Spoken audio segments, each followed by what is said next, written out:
Just a reminder, folks, spectators have designated seating at the balcony end. The sections beyond that are reserved for the teams, so if you are a spectator, please make sure you are in the first section. Closest to the balcony.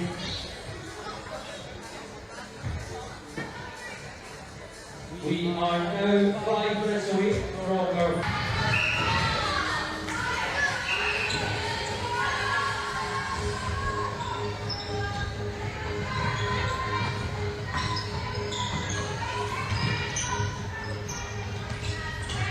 technical gremlins in system will blame it on the heat. It is already sweltering here at the Gaelic on day one of the proper competitive competition this year at the World School Games Netball Cup.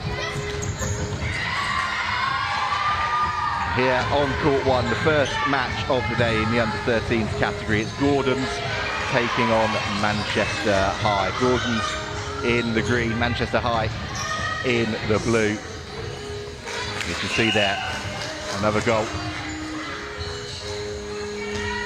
from Arya Takia, taking this to a 4-0 advantage early doors. We'll run you through the teams in a second, but just a reminder of how this is working this weekend. It's 15-minute halves with a 3-minute break in between. So we're midway through the first half here of Manchester High add another one to their ledger. And slightly later than Build, it's a good time to introduce, well, I say co-commentator, the person who's going to be sharing the reins with me this weekend on lead and co-comms, Lauren Torley, Olympian Lauren Torley. Great to have you with me, and World School Games, it's great to see. Absolutely. We're already seeing such class from these girls, moving the ball around the court, fast play. Be interesting to see how they take on the day. It's the first game. Manchester looking like a great outfit at the moment. Really confident, shooting from the edges and taking every opportunity they've been given so far. A couple of really talented players across both of these sides. Zara Greenhouse at centre for Manchester High School. Saw her in that all-star transition with the ball across the court. We'll run you through the teams really quickly as well. We'll start with the Gordon's team. At goalkeeper, it's Poppy Miller, Hattie Lawrence at goal defence, Isla McDonald at wing defence, Chloe King at centre, and Aya Gurang at wing attack, Naomi Sherpa at goal attack, and Aurora Menchik at goal shooter. The Manchester High team are goalkeeper Layla Amanaying Osman, Martha Yoel at goal defence, Naila Welbeck at wing defence, Zara Greenhouse at centre, Riley Goran at wing attack, Gia Veleba at goal attack, and Claudie Strange at goal shooter.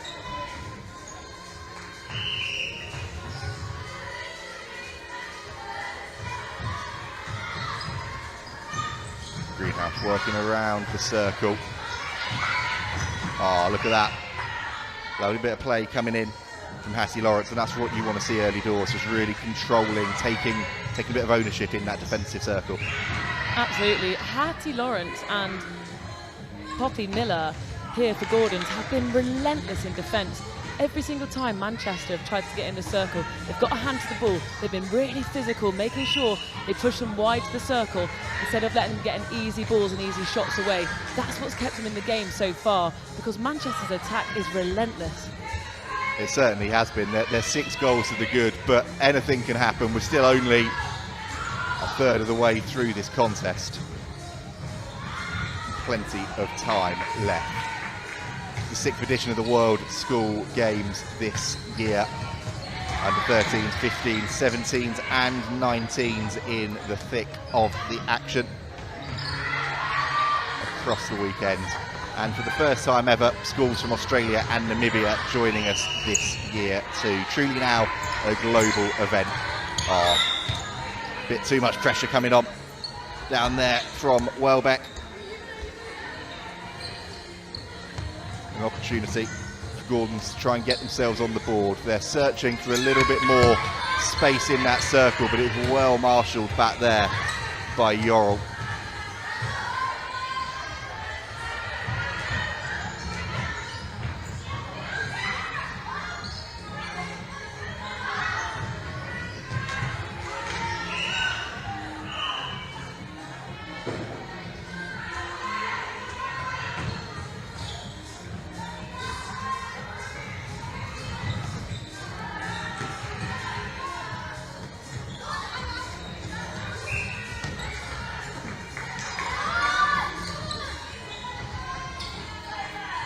Oh, unfortunate there. That shot rebounds out. It's been plucked out of the sky by Greenhouse. Any rebounds at the moment are just going straight to Manchester. Any missed shot from Gordon is being swept up by their two unbelievable defensive players, Layla and Martha here.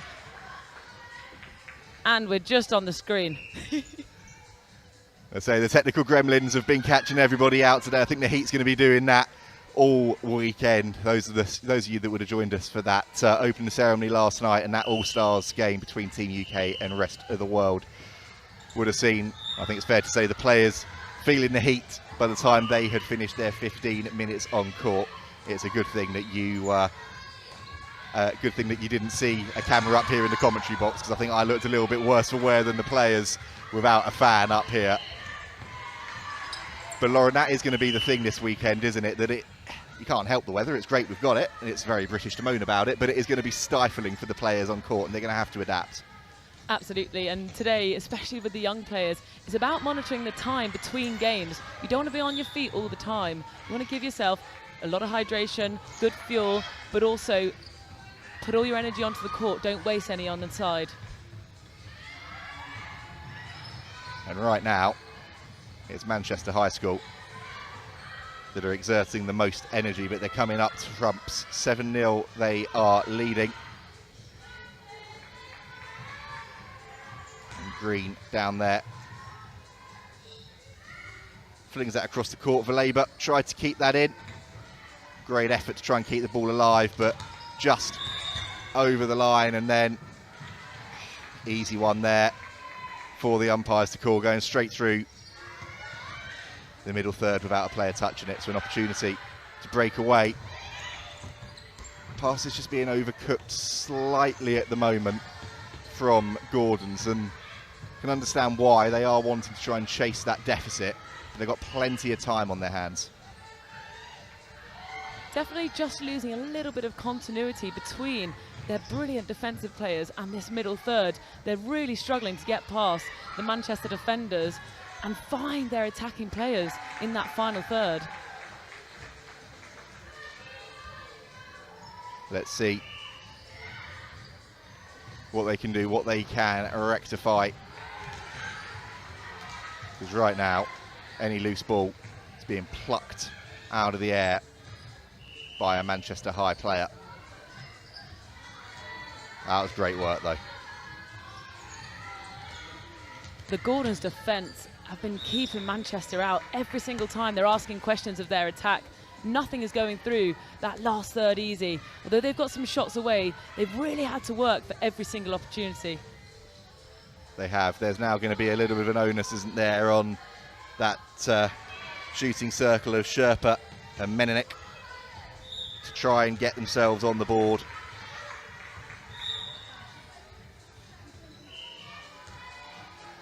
As we enter into the final minute of this first half. That pass, though, just undercooked slightly, picked up well by Amaning Osman. But defence ruling right now. Poppy Miller is seriously a key player for this Gordon side. She's got an amazingly tall structure. She stands out on the court, and she stands out with her physical ability as well.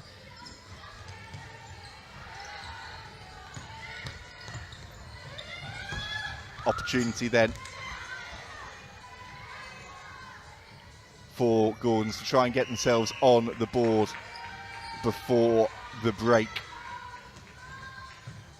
They are going to get one last chance here with an overthrown pass. It's bobbling off of a hand and over the sideline. McDonald then. Time against her and her school at the end of this first half, and a little bit of miscommunication there with Garang, and that should be that for the end of what has been an engaging first period of action here at the World School Games. But it's Manchester High School who have got a commanding 7-0 lead at the break. We'll be taking a little bit of a break up here, go and refresh a bit, and then we'll be back with you for the second half. Next up on our feature court, court 1, we've got Loughborough College taking on Our Lady.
Just a reminder, umpires will get both courts started at the same time. We'll wait for the central buzzer. Court 3, if we can make our way back into position.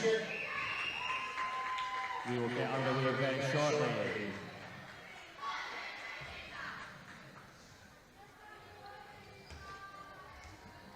Okay, so our second period of our first match. Second period about to start down below us, and you can already see the heat starting to take effect. Poppy Miller, I think that is, who has had to leave the court at half-time. Hattie Lawrence, apologies, that has left the court. And we believe it's Tamsin Tang who has come on to replace her. So players feeling the heat down there, no surprise really. And this Manchester High School team have been commanding. Gordon's, where they've lost one of those key defenders, they just need to try and get a little bit of structure into their attack now in this second half. Great to see though, Gordon's coming out firing. You can see they're really hungry to just try and keep hold of this ball. Be interesting to know what was said at half time. I think maybe the attacking players in the last third coming forward, helping the defenders, working the ball out of that last third to build a little bit of continuity now to get the ball down to their shooters.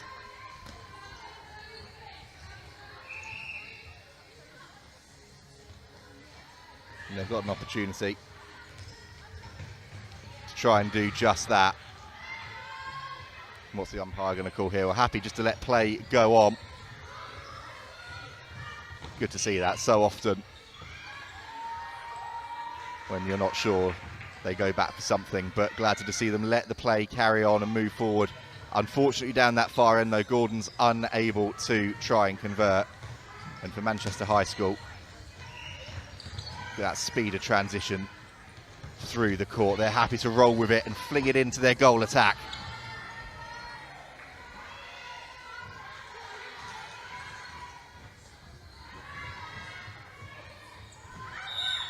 And able to add another one, so it's 8 to the good now. Changes abound for both of these schools in this opening match. A few fresh faces on there. Greenhouse, lovely feed in. And that shooting accuracy down there for Manchester High School, Lauren, has been so good. It's been the difference so far, as the defences have both been excellent, but it's just been that ability to convert under pressure. Absolutely, and every netball coach will tell the girls every single break time, you have to be putting your shots up. That then takes away all the pressure. Once you have your technique and your rhythm, you never miss. And even in under 13, we're seeing absolute class when it comes to the last third in that circle. They've barely missed, the Manchester High girls. They've been superb, as the commentator curses them slightly down there, but they have been exemplary shooting under pressure. What can Gordons do, though, in response? Greenhouse has picked that one out from the sky, and now they're continuing to motor down the court. Greenhouse again, what a feed that is. Straight and true. The shot doesn't quite have the accuracy required. The rebound has worked its way back to this Manchester High School side.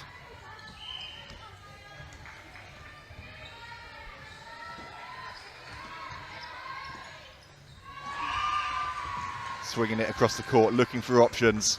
Great drive. A wonderful shot from range. Just to highlight, the two Manchester High girls working together, Zara Greenhouse at centre has been exemplary, hasn't she? And so has Riley. Unbelievable. Those two work around that circle so well that they've always got somewhere to go. If the girls don't feel like they're close enough to the post, they're working that ball so well in and out the circle to be able to get as close as possible and get comfortable with those shots. Something maybe that Gordons haven't actually had the privilege to do because of the Manchester High defence being so relentless. They've not actually been able to work the ball closer to the post. They've had to just take their opportunities where they can get them. Exactly that. They've been so impressive. This Manchester High School side, under 13 level, didn't place last year, but they were runners-up in 2024, and they'll be determined to go one better at under 13 level this weekend.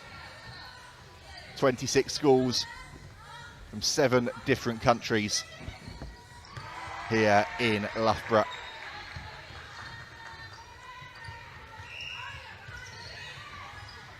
And netball action going on all across the campus. There's other courts if you are here in Loughborough and you want to go and get a taste of the action.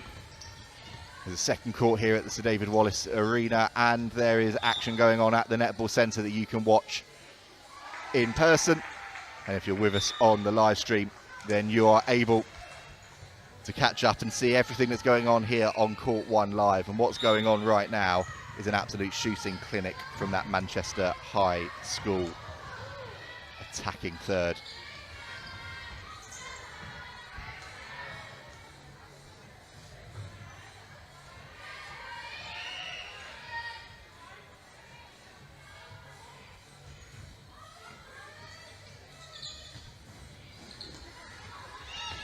Again, great work, but Isla McDonald comes herring in. Initially managed to do the job well for her school, and they've got possession back, but a slightly undercooked pass, and Greenhouse again sees that direct drive to post, gets the pass in, but this time unable to convert. And Gordon's now seeing what they can do racing down the court.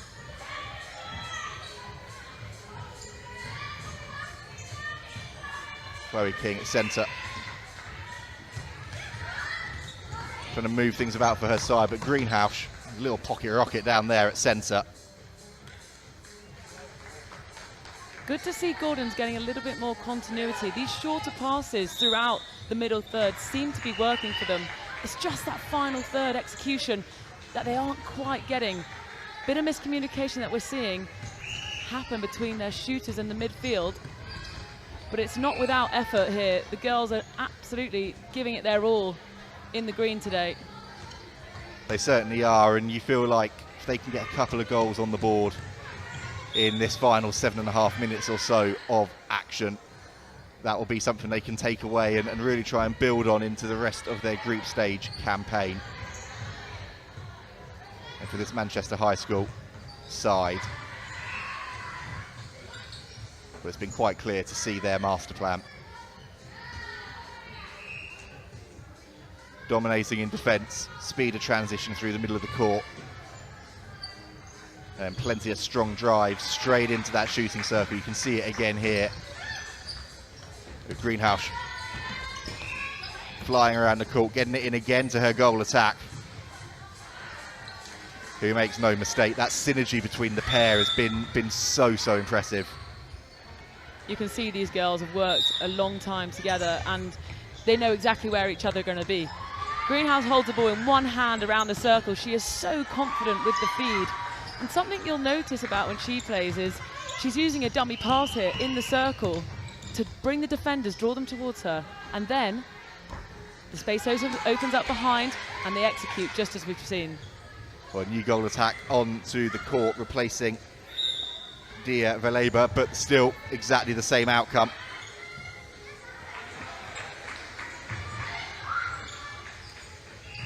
As far as Manchester High School are concerned. This is going to be the other thing, isn't it, with this first match of the day for both of these sides, with the way the score's looking as well, trying to get some minutes into the legs for these players, get them to get a feel of the court for the rest of the weekend. This court here doesn't come without its lines.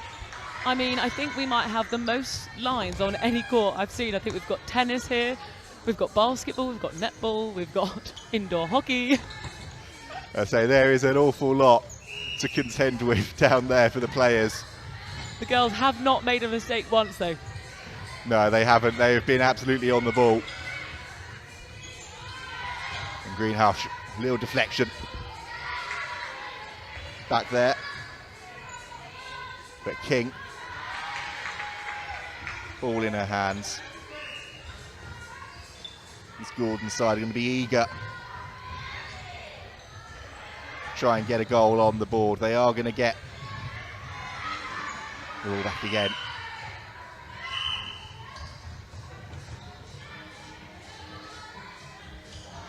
They're going to get this shooting opportunity here as well. On the board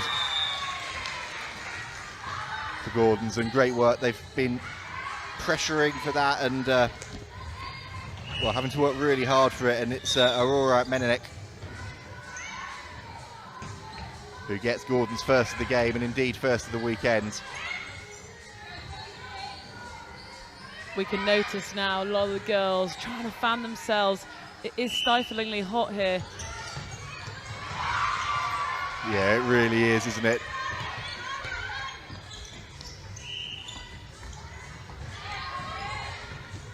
Dealt with again by Poppy. She really is amazing for this Gordon's defensive side. She's absolutely said no to most balls coming down the court. Been hugely impressive, Poppy Miller.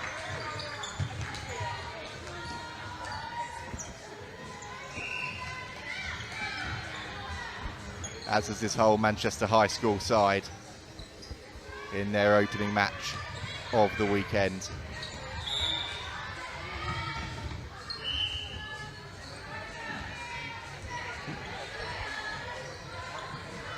Saw the umpire's light flash before her eyes there, with the ball cannon towards her.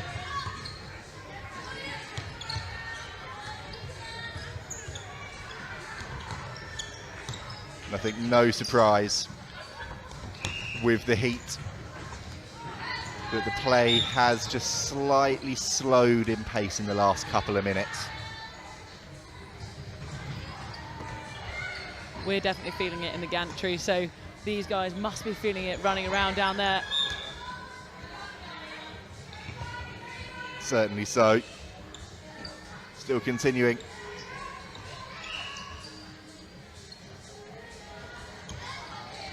To press and probe down there. And Manchester High School unable to convert there. Gordon's now trying to work their way through the court. Bit of confusion there, but a little bit of contact coming in.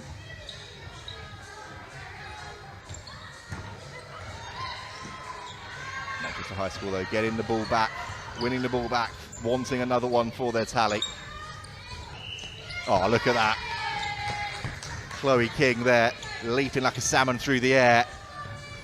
This is really clever defence from Gordon's. They've split off, they've forced them to have to play across the circle, which is a really amazing defensive picture, but a horrible picture to attack from. It means you're forcing this big loopy pass. It's in the air for a while, and as we just saw, flies in, takes that, and just unfortunately get a bit of contact. But this is going to be the takeaway for Gordon's, isn't it? Not the score, but how strong, how solid they've been defensively, the different pictures that they've made Manchester High have to work their way through. If they can just try and tidy things up in that attacking third going forward, then they're going to be a real threat. Absolutely, you can see what they're trying to do. Every single time they're on the ball, they're coming forward, they're making Manchester High work. The agility and footwork we've seen from all the girls today has been absolutely instrumental to why this has been such an amazing game. It's been a really strong start from this Manchester High School side. The ball ricocheting away from the basket. And Gordon's trying to work their way down the court. That's good speed of play.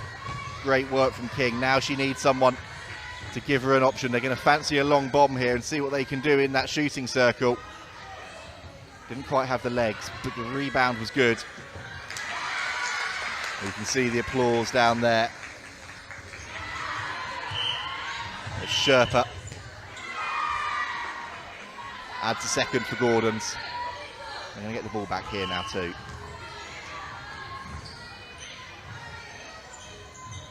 Into the final minute of this one.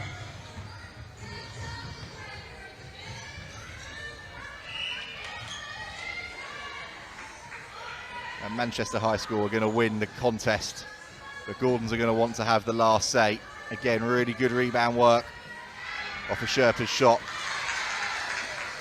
And Menelik adds another one for her tally. They're starting to get that flow now, which is going to serve them well. And that's exactly what you want going into a tournament style. You want to be able to get a bit of continuity to take you through the day. Even if it's in the final 10, 20 seconds, if they can finish this off on a high, this will really help Gordon's as they flow through the tournament. Are they going to be able to try and beat the clock? There's not much time left. Sherpa's going to have to be very quick here to get that one up. She does. Doesn't quite have the accuracy under a bit of time pressure, but that's that for game one of the World School Games Netball Cup, and it's Manchester High School with a commanding 15-3 victory over Gordon's. Really strong performance from this under-13s side. We're going to be taking a short break, and then we're moving into the under-19s competition with Loughborough College taking on Our Lady of Fatima School. So we'll leave you with some of the highlights and best bits of action from that opening encounter, and then be back with you shortly for game two.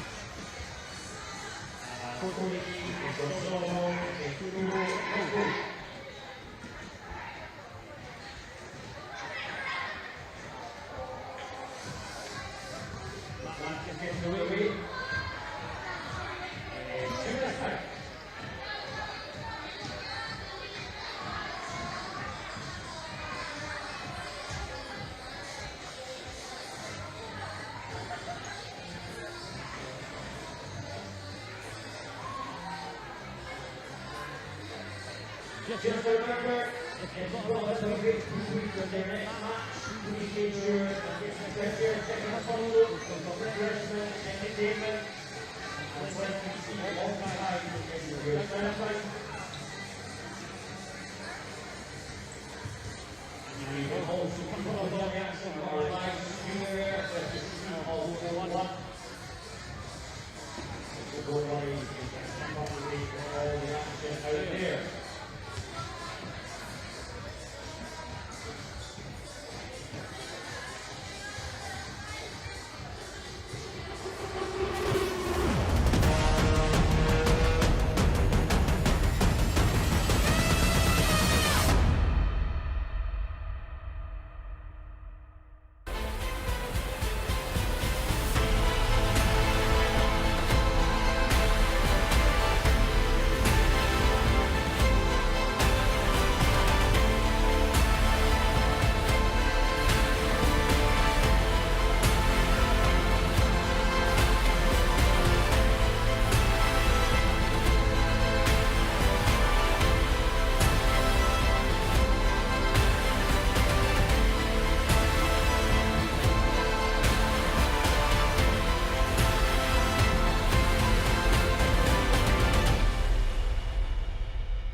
JESS in the field area, and our two teams making their way on to court.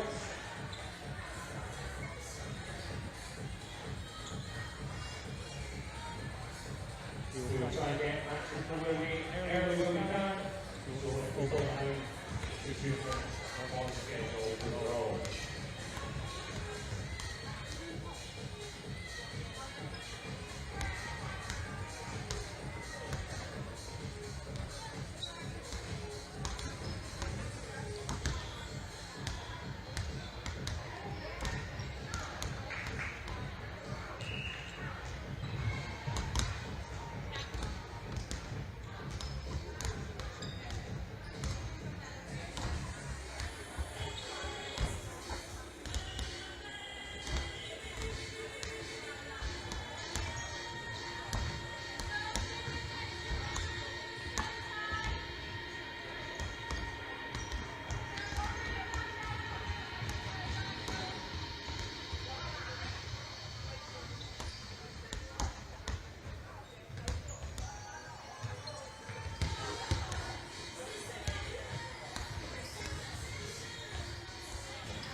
We will get both courts started at the same time. I find out if we do periods of 15 minutes, so 3-minute interval throughout our group stages.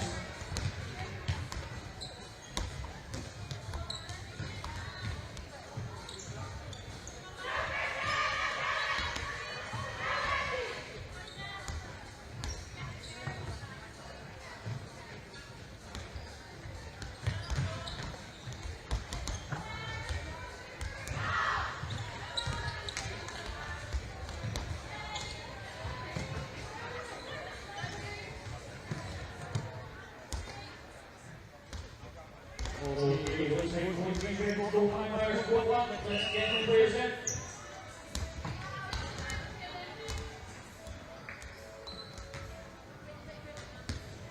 We will get matches started at the same time in around 30 seconds, guys.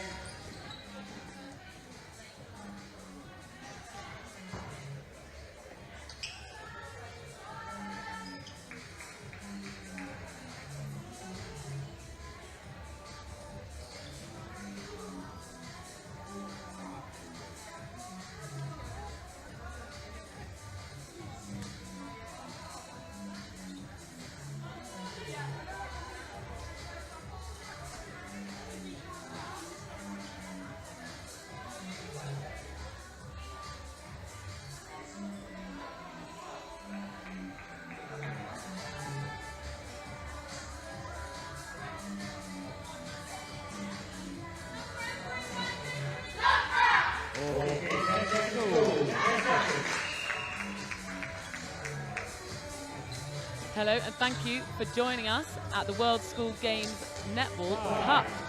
We've had a brilliant game with the under-13s here on court one. And we're just moving on now to the under-19 competition. Started a little early, went on the hooter and not the whistle, so we will restart that. We've got Loughborough College in the purple, their famous colours, on the court here today. And all the way from South Africa, we've got Our Lady of Fatima in the beautiful blue and white. They won't be struggling with the heat here today in the UK. That'll just be business as usual for them. So as these two teams work each other out, we'll just remind you that it's a round-robin competition here. Every game counts for these girls. Every point, every goal. If there's any goal difference, that will take them through. They'll go, the top two will go through to a final, and that is what they're playing for here at the World School Games. They certainly are. Every single moment is going to be crucial. We saw last year in the 2025 tournament, Hulme Technical from Jamaica, not here with us this year, sadly, the defending champions, but it went down to the final shot of the tournament to win that one, went down to the final shot of one of their games to make the final as well. So it really is everything you can do to win, and if you don't, minimising that goal deficit, as you said, Lauren. We'll run you through the teams quickly as well. So we'll start with Loughborough College. The goalkeeper is Tilda Wright, Georgia May Hamilton at goal defence, Lucy Stevenson at wing defence, Alice Grieve at centre, Lana Greenwood at wing attack, Holly Smith goal attack, and Lily Simmons at goal shooter. For Our Lady of Fatima, it's Kanya McKeesey at goalkeeper, Emma Shoonby at goal defence, Alamone Bosch at wing defence, Stiliana Aradonis at centre, Boolean Gamer at wing attack, Zoe Quigley at goal attack, and Kenya Grote at goal shooter. Ooh, you don't see that often there. Just being called for rolling the ball on the court, which is the type of pass you can't do. You can bounce, you can do the loop, you can go over the head, round the shoulder, but we're not allowed to roll the ball. No, you're not, and it's a really good read from the umpires, and it's allowed that Loughborough College side to get one on the board early doors, and that's going to be a settler for them. This is going to be a really exciting match. You can already see everything is back and forth. When they're on the ball's stolen, they're having to throw these massive passes just to stay in the game. The defence here, relentless. And you'll see a slightly different style when we get to under 19. Rather than the under 13, where the players tend to stay with their own player, sometimes teams will work with a bit more, less structure, not sticking with one man, and actually just defending the space from the court, which I think we might see here today with the under 19 competition.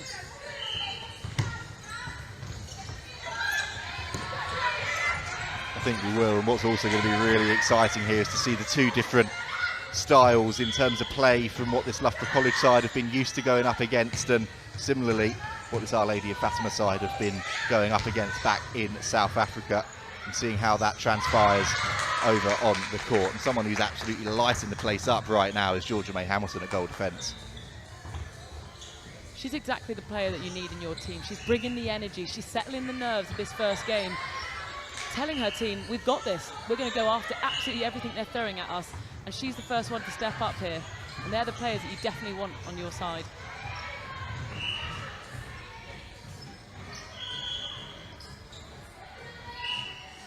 Contact called again, very hot on that here today, which gives Our Lady of Fatima their first chance to respond straight away.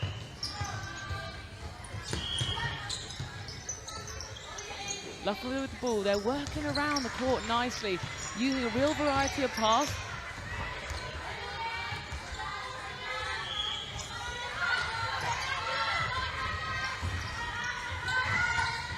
But Our Lady of Fatima will come up with it, moving the ball nicely through the centre third, having to take lots of short passes here. As Loughborough put pressure on again, deep from the back. Gets the contact, and they're absolutely elated, as they should be.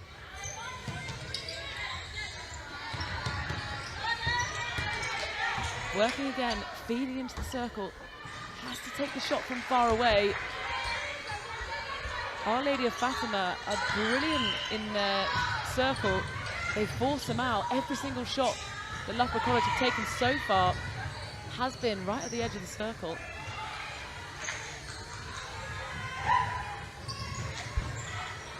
It's been tight and tense, hasn't it? Both of these sides really having to hustle to try and work each other out in attack. Defence has been so strong back there, and you can see plenty of drop balls, plenty of, well, forced errors is I think what it's fair to say, because of that pressure that's being put on defensively. Really smart here we're seeing from Our Lady of Fatima. Girls are using these small bounce passes which entice the Loughborough College girls to do contact. They're trying to reach around the body, which obviously you're not allowed to do, but that's a real good tactic from the Our Lady of Fatima. They've used that the whole time, and they've managed to get closer, edge closer, and get to the post.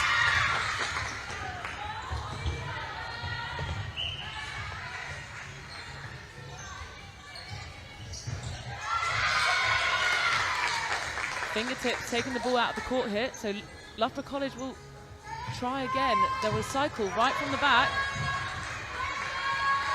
They've done well to pick that one up, haven't they? That was a great deflection from Tilda Wright back there, and it was a crucial little couple of fingernails that she managed to get to the ball, because otherwise Our Lady of Fatima had a free run to goal.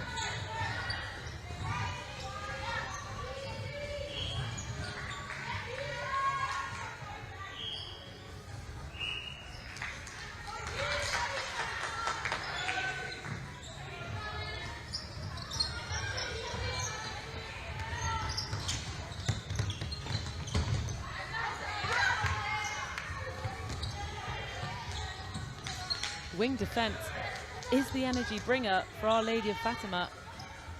Alomi Bosch has been relentless in that wing defence. She stopped the ball from coming into Loughborough's final third 3 consecutive times now. And again, she's won her team that back line. A real key string in this Our Lady of Fatima defence. She's working the ball from the back. These short passes, the Loughborough diamond, making it really difficult to creep through. Short passes are having to be used. Again, being called for contact. You can see, can't you, Our Lady of Fatima are doing really well to use those short passes, try and create those pitches to get themselves down the court. And as soon as they get into that final attacking third, they're just coming up against a wall from this Loughborough College side that are really stifling them. And you can see that there with that missed shot. It's just the pressure that's coming on, as much as that footwork call is going to give the South African school an opportunity here. They're world class at working the ball closer to the post, this Our Lady of Fatima side. Every single time their shots have been right next to the post, using a real variety of strategies, and it's working really well for them. And Loughborough currently struggling to find answers in that circle.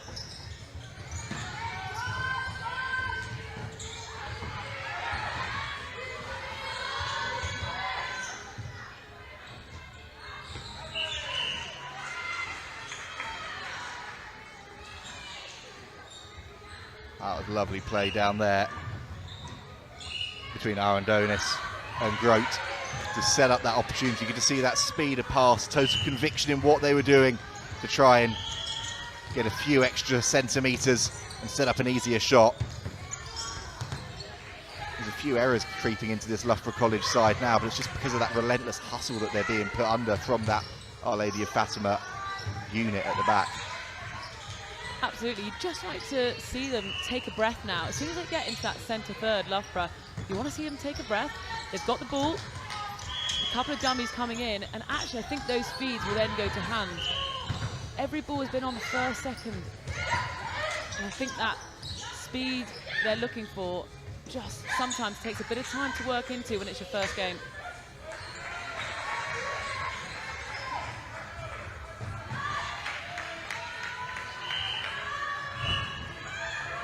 Oh, the lovely reach there, wasn't it, from Grote.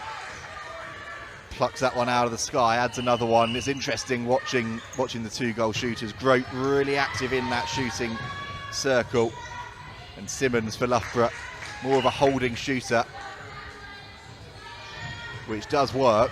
Both styles work. Both styles are can really get you the rewards. But you just want to see this Loughborough College side working a little bit more around the circle. If you've got someone holding in that position to create that opportunity, that was much better. What a finish. Execution there from Loughborough. Holly Smith, brilliant shot from quite far out the circle. You're seeing Holly Smith and Alice Grief here working really well together. They've used a bit of the tactic that we've seen from Our Lady Fatima, these short passes, and now they're straight back into it. Converted their centre pass there. That was great work from Libby Simmons, wasn't it? And that's what we're talking about having someone that's a holding goal shooter, using them to create those opportunities for your goal attack to get the shots away, as we saw. But then when the opportunity is there for them to just step in and put the shot up, as we saw there, making sure that they make no mistake.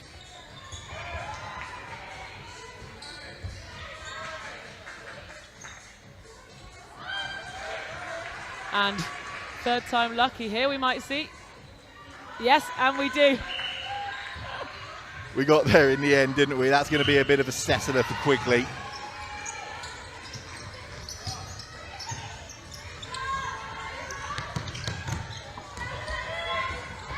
They're being made to work the ball, forcing the error every time.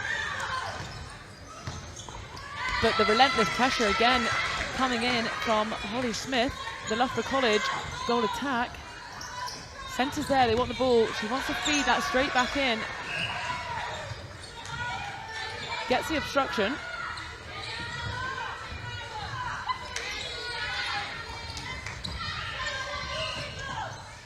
Now, Hannah is a brilliant outfit at goalkeeper. She wins every rebound and she's putting pressure on that high pass, making Loughborough work around, and they do that brilliantly, coming up with the goal there. Change down below us. Out wing attack as well for Loughborough. We've got sheets up here that are being run up to us this weekend. Unfortunately, don't have positions for the subs, so let's try and find out who it is that's come on at wing attack. But it's really interesting to see Loughborough trying to mix things up here already. Like, it's 6-4 on the scoreboard, it's one turnover's difference, but they're just wanting to try and create those different pictures.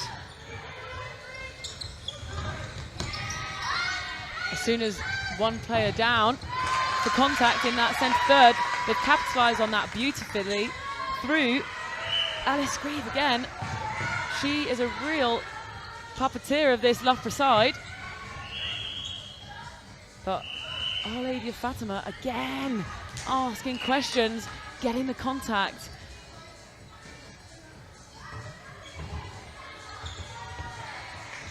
It's Kenya Gross, isn't it, down there, who's been doing a brilliant job. She has absolutely made that circle her own.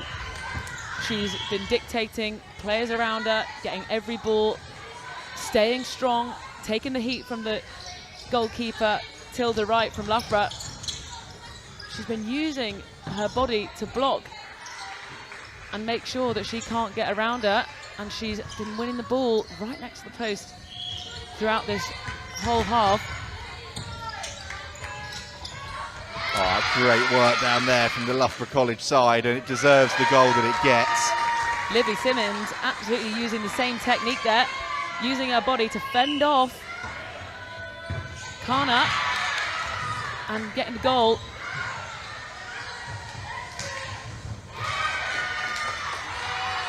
Turnover opportunity here in transition for Loughborough. What can they do?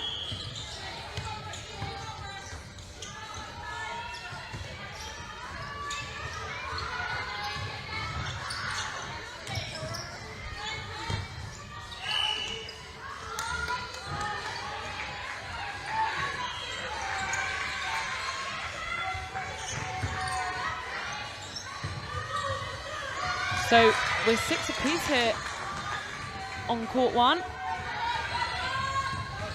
Every possession counts now. Every time they have a centre pass, they don't want to get it turned over. Want to keep continuity, and that pass has paid off.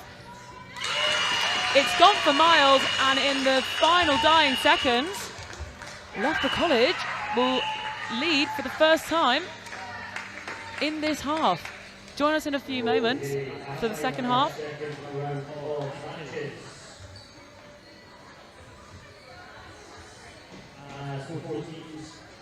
We see the Peacocks and get some water on board as they head to our 11-20 matches. On 1-1 for a live TV fixture, we've got Reddam against Glasgow.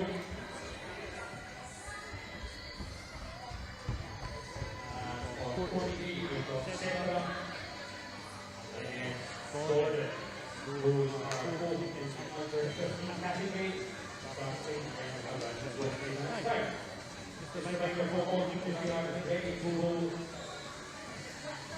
Five minutes prior to the matches, just so that we can get on board. And that's the start of the schedule where possible.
So you join us again here on Court 1 at the World School Games Netball Cup.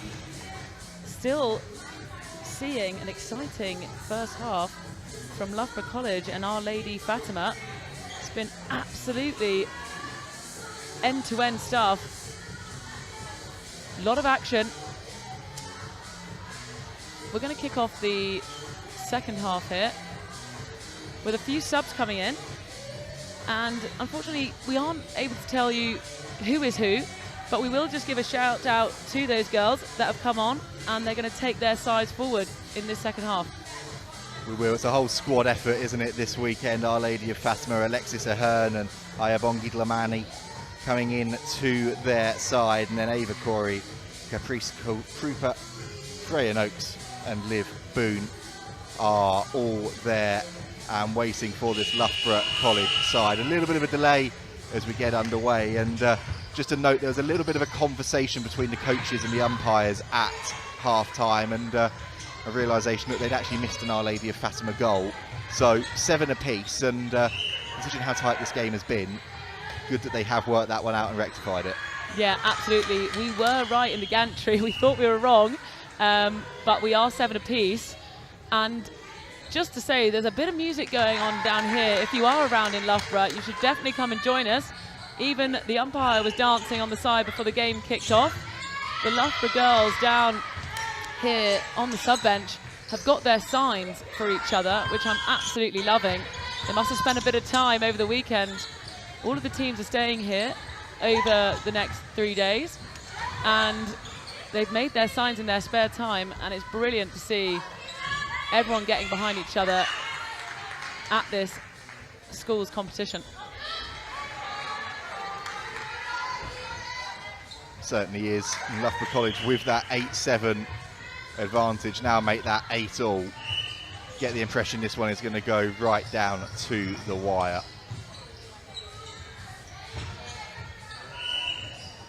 As we spoke about, and just a reminder, as it's a round robin tournament, every goal counts. We'll see most teams here this weekend and this Thursday go right down to the wire. And as mentioned, the previous year, the Jamaican side only winning by 1 goal. I think we will see this in most fixtures today, so stay tuned.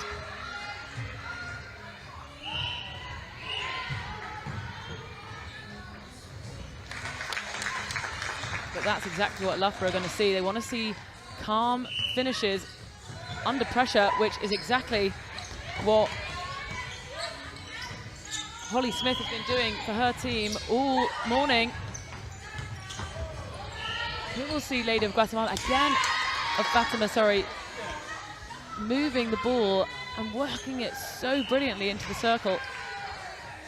Getting the contact and getting the shot seems to be a bit of a theme for this side.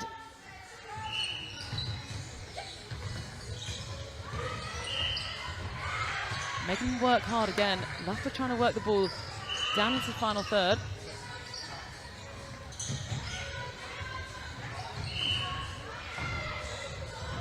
Obstruction called.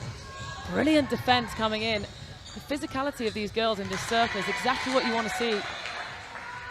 They're pushing each other, making them work for every single ball, but Loughborough seem to do it with no issues there. It's been a really good few minutes for Loughborough, hasn't it? They were right under the pump in that first half, came back to level it up at the break.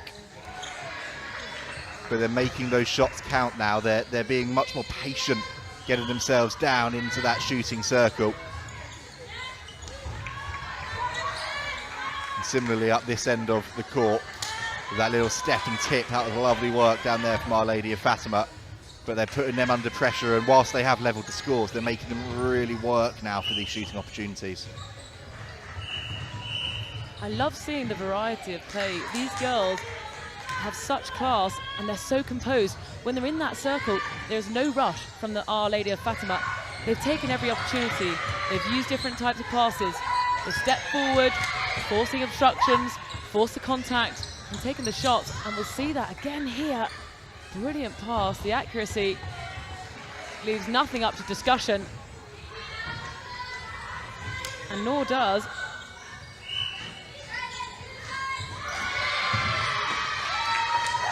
Brute at the end there. Absolutely brilliant finish. And that was on a turnover as well, so Our Lady of Fatima got the centre pass back. It was a little bit scrappy, but they're now starting to work their way down the court. It's great work in, but with how tight this game has been, that little 2-goal swing, that little momentum swing there off the back of that turnover could be really important. Contact being called before the centre pass is taken. So we'll start with a penalty here.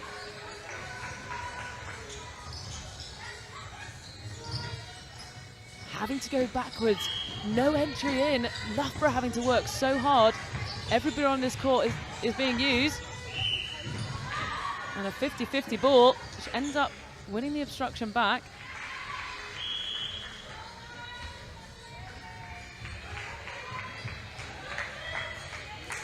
Again, forcing the loopy pass has worked for them, but slightly far out. You do want to see Loughborough now dragging their defenders out of the circle. Sometimes when that static hold isn't on, they need someone to be working towards them, giving them some options, taking the defenders away from the circle to open it up. We're seeing them maybe just being slightly too static in that final circle. It's that pressure that's coming on, isn't it, as well, though, from that Our Lady of Fatima defensive unit. That pressure that was started out by Kenya and Kesey and Emma Shoonby. But anything they can do, Loughborough College can do better, but the ball won straight back.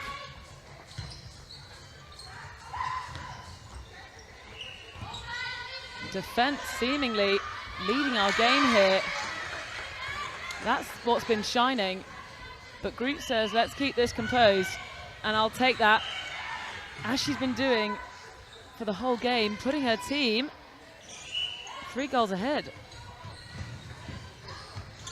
With the centre pass as well, this is a really important moment in the game. There's still plenty of time. You feel like a 4-goal buffer here, which they're going to get. That feels quite significant. You can feel the momentum now. As soon as one team's got it, they don't let it go for at least 1 or 2 goals. Loughborough need to now take a breath, get a bit of composure, and just stay in their rhythm as they started this first half. They've got to be looking here. Try and get an intercept in there in some form, or try and force an error like they've done there. That's the turnover they needed. Now they need to try and work their way up the court.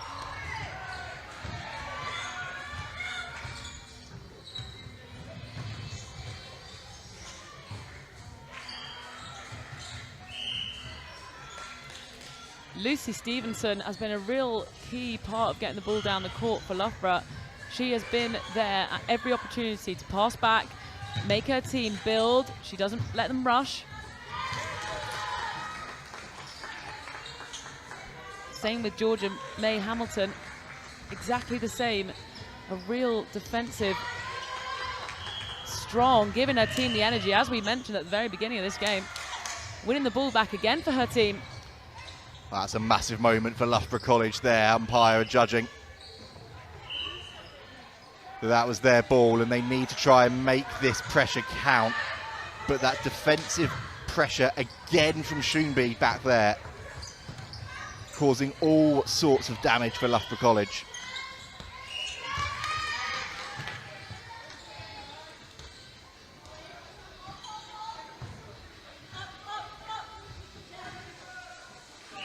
These two are a real matchup in the circle.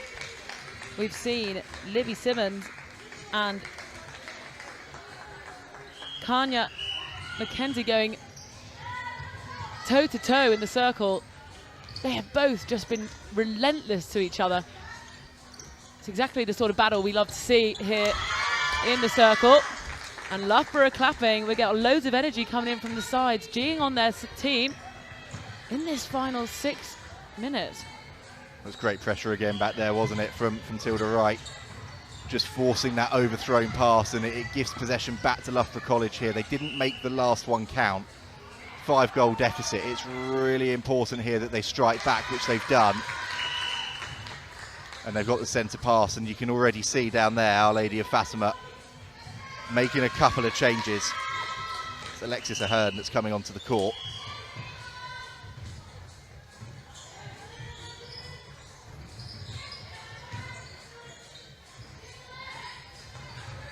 They are never making that overhead pass easy. Loughborough needs to look for slightly different ways now. They've tried the over-the-head pass, but there's absolutely no way through. Kesey's been a rock back there, hasn't she? Kesey's been amazing. She's not let one ball go through. Libby Simmons, although doing her best to fend her off, she just leaps in the air, gets fingertips of the ball, and every single time it seems to come up Our Lady of Fatima's way at the moment. What I'd really like to see from this Loughborough College side is the likes of Greenwood and Grieve really trying to drive further into that attacking third and try and create that opportunity. We saw them do it a little bit at the back end of the first half. If you've got a holding shooter like Libby Simmons, you need to work around her so she can almost create that space for the other players from the physicality in that circle. They did it really well back end of the first half and went on a bit of a run of 3 or 4 goals. We'd like to see them try and do that again, because you can see here on court they're just getting a little bit stuck at the moment.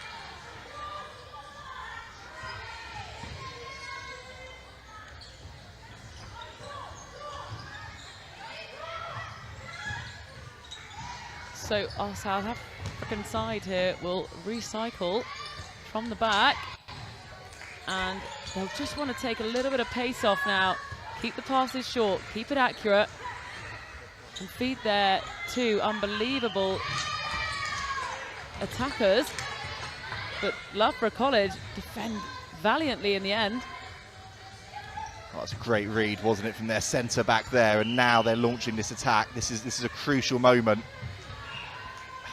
Again, though, just as we were saying, that pass in is just a bit rushed. They're going to get the opportunity here for the shot to go away off the back of the contact, but I really want to see them working that circle a little bit more. You can't just keep pushing all of that pressure on Simmons to try and do it all herself. Holly Smith, though, when she has that ball, she has not missed. I think she might be 100% on the shooting stats today. Bit of a misplaced pass there, but exactly that. When Smith's got the opportunity, she's been brilliant. And again, Simmons has been working really well, creating that space for her as well. So I'd like to see 3 minutes left in this one. There is still plenty of time. I want to see Loughborough College just trying to inject a little bit more into this one in that attacking end. It's a 4-goal deficit, but they do still have time. It's 1 turnover and everything can change here.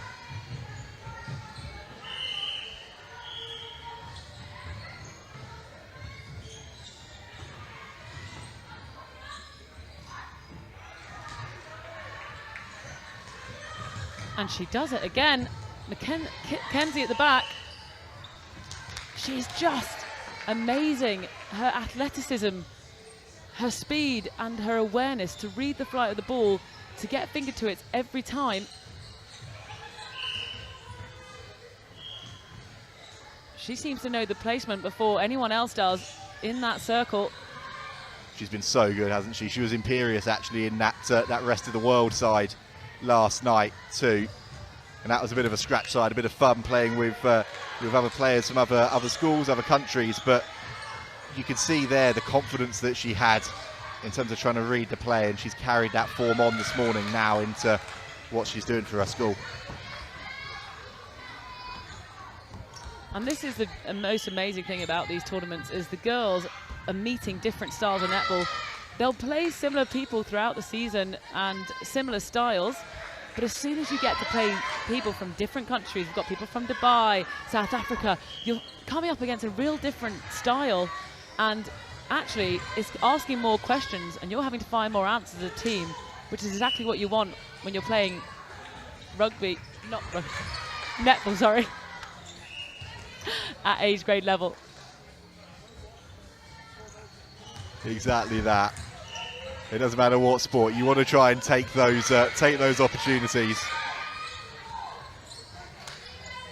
And I suppose really that's been the tail of this one, hasn't it, as we enter the final minute or so, that Our Lady of Fatima have been the one to capitalise on more opportunities, because they've been struggling to try and suss out this Loughborough College defence. They've done really well to try and create those chances for themselves, as they've done here with Grote.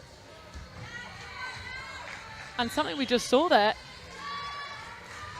from the Loughborough College side, Tilda Wright giving her fellow goal defender, Georgia May Hamilton, a bit of a lift off. You don't see that often at this age, but absolutely brilliant tactic, giving herself an extra foot on the shot, which they need, as every margin will count as we go later on in this competition. It certainly will, and it's a 5-goal deficit. They're going to want to make sure they don't concede another one here.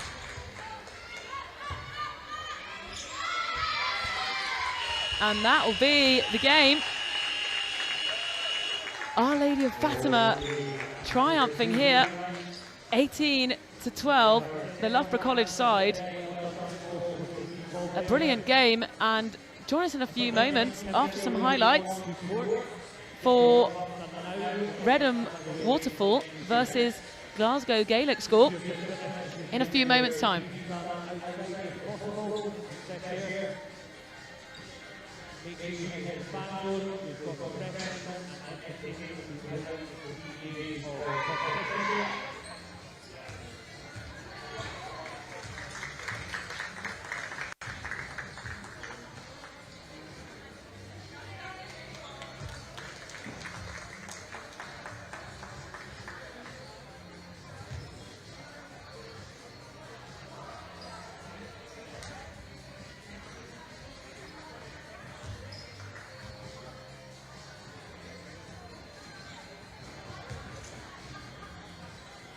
Just a reminder of our next goal season on court, so we turn to number 15. Our live stream court 1, we've got Reddam Waterfall against Glasgow Gaelic School. Court 3, we've got Sedbergh against Gordon.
Just remember, for all teams, please make sure your court like 5 minutes before your scheduled start time.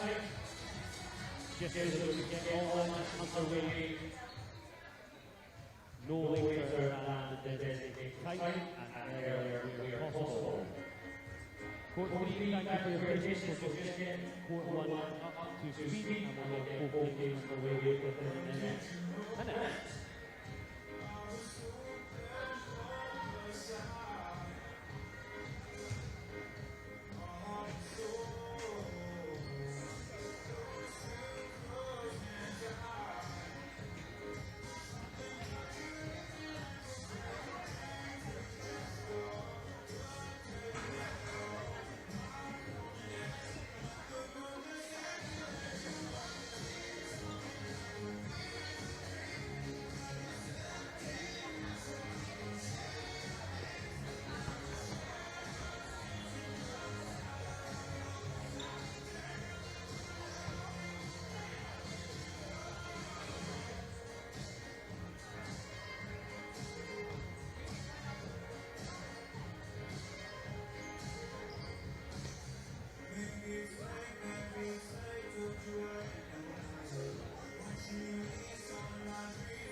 Reddam take away one court.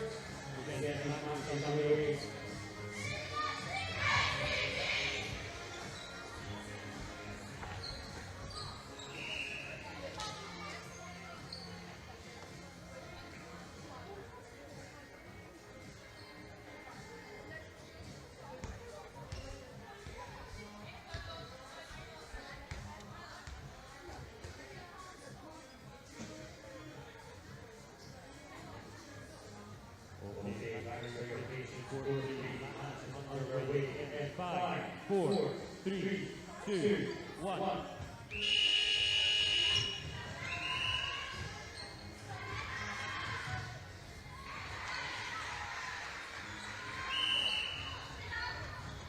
Back underway with the action in the Under-15s Cup competition. Reddam, Waterfall and Glasgow Gaelic School taking on each other in this one. Reddam in the navy, Glasgow Gaelic in the red, and we'll run you through the teams quickly. For Reddam then at goalkeeper, Asomo Awandi at goal defence, Samantha at wing defence, Arabili at centre, Loyola at wing attack, Julia at goal attack and Kenya at goal shooter. And then for the Glasgow Gaelic School, Scarlett Waddle at goalkeeper, Anais Hollies at goal defence, Mimi McLeod at wing defence, Frida Kerr at centre, Miley Murray at wing attack, Sophia Hollis at goal attack and Maidba Ward at goal shooter.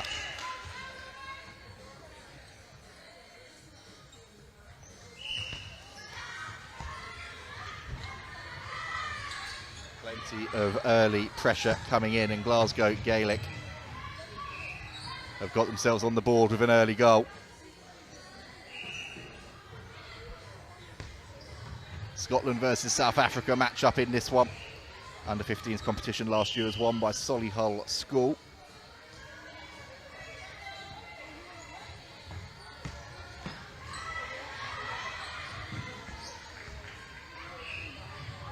How can Reddam Waterfall respond? They do just that. Great work. Julia, their goal attack.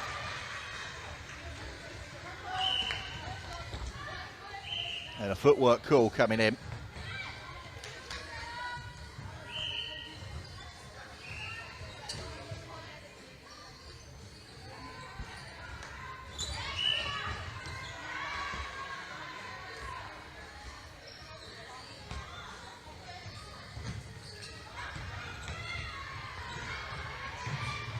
Oh, and plenty of pressure coming on. It's great work from Reddam Waterfall.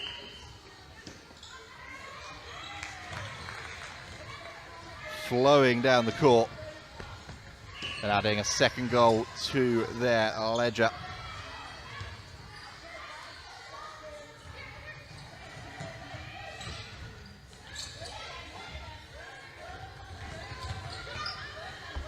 Glasgow Gaelic then are going to be looking to try and respond down below our commentary position.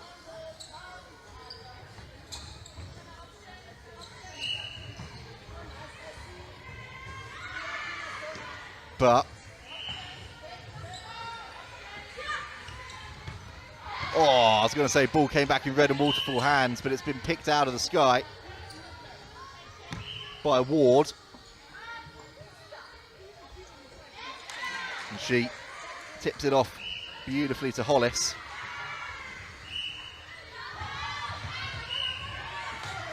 That's a wonderful finish.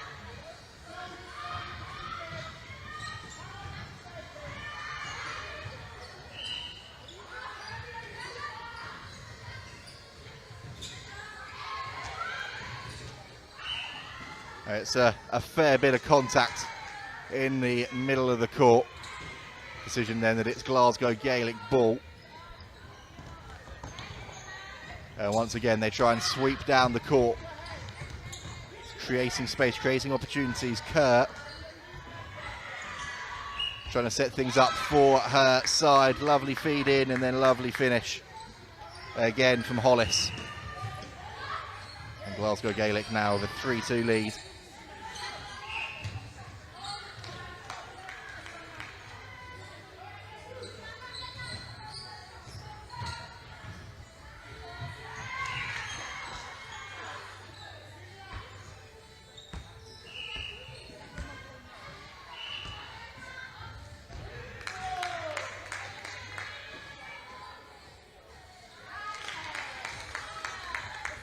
Going goal for goal here in the opening exchanges.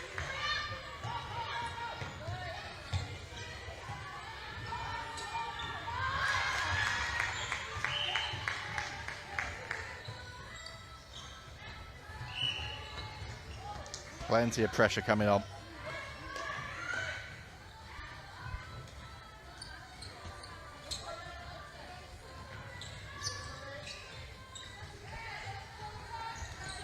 Glasgow Gaelic, great bit of work there from Kurt.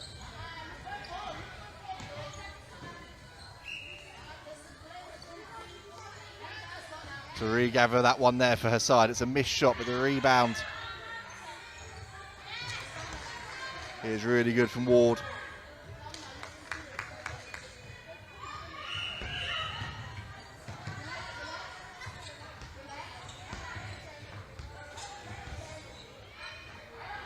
Floated ball over the top. There's a great pick-up, and then there's a little bit of a coming together on the floor from Reddam Waterfall's goal shooter Kenya. And Scarlett Waddle at the back there. Nothing untoward, both players just slightly losing their footing.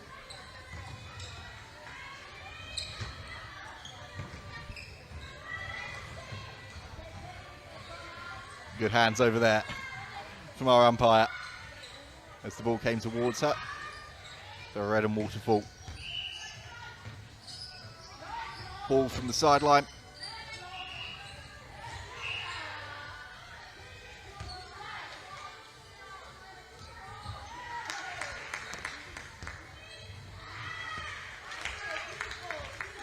And a great goal that levels it up once again.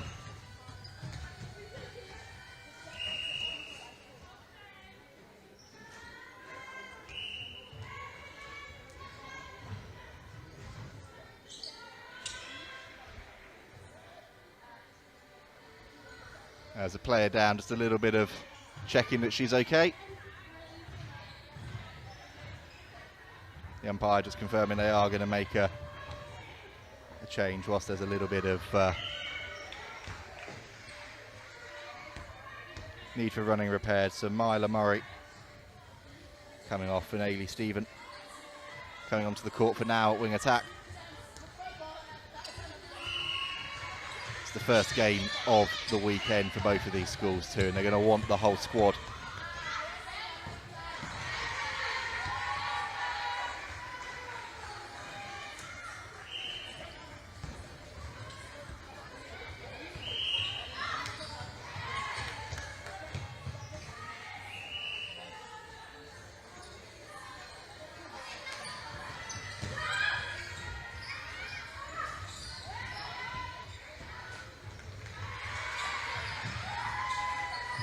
And we're still sat at 4 apiece.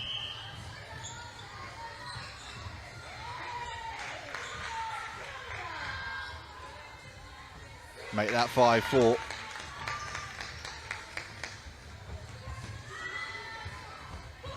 And now make that 5-all.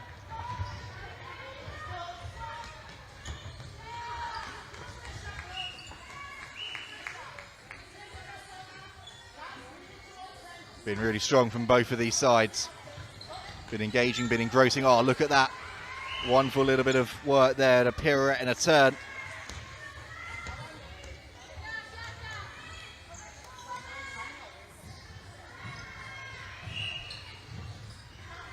And Reddam Waterfall.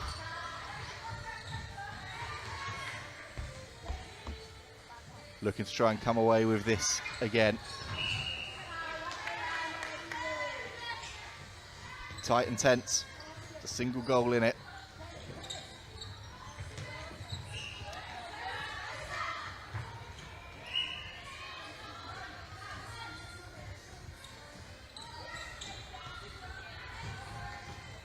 And here come Glasgow Gaelic again, looking to try and set up a shooting opportunity, which they've done.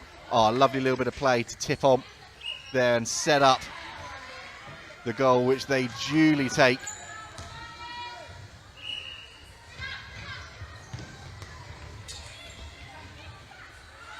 And they extend their advantage to 2. What have Reddam Waterfall got in response? Well, first of all, they're going to get the contact.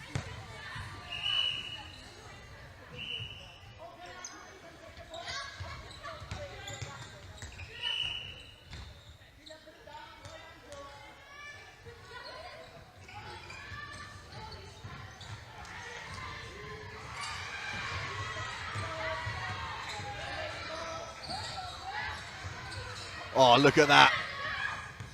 Pitch perfect intercept from Stephen, who came onto the court midway through this first half. Another goal for Glasgow Gaelic. That is all down to the awareness and the work of their wing attack there.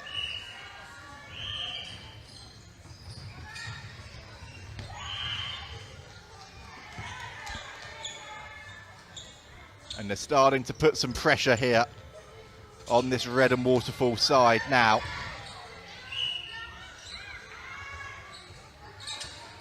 But that's a bit of a break that Reddam Waterfall needed. Just a bit of contact there after a slightly loose pass.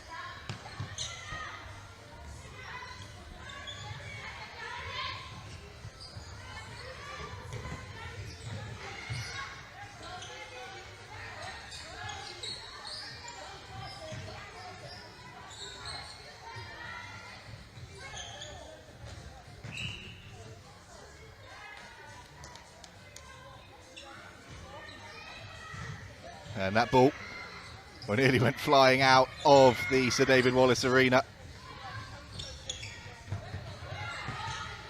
Here come Glasgow Gaelic again. Oh, the speed of play. Really impressive. Another lovely finish from Sophia Hollis.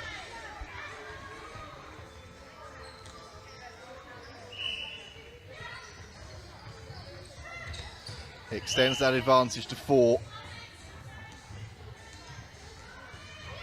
9-5 the lead now for this Glasgow Gaelic side, and they've got a little bit of a run right now and an opportunity here through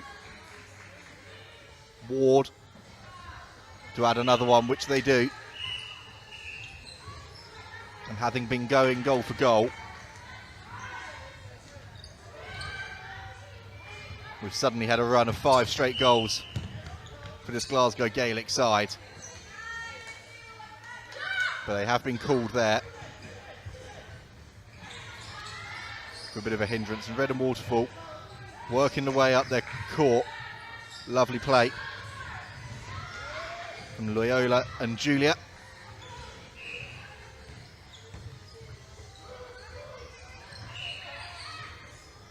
And they could do with a goal here just to settle themselves slightly, just try and change the momentum of this one. And the ball has stayed in play. Has it? No, it's not. It did just about go over the sideline, and Glasgow Gaelic able to work their way down the court again, but just getting caught out there, passing between thirds, or 3/3 I should say. And Reddam Waterfall now back in possession in this Group A clash.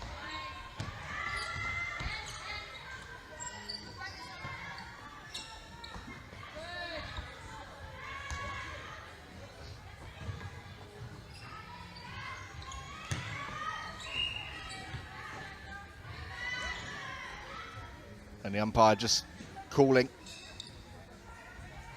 That was Orabili there, losing possession. It gives an opportunity again here for Glasgow Gaelic with the rebound, another shooting opportunity,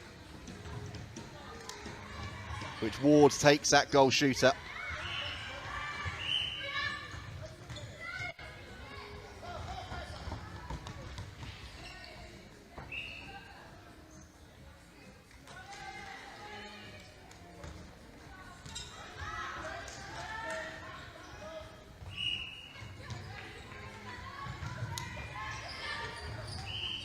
.12.5 on the scoreboard now. It's been a really commanding few moments from Glasgow Gaelic. They've really taken the ascendancy in this game.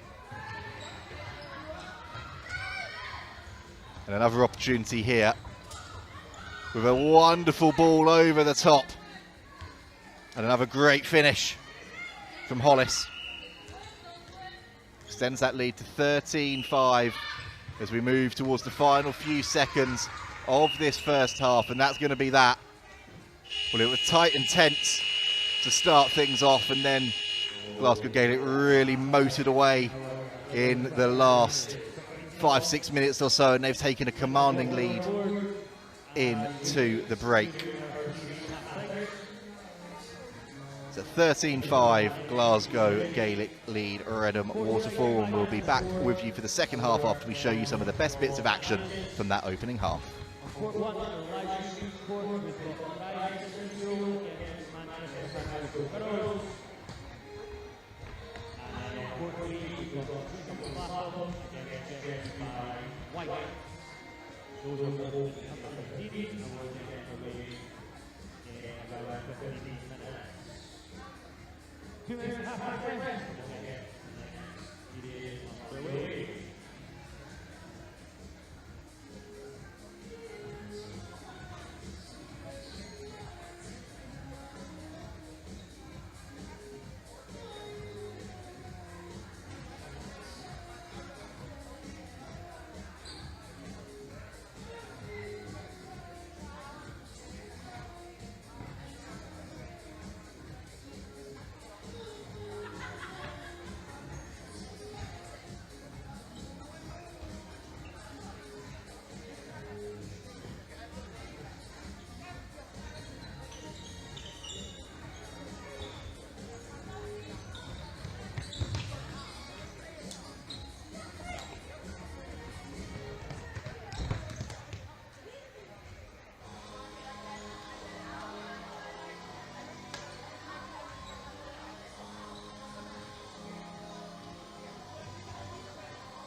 Back underway then.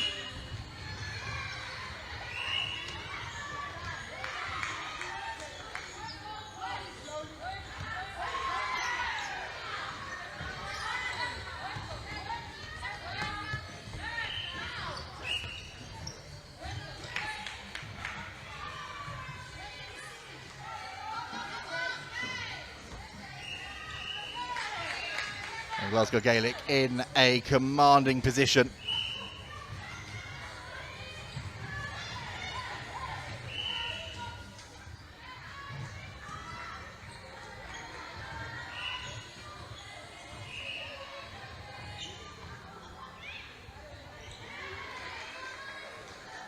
Reddam, Waterfall need to try and find a response because Glasgow Gaelic 14-6 to the good. And in a commanding position.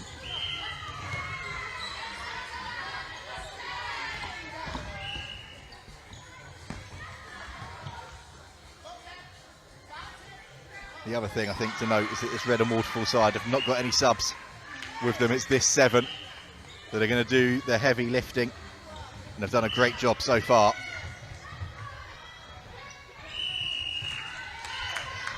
The 3-second call coming in there against Glasgow Gaelic.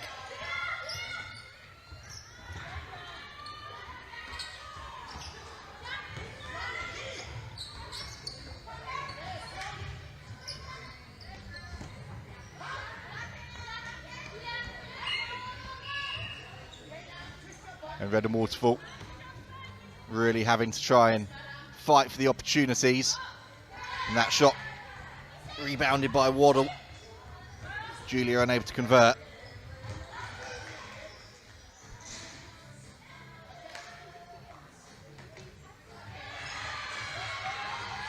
And Glasgow Gaelic are coming away with the ball again.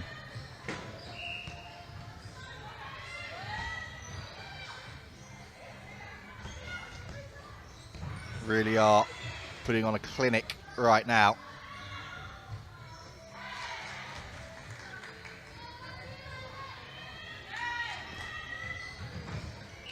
And 15-7 they lead.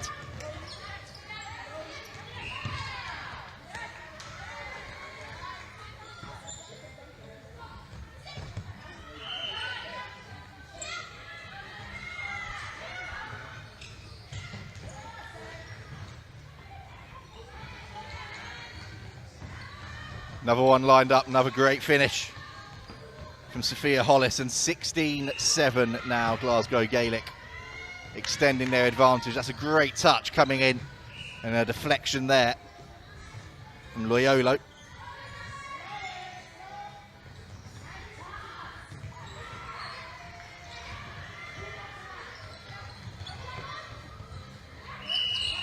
And again, a 3-second holding call.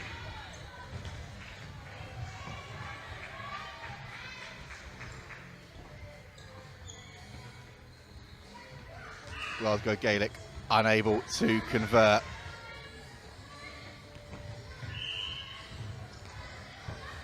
And Reddam Waterfall with an opportunity now to come away down the court.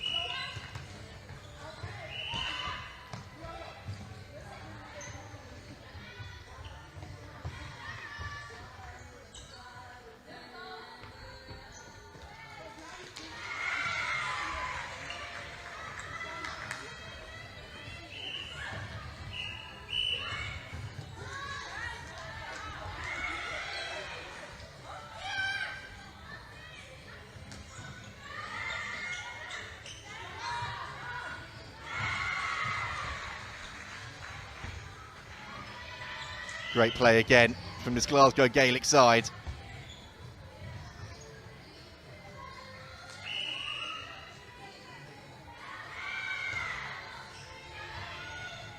An 18-7 Glasgow Gaelic now lead. An 11-point buffer and an 18-7 lead looks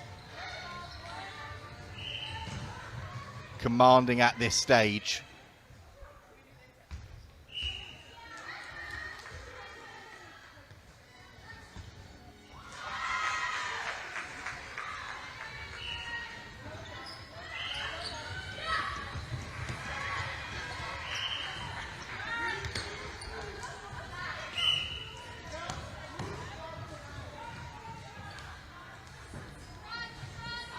Reddam Waterfall.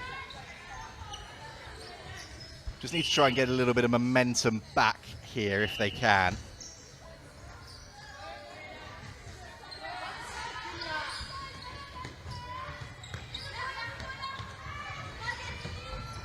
Oh, a bit of contact coming in there.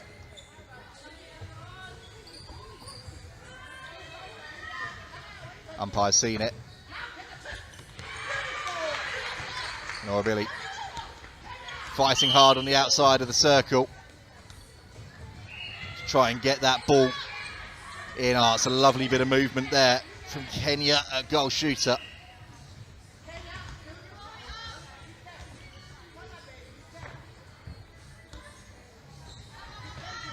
There's some encouragement coming from the Reddam Waterfall coaching unit down there.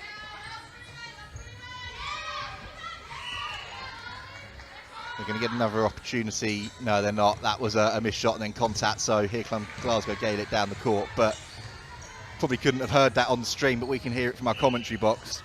Really positive encouragement coming on from the Reddam Waterfall coaching side. And down there at the moment, you can see their coaching team still just talking to their shooters, encouraging them.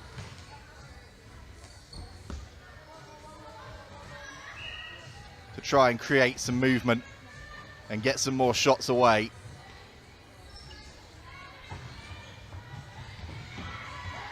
Really positive, proactive messaging.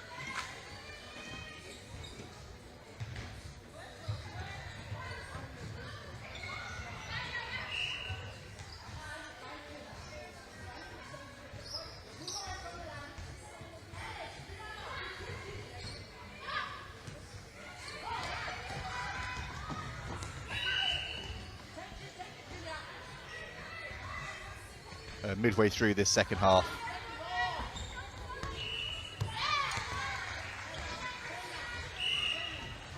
Hollis comes out of nowhere to get that deflection.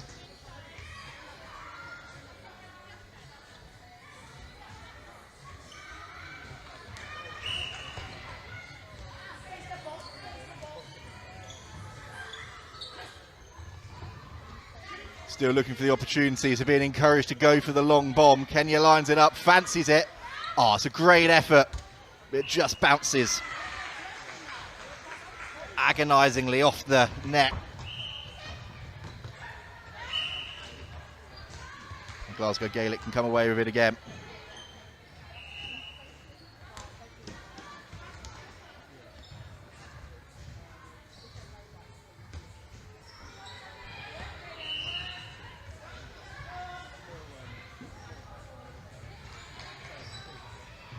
Oh, great reach down that far end.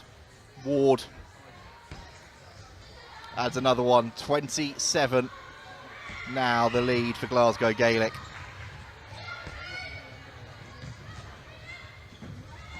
Oh, and they tried to keep that ball alive at the far end. It wasn't a bad effort at all.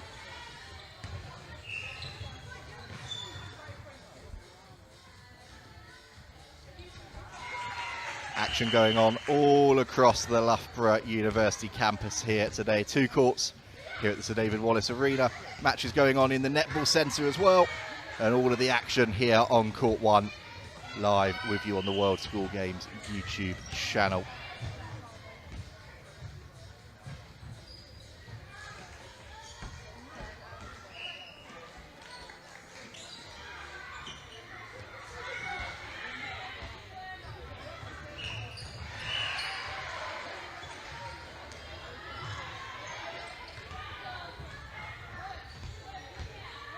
Here we go then for Reddam Waterfall.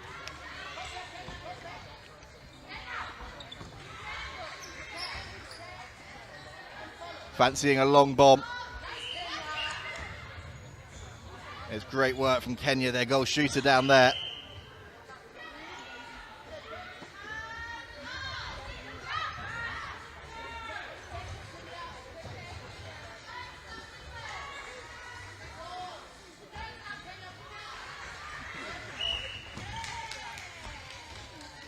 And getting the ball back, getting an opportunity here. And Julia, their goal attack, lines this one up. nails it. That's really good work.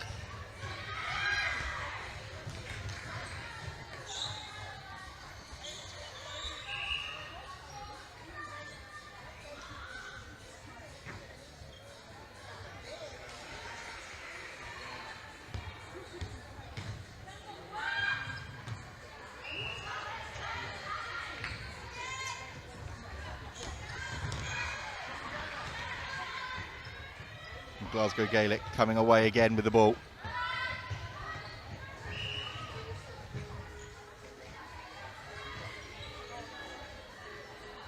Working their way up the court, continuing what has been a really impressive showing and another really strong finish.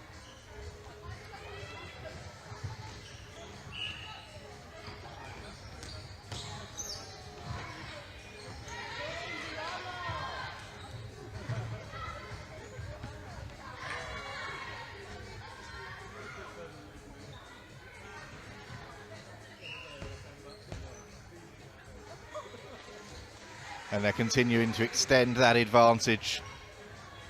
They've got a centre pass here right now too. 23-8 they are leading. And they're really starting to motor now. Another shot. Rebound is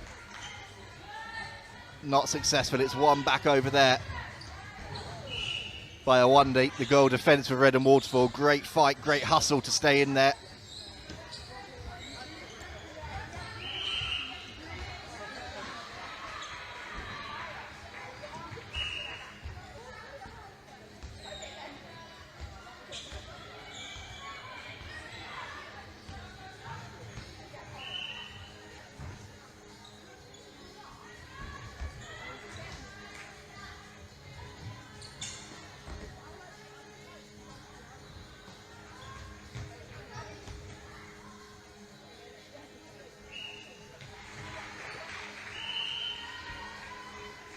Oh, another long bomb, another fantastic finish.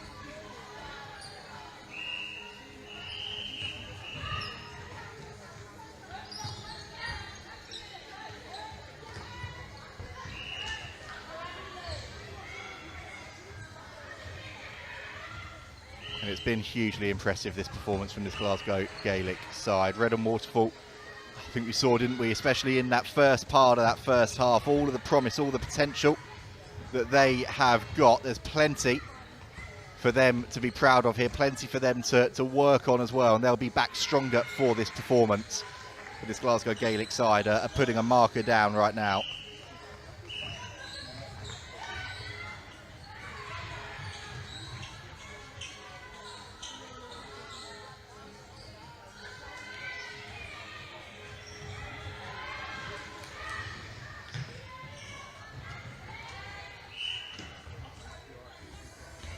.90 seconds left of this one. 25-8 on the scoreboard now to Glasgow Gaelic.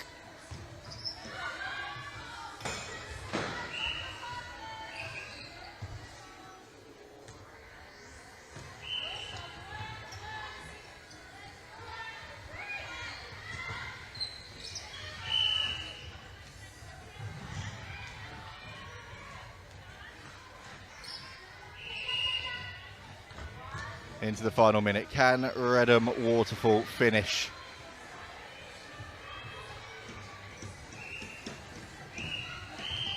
With a flourish here. Can they make sure they have the last say in this contest? You can hear the shouts of 1 minute down below us as they work the ball around the court again. There's Orabili, their centre, just unable to hold on to that one.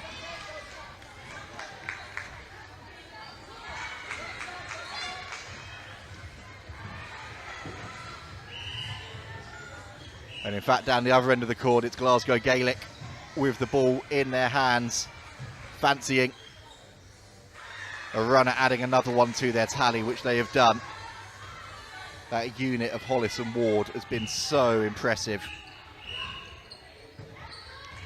in that shooting circle.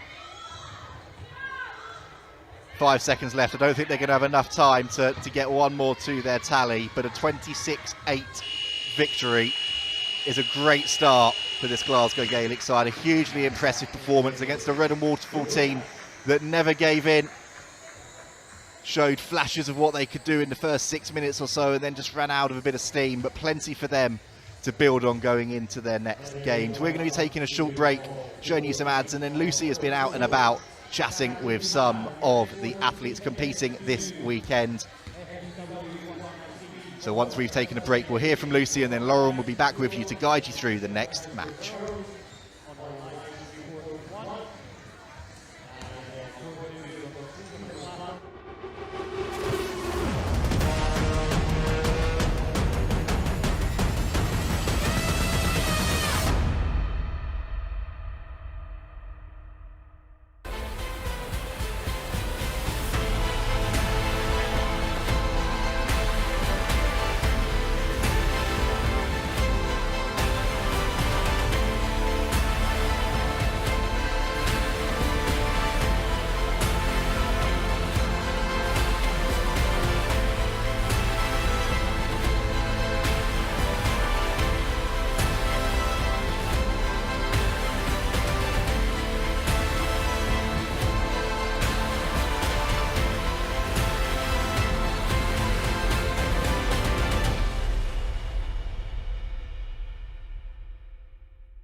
Now, at the World Schools Netball Cup, we're not just about the netball. We've got all the things that you need off court for an amazing experience, including our hair braiders. So, going to come and chat to our lovely guest here, currently getting her hair braided.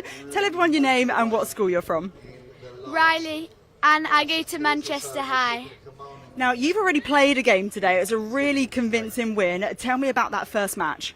Yeah, it was a really promising game. We played really well and we got a good win. You did indeed. You were popping in goals for days. It was incredible. Now, what have you gone for in terms of hairstyling? It is looking pretty good at the moment.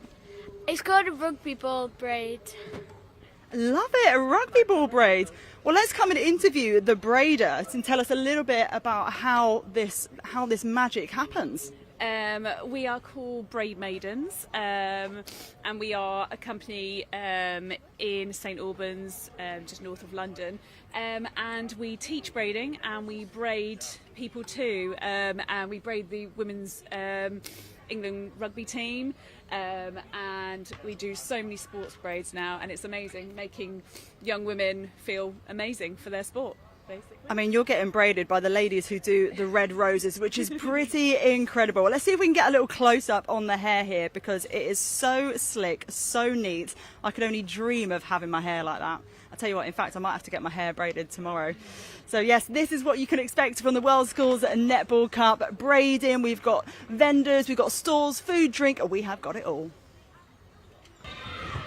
I'm here with Jazzy from Gordon School, taking part in the under-19 age group. Jazzy, thanks for chatting with me. How much are you looking forward to being part of this event? So excited. Definitely a nice few days out with the girls. I can't wait to play with the team, to be honest. And of course, your first match is coming up a little bit later. What's the word been from the coaches in terms of your focus for your first game? I think right now we're just supporting our team who are just playing now, but we're going to try to stay connected. I think that's the most important thing of the weekend. Try to have some fun, and then when it's closer to game time, we'll really lock in. And of course, we've seen you on the international stage represented England in some of the pathway age group competitions, which I think just speaks to the calibre of the competition here at the World School Games. Yeah, it's such a high level. I'm quite excited to play against countries I've never played before. I think it would be such a great opportunity, and such a great opportunity for these local schools just to have some fun and have a good run out. And of course, Gordon's under-19s. What can we expect to see from you guys this year? Oh, we're here to win it. We've come second too many times, and I'm ready to go home with a nice gold medal and a big trophy. Oh, well, watch this space.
So, welcome back to Court 1 at the World School Games netball event here at Loughborough University. The sun is shining.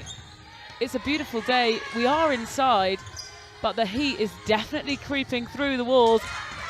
Here, we're underway with Bryanston School in the yellow and navy and Manchester High School for Girls in the purple and black. We're already seeing these two teams working each other out. Accuracy coming from Bryanston School. Getting the obstruction, and the second attempt will be a good one. So we'll just look at the lineup here. Bryanston on the ball. At goalkeeper got with Liana, sorry, my fault. Goal defense Bess, wing defense Saba, centre Willow, wing attack Alicia, goal attack Bo, and Flora, goal shooter. To come on for them is India, Georgia and Hannah. And Manchester High School for Girls, we've got Claire at goalkeeper, goal defence Polly, wing defence Eloise, centre Evie, wing attack Sophia, goal attack Willow and goal shooter Hannah, with Isabel and Maeve to come on for them. Both teams already we're seeing end-to-end stuff. Manchester High on the ball, having to take lots of short passes in the centre third. Pressure coming on from Bryanston School. And they'll win the ball back there through valiant defence. Great contest all down the court, and that's exactly what you want to see. These two teams going head-to-head. Really having to work hard to get this ball out the centre third.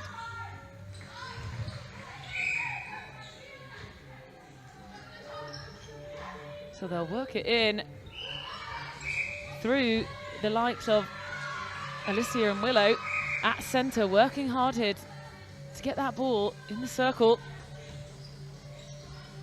Trying to feed straight through, but won't be able to. Getting the contact again. Fed straight to Bo.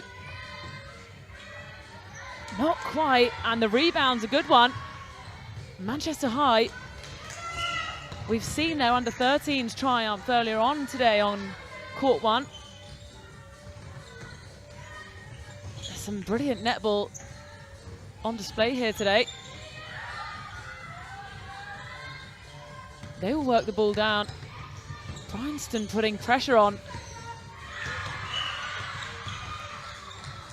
Oh, fumble ball.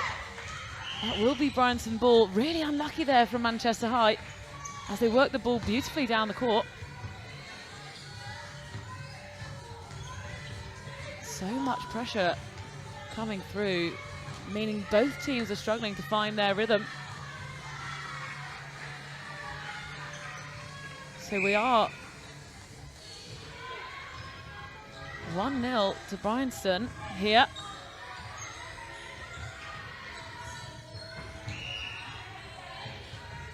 Now they're finding their flow. Two individuals, again, working beautifully together is Evie and Sophia from Manchester High.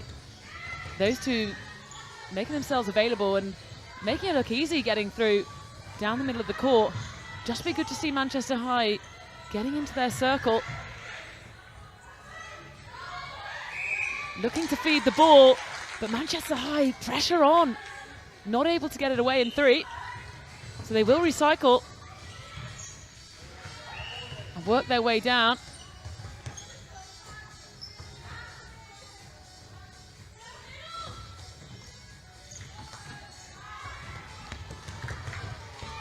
Bit too much energy on that pass going out. Evie, bit of frustration there, but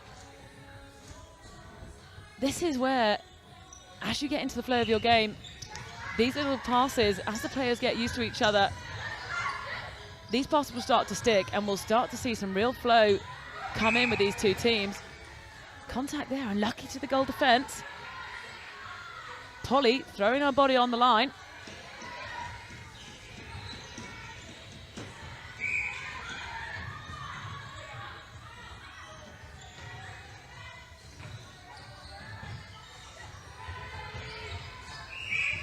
Manchester forcing Bryanston to throw those long balls. No access straight through the middle.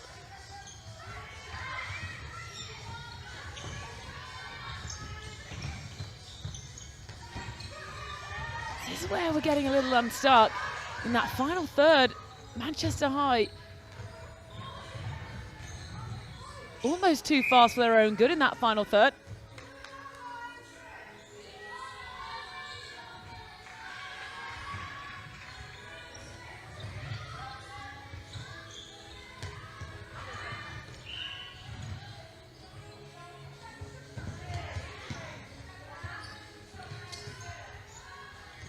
Having to play back.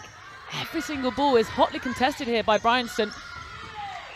Working their way in. Putting the shot up from far away, and it will be a good one. The accuracy there from goal shooter Hannah. No problem. High fives coming in and a lot of cheers from the bench to make it one apiece here.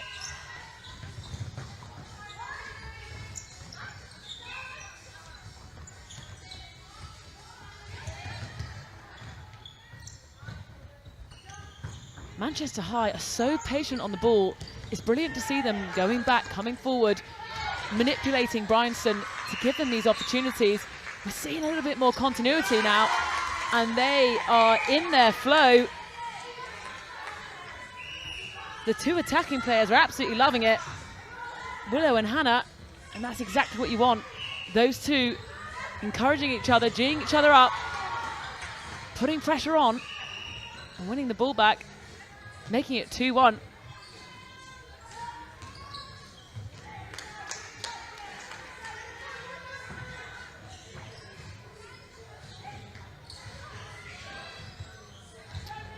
Got to shout out the glitter on Saba's hair from Bryanston. She looks absolutely fabulous. She's lighting up, sparkling the courts. Looks brilliant from the gantry. But sparkling is our goal attack from Manchester High. Willow again with the finish, and she gets her hands on the ball, starting to give her side a lot of energy in the attacking final third.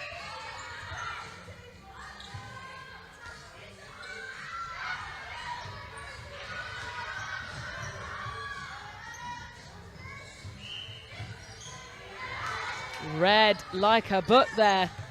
Best goal defence.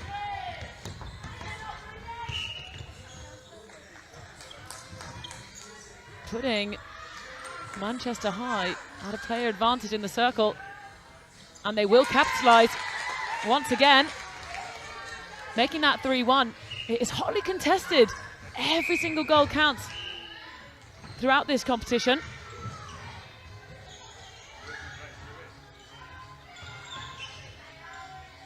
Just take a look back here, the under-15s competition. In 2025, Solihull School won the competition, with Scarsbrick coming second and Manchester High in third.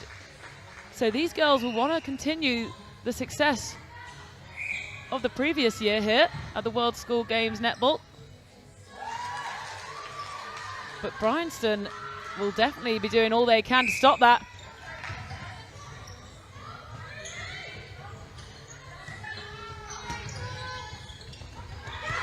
Well read there by goal defence Beth, although it is back and forth. Not able to keep a hold of it. That's contact coming from the centre. Patience there from Hannah. Manchester High, the bench are loving her composure and patience. Bryanston are trying to go route one, but Manchester High will say no. Through Claire there, goalkeeper.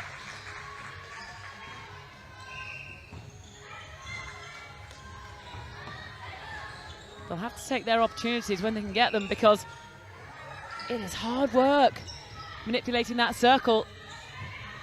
Trying to get close to the post. Bryanston, valiant defence here. Forcing the error and winning the ball back, which is exactly where they want. They will play quick.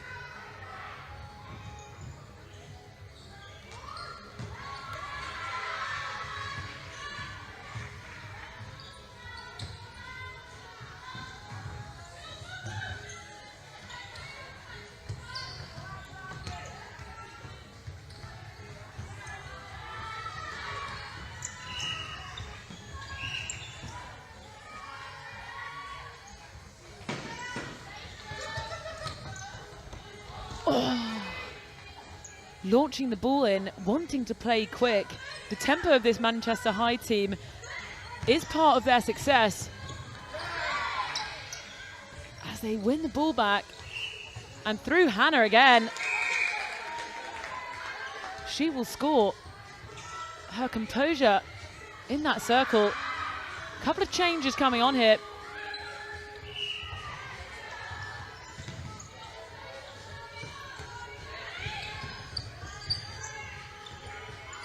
I believe George has come on for Bryanston at centre.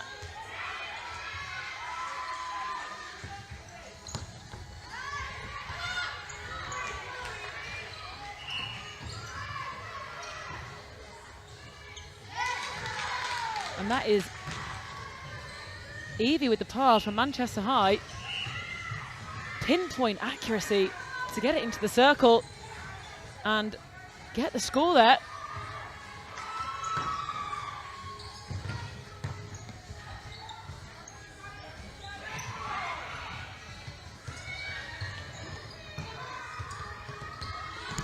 Manchester team just winning the race at the moment.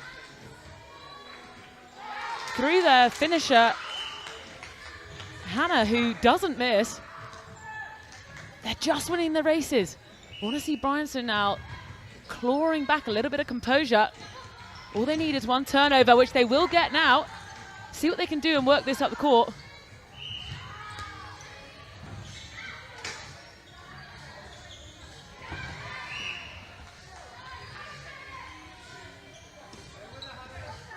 Bryanston throw-in, having to work hard, but they do well.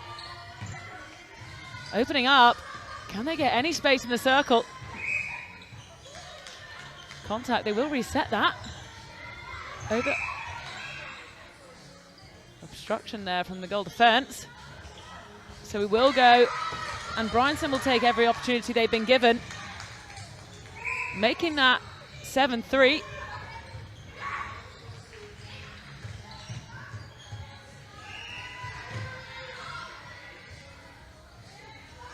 Opening up there. Bryanston now getting into their flow.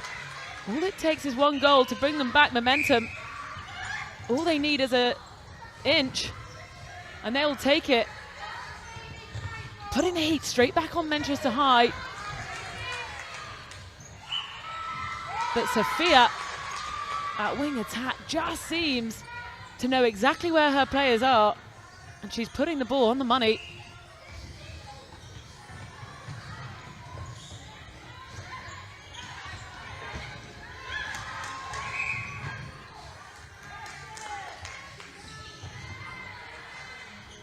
Bit of patience is being asked for of her fellow teammate.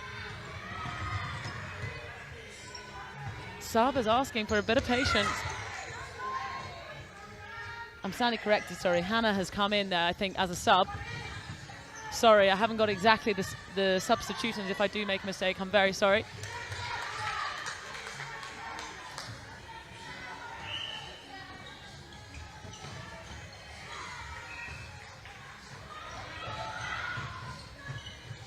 So, final 30 seconds.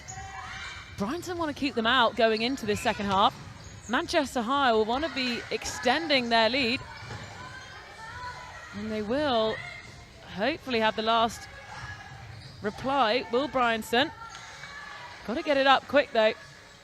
Want to make use of this opportunity. And they will have a shot before the hooter. And that is a successful one.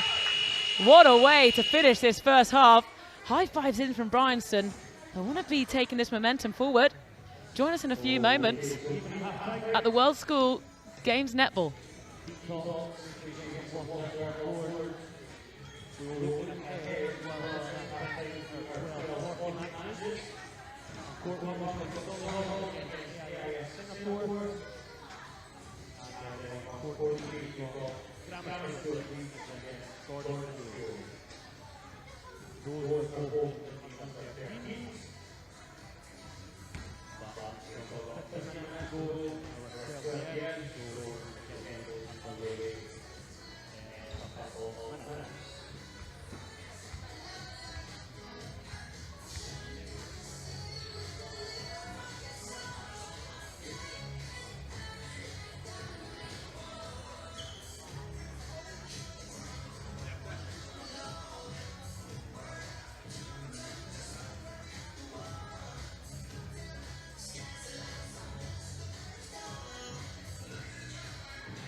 So we are underway here, the second half at the World School Games Netball Cup. We've got schools from all over the world. It's an absolute privilege to be here with you on the comms. Manchester High School for Girls, just a reminder, in the black and purple. The Bryanston School in the yellow and navy.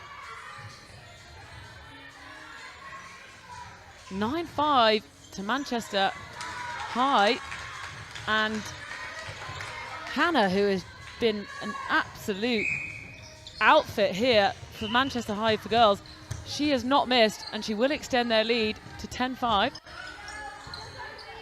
Just a reminder of who's in their pool today. Glasgow Gaelic School and Reddam Waterfall from South Africa. They played just prior to this fixture. Glasgow Gaelic School taking the win, 26 goals to 8.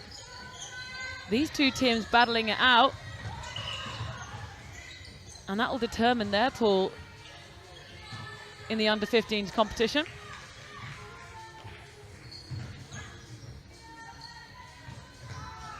Beautifully worked into the circle, moving the Bryanston girls around, doing so very comprehensively.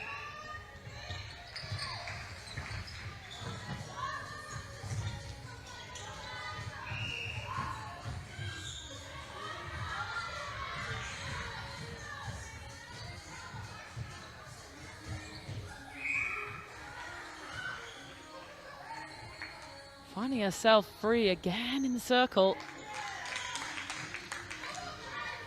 is Hannah. Bryanston need to respond now. They've allowed Manchester High to take a bit of momentum through the first half, and they'll definitely want to stop that in this second half. And they will do so.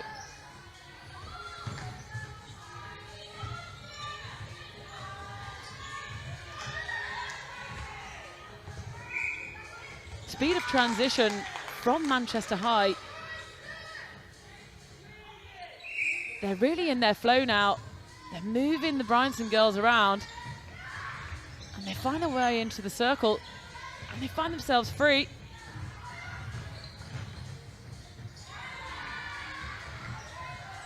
Forcing them out wide though. Here's the goal defence from Bryanston. Best doing all she can there. Substitutes coming in.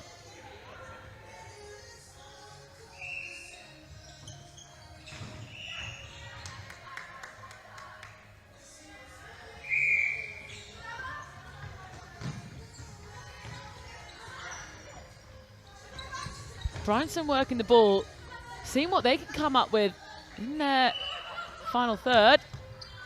There's a long range shot. Not quite sticking.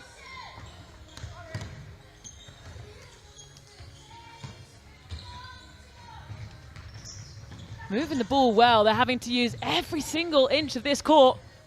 Bryanston giving them nothing.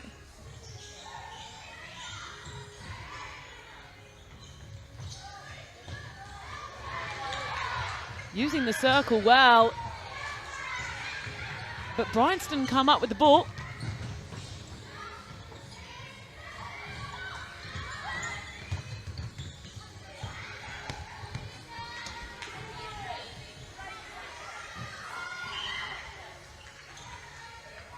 Just spilling the ball in the final third. Want to see them be slightly more patient in that final third, working on their small passes as they were doing really well at the beginning of this game.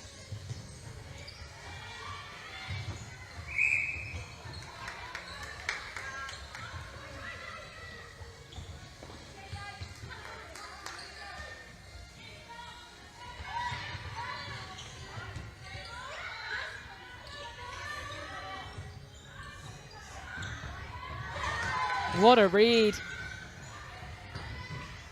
from Polly there. Polly Briggs is a seriously good defender. She reads the ball, moves away from her player, and is just plucking them out the sky today. making sure Bryanston cannot get a foothold in this game.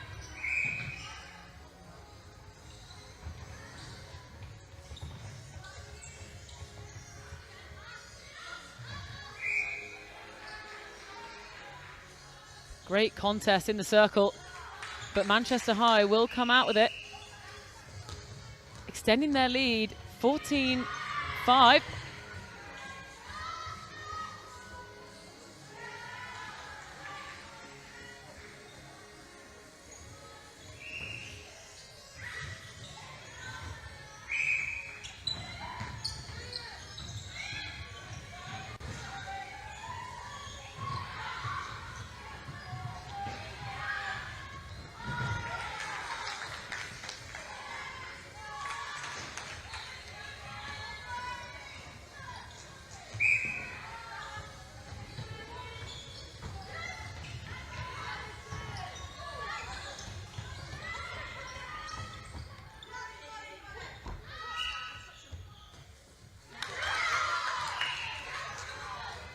Bryanston claps coming in.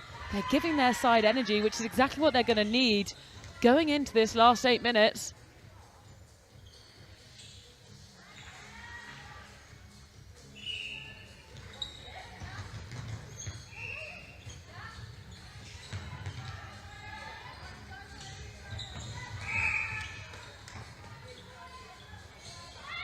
Goalkeeper being called for contact there. I thought that was a brilliant read, just not able to keep her hands off the body, but it was absolutely the right decision to go for it.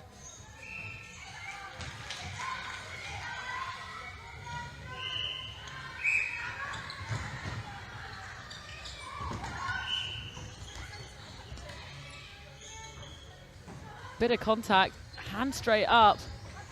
She knew she was going to be called, but they come up with the ball again, Manchester High. Bryanston making them work in that centre third.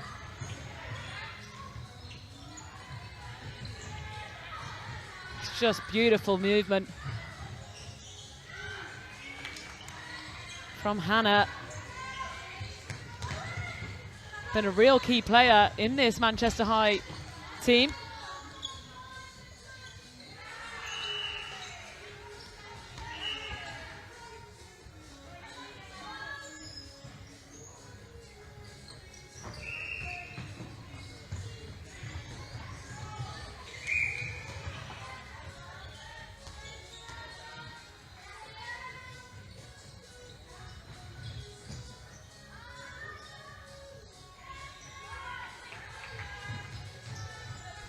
Rebounds coming up Bryanston's way. They've been relentless at getting the ball down.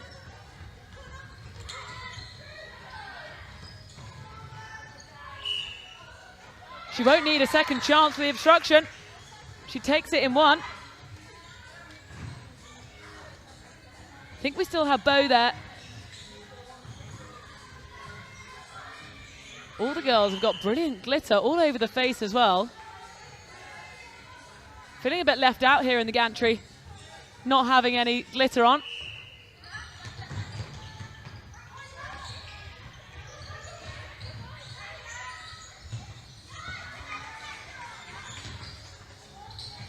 Well worked, but just not able to keep hold of it. Brilliant movement from the Manchester High girls. Bryanston on the ball though. 6 minutes to play. If they can get themselves back on the scoreboard, we will see a bit of pressure being put on Manchester High.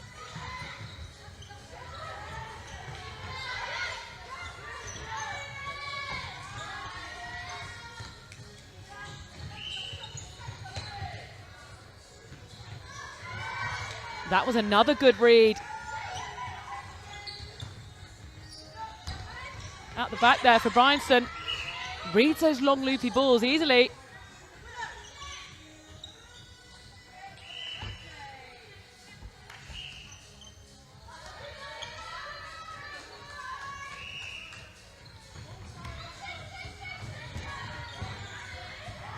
Well held there. The speed of that transition was half a second and they're in for a goal. This Manchester High team know their way to the net.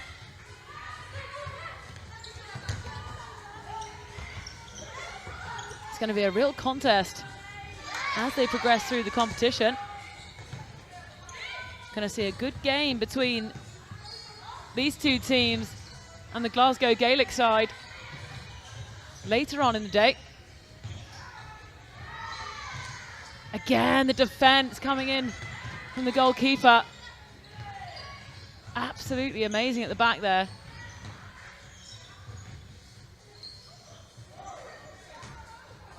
Could have been a goal from the final, from the second third there. It's just bounced off the post.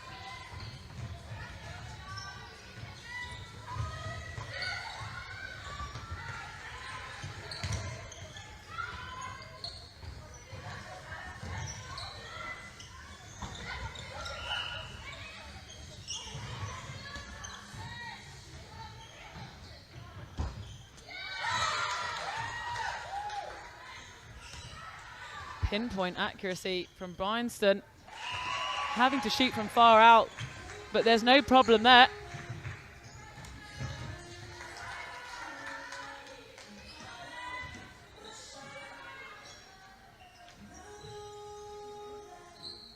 Three minutes to play, and it is 17-8. Hannah will attempt to extend the lead here, and she will do. 18-8 to Manchester High School for girls.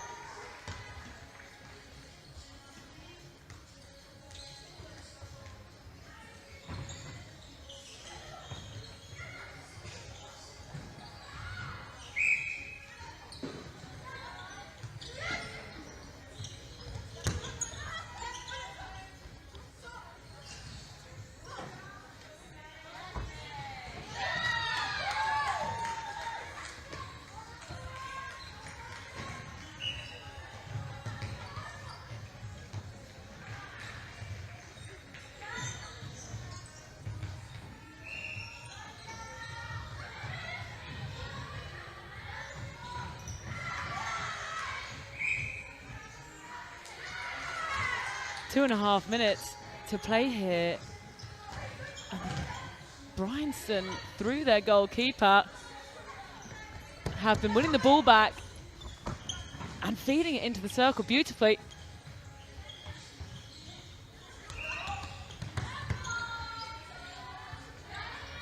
But sweeping up the rebounds will be Manchester High.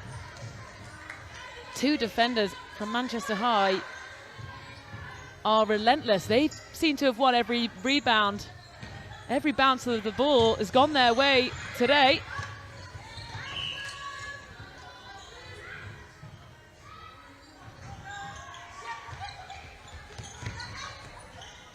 Bryanston, though, will be aware that every goal counts and will want to keep pushing forward in this final minute.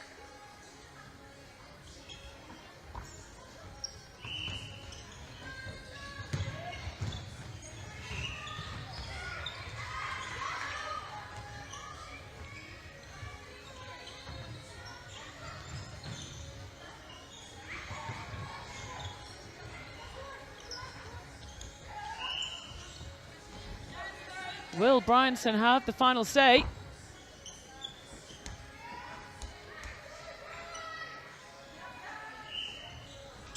Oh, just not able to hold on to it. They want to keep pushing forward. They've got to do so with accuracy. So Manchester High will come up with the ball again. Feeding it through the circle. Bryanston forcing the errors again.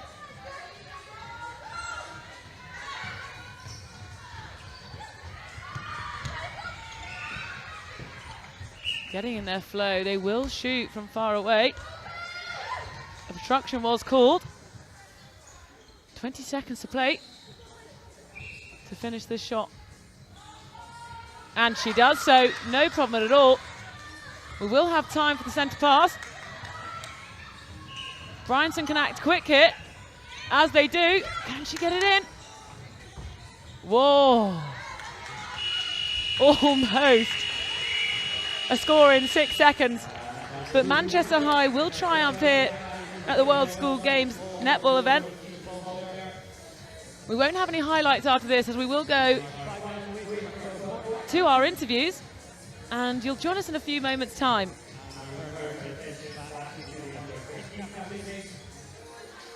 Court 1 on our live stream, we've got Solihull.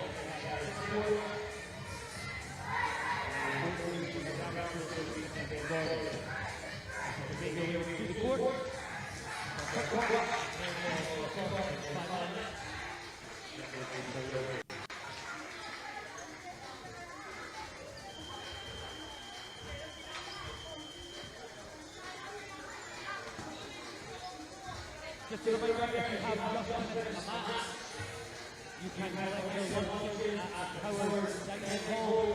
The lunches are available at Howard's Dining Hall. You can collect it when you get the remainder of the wallet. Follow the sign. We'll go past our fan zone, which we can get here to. As our guest vendors, we've got beer vendors. We've got Christmas outside singing, activation, and our AV and friends are also available there. So please make sure to travel. You'll be able to arrange your lunches.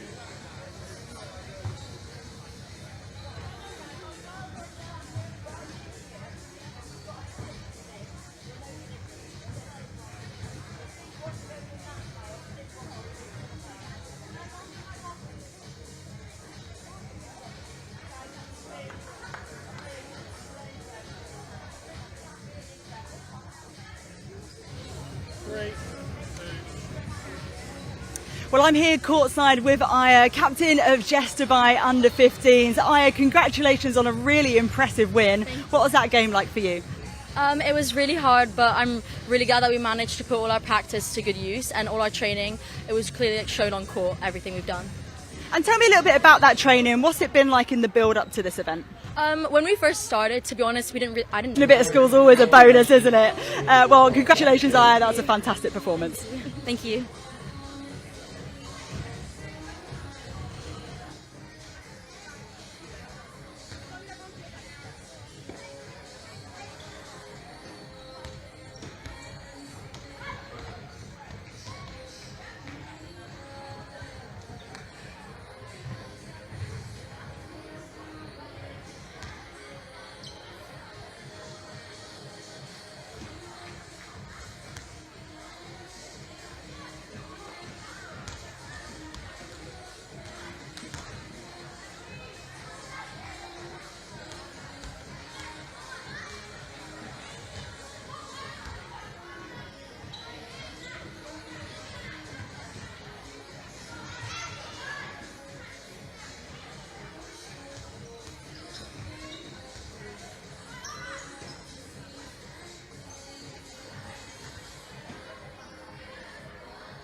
2, 1. Back underway then at the World School Games Netball Cup. We're back into the under-13 Solihull School in the navy, taking on AIS Singapore in the green. We'll run you through the teams quickly, starting with that Solihull team as they cheer their opening goal of the contest. Goalkeeper is Anaita Sethi. Goal defence is Rosie Fryer. Marielle Sherkor is at wing defence. Olivia Van Ristel at centre. Claudia Vara Sands at wing attack. Lizzie Wood at goal attack. And Ruby Shearing at goal shooter. The AIS Singapore team. Goalkeeper Amelia Stinson. Zara Jordan goal defence. Jessica Helliott at wing defence. Coco Cooper at centre. Angie Volistecki at wing attack. Caitlin Fulton at goal attack. And Layla Avamades at goal shooter. An early goal on the board for Solihull School.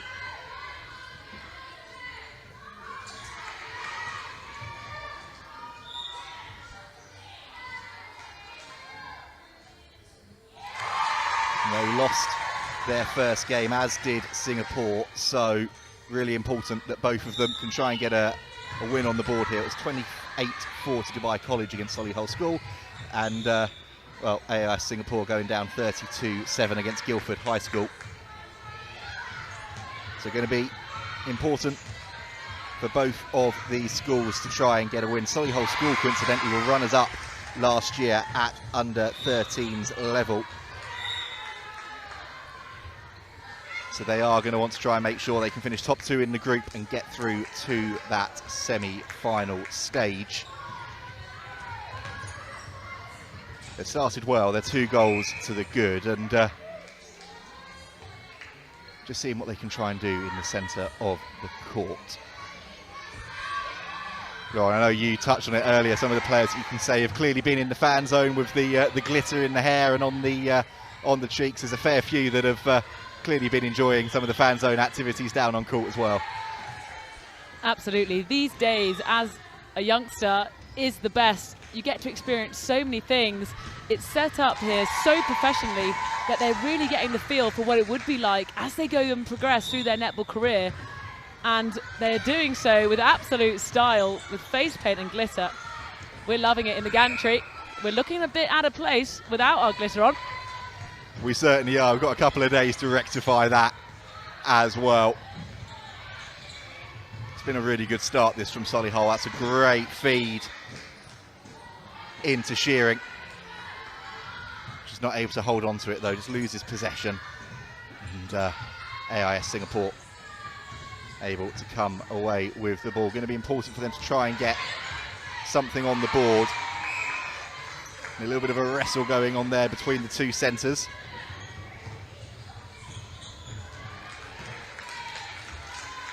Commentators' dream down there as well. AIS Singapore got their names on their backs. It makes life easier for Lauren and I up here, but actually, as you were saying, Lauren, it's such a professional setup here, under 13s, but knowing you've got your name on the back of your dress, it's the first time that you're potentially having that as well. It's a keepsake for you afterwards as well. It's special memories. Definitely, and when you've had to travel all the way, you do deserve your name on the back of your dress. And they are representing their families here, they're representing their school, and they're all doing so brilliantly. They are. It was great work there from Shearing. Not able to convert that, but she's managed to get the rebound, gets it away to her goal attack, Lizzie Wood, who does add the 4th goal. It was a little bit of a stumble there from Shearing. Did really well, actually, just to hold her footing and not lose that possession. And her side have got the centre pass here now too. We need to shout out Solihull School here, all sat watching the game. They've got their boards, cheering their fellow teammates on. They are, which is great to see. The support. It's a healthy crowd, I think we'll call it in here. We know from previous editions of the World School Games that those crowds are going to get bigger and bigger as the weekend goes on, as we get to those final stages, and whilst it's brilliant, we've got multiple courts all around the campus, it does mean there's a little bit of a choice for fans of which one of the 4 games going on at any one time they are going to be watching. Bit of basketball being played there, but ASI Singapore will come up with the ball. They will. Just a little bit of a delay for a shoelace to be tidied up. Speaking of basketball, I popped out into the fan zone a little bit a while ago whilst you were on comms. They've got the netball post set up out there, which is great, but got a couple of basketballers that have been interested seeing what was going on down there with some of the under-17s and under-19s players trying to practice their netball shots as well, and then seeing if they could try and do a layup to get it into the net, which was really entertaining to see. But also it's great to see that there's that level of support as people engaged, wanting to see what's going on around here this weekend.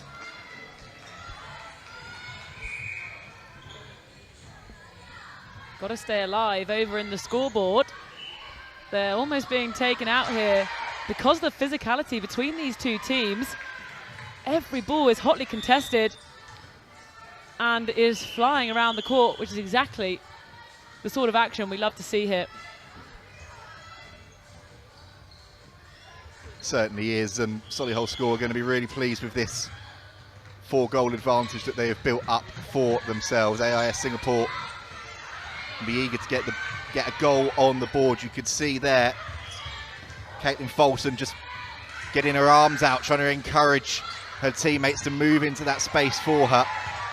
That pass was slightly overcooked despite the best efforts of Claudia Vara Signs to try and win it back. Oh, it's a great ball in, great feed. And Shearing makes no mistake, and her teammates over on that far side, one of the older age groups cheering them on, they're very happy about that. Brilliant to see Ruby Shearing getting into her stride now. She's shot a few goals, they've gone in, and you can really see she's building confidence through her game as we head in to the first few minutes of this half. I can see how physical it is down there, both sides really trying to wrestle for momentum.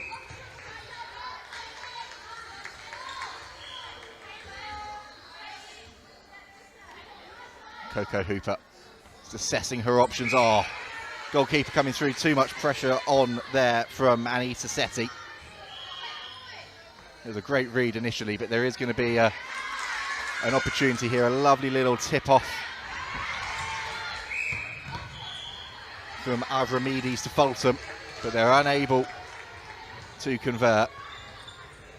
But it's good to see down there, Lauren, that AIS Singapore attacking unit. They're trying to just change the point of attack, just trying to change those different avenues and those shooting lanes to get themselves on the board.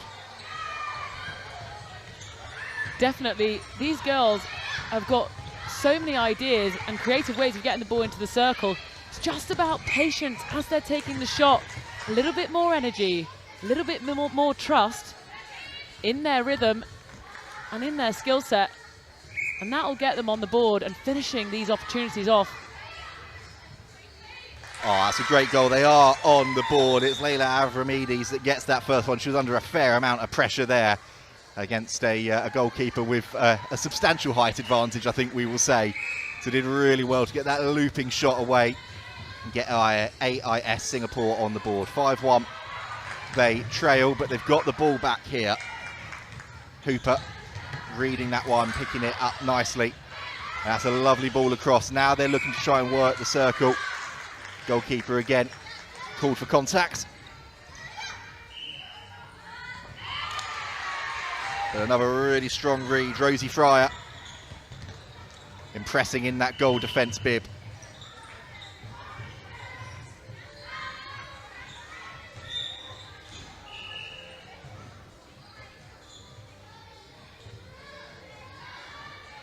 Oh, great ball in. Shearing dominating that shooting circle. No mistake about that one. There was only one person that was going to win that ball when there was a couple of hands went up for it. Good for us to watch the contest between the two centres here. From ASI Singapore, we've got Coco, her taking on Olivia from Solihull School. You're seeing every single ball being contested between these two. They'll be real instrumental in getting the ball into the circle, which both teams have hotly defended and are both finding difficult at the moment. They certainly are, and you can see there Hooper putting their hands up apologetically, bit of contact coming in on Olivia Van Ristel. That's going to give Solihull a way out here. There is Van Ristel looking for those options. Oh, great speed of ball through the court, wonderful feed into Shearing. Another great finish. We spoke about it in an earlier match about the impact that having a holding goal shooter can have on your side, and we've seen it here with this Solihull team. Shearing is playing that role perfectly. She's also so physical in that area. The goalkeeper is doing everything she can. Sethi there at goalkeeper, she is doing everything she can to get a touch on the ball, fingertips on the ball, but Shearing just never stops. She constantly holds her own and seems to win the shots at the moment and the rebounds, as we can see. And she gets that goal. It's another really strong reach from Shearing. There's a change being made down below us at wing defence for Solihull.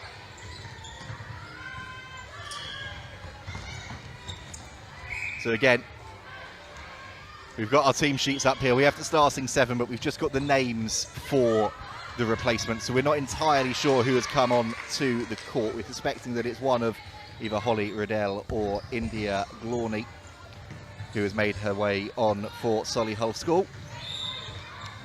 Arya Patel and Sophia Lister also part of that subs unit for this first match for Solihull School.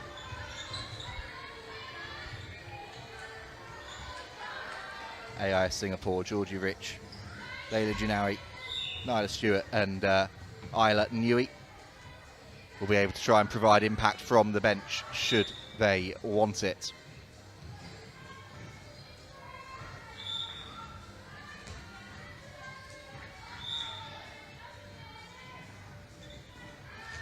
Oh, Shearing misses that one. Got to be one of the first shots she's missed in this contest, but she's going to get another opportunity straight away here. Great speed of transition from Wood into Shearing. Makes no mistake that time. And this has been the thing so far, hasn't it, for this Solihull School side. They've just been pouncing on those mistakes and those errors from AIS Singapore.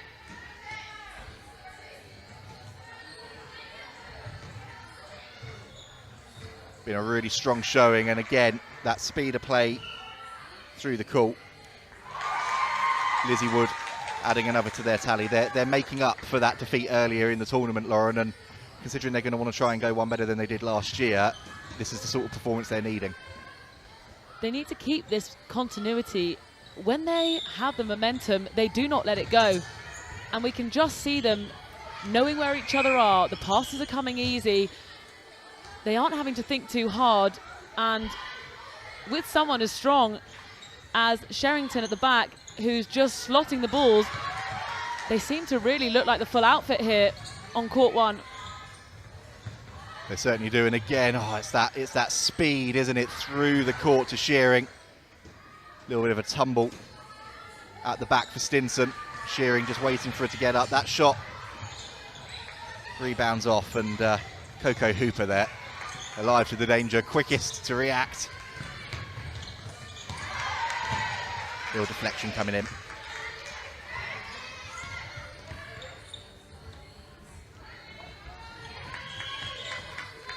Hooper again, lovely bit of work. You can see down there, Wojciechowski. Oh, she was pointing, she knew where she wanted the ball to try and set up a feed from the far side of the shooting circle, but it didn't come her side's way, and Solihull School now can break up the court again. Solihull, with their previous year finish in second, you can see they're used to this. As soon as they get a foothold in the game, they do not let it go, and they making ASI Singapore work for every possession. They certainly are. into the final 10 seconds. It's going to have to be a mighty effort from one of these sides to try and get a shot away before the buzzer. They're not quite going to get that buzzer beater, Solihull School, but that's half-time here on Court 1. It's been a great opening 15 minutes in the second game of the day for Solihull School, and they lead 10-1 against AIS Singapore at the break.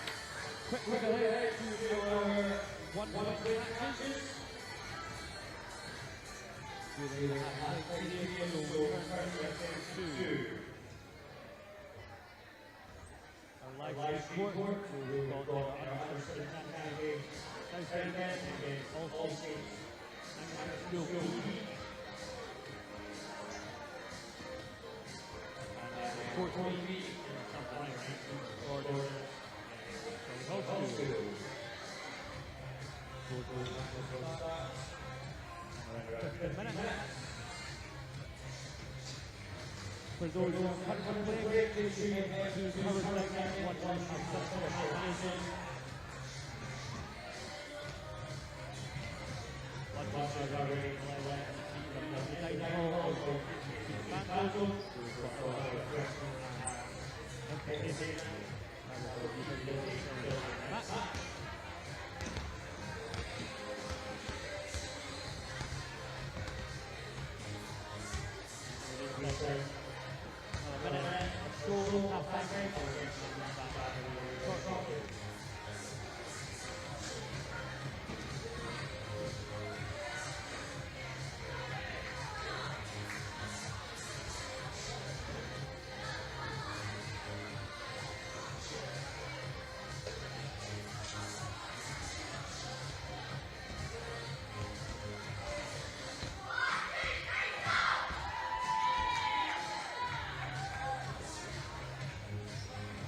Okay, court over.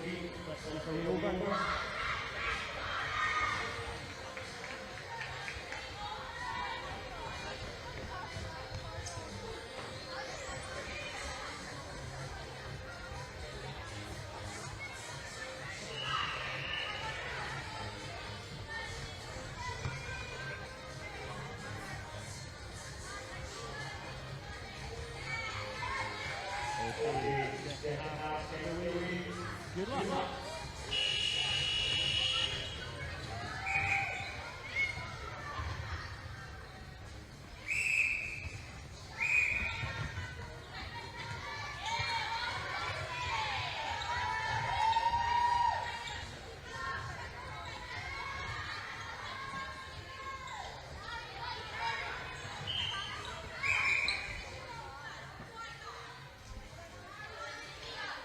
Back underway in this second half, and as we were waiting at the break there, Lauren and I were looking at a bit of a match-up between wing defence and wing attack that was getting a little bit feisty down there, and funnily enough, within seconds there was a contact call that came in. I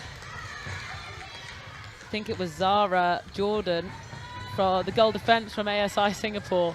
There's a message come on at half-time about not giving them an inch, making sure they're making this Solihull School side work a little bit harder, and she's setting the tone right off the first whistle. Certainly is, but oh, how about that? Through a deflection back there from Fryer.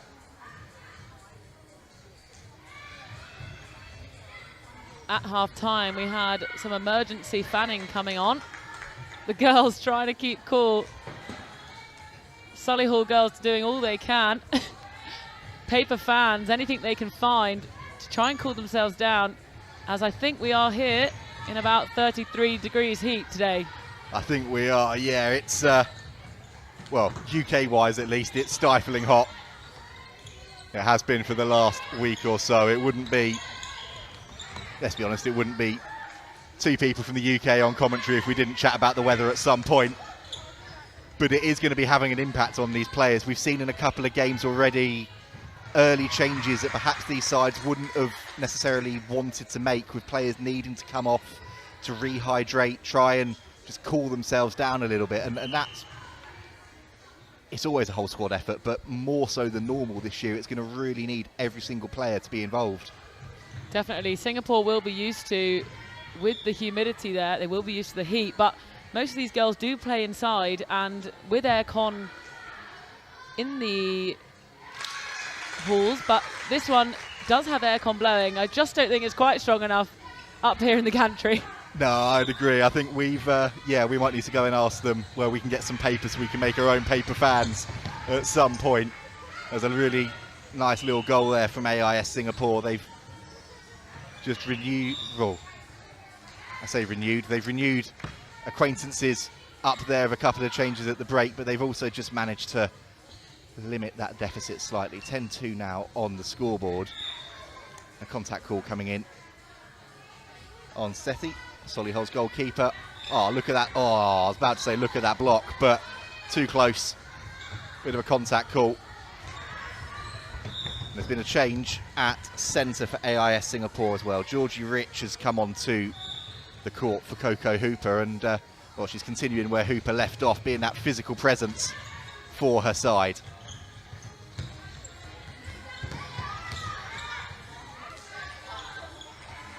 Great work down there. Solihull scoring. Oh, you can see the frustration there for Zara Jordan. Goal defence. She didn't think there was any contact from her side there. She thought she'd just managed to get a clean deflection on that, and have to say I think she can count herself slightly unfortunate to have not got that call. Solihull working the ball around the circle, trying to create a better shooting opportunity, but that one goes over the net.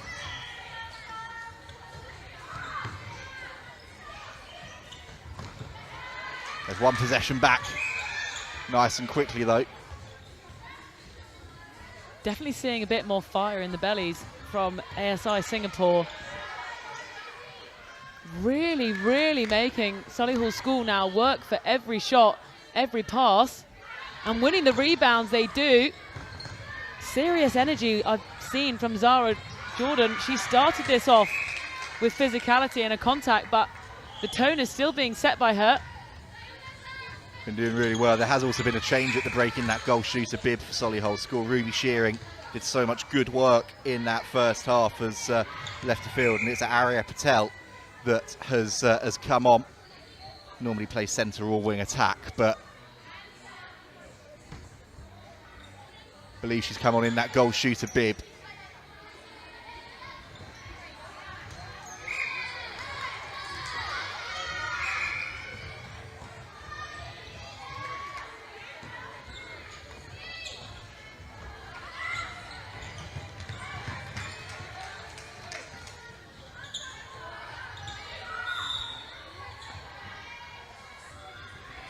But this team's continuing to motor forward and see what they can do.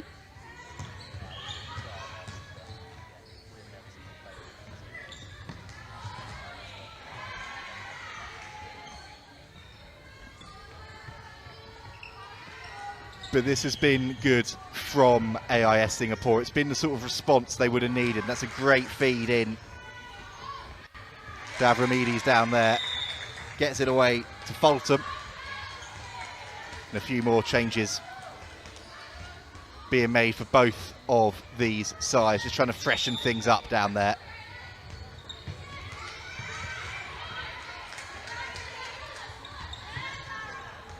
What can Solihull School do? Just try and change the flow of this contest. It's another shot that just had a little bit too much on it.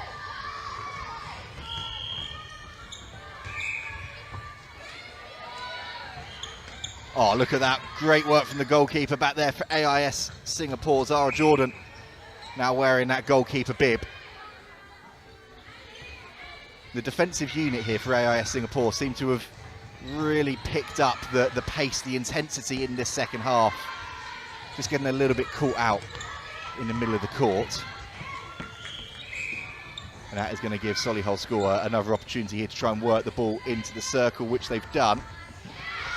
But again, that work back there has been superb. Aileen Newey coming on wearing that goal defence bib. Just needing to try and work the ball through the court here, which they're doing. Lovely feed in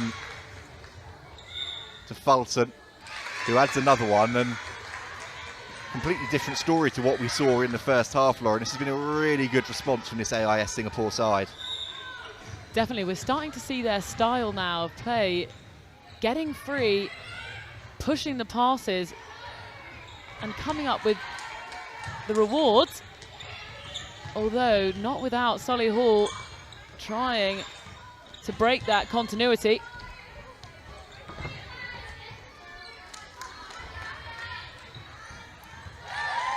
They have got a goal on the board though. That's going to settle the nerves down there for Patel.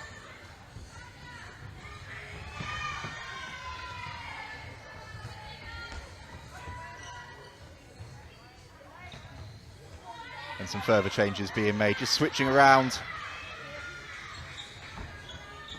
the positions there, goal shooter and goalkeeper. Setti going from one end of the court to the other, coming into that goal shooter position, having been so impressive at goalkeeper at the back. A lot of these girls will be able to play a multitude of positions. They're used to having to change, especially in the younger age groups. They'll be used to not playing quite a specialist position. As they are getting older though, they will start to hone in their skills and play specialist roles.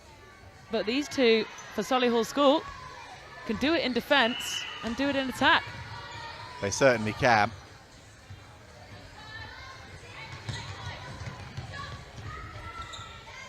And plenty of new faces on the court now too. 11-4 the score.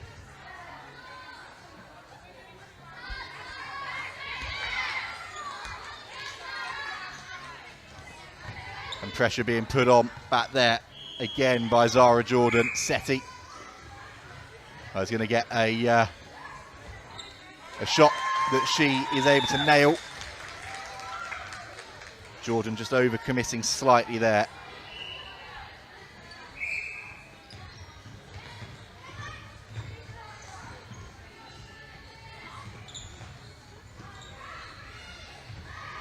Oh, good read back there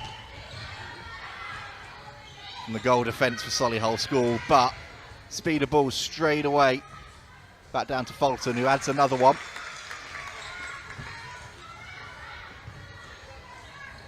And Alaya, who I got slightly confused with bringing the physicality, she's making the feed quicker. She's upping the tempo of this ASI Singapore team. She knows there's only 4 minutes to play, and she wants to close that gap between Solihull School.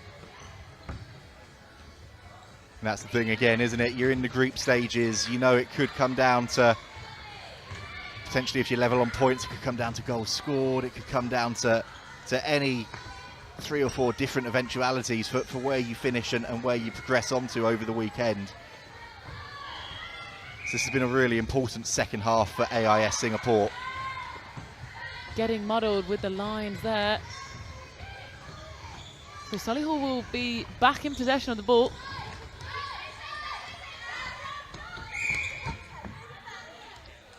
Oh, you can hear those shouts there of unlucky down there from the AIS Singapore bench. And Setti, oh, that's a lovely little setup for herself to add another one to her tally. As we were saying, was so impressive in that goalkeeper bib, but has really made that goal shooter position her own in the last couple of minutes now too. A bit of contact coming in down there from Lila Junawi,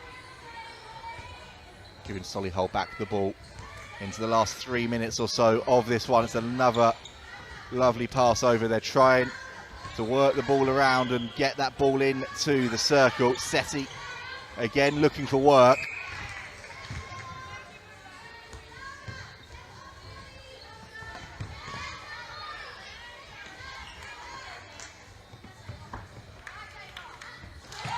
That's a great finish down there.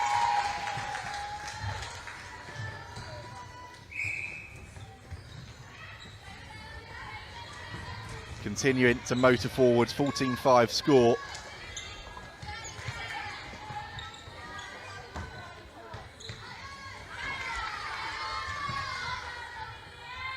And after a period where AIS Singapore was starting to come back into this one, Solihull have found their feet again in the last minute or two. Setti, oh, that one just bounces out. Bit of contact coming in, but it's been regathered for the Solihull centre. Setti again coming out, swinging it across the court to a wing attack, and you can see down there, Ayla Newey, just a little bit of contact.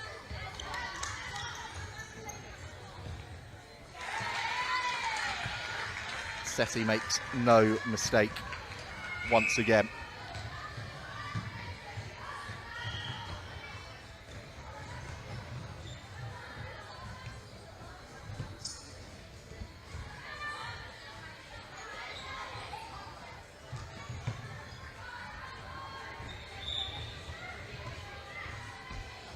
At the other end, there is another goal, and I think there's a change that's being signalled down below us.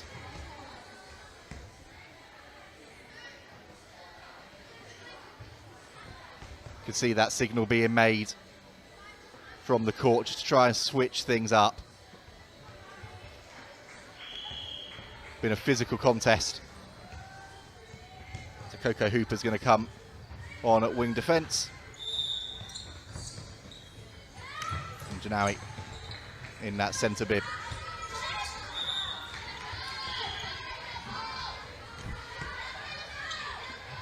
Zara will get this going again for ASI Singapore. Just slightly missing the call that it's a sideline. Throw in. So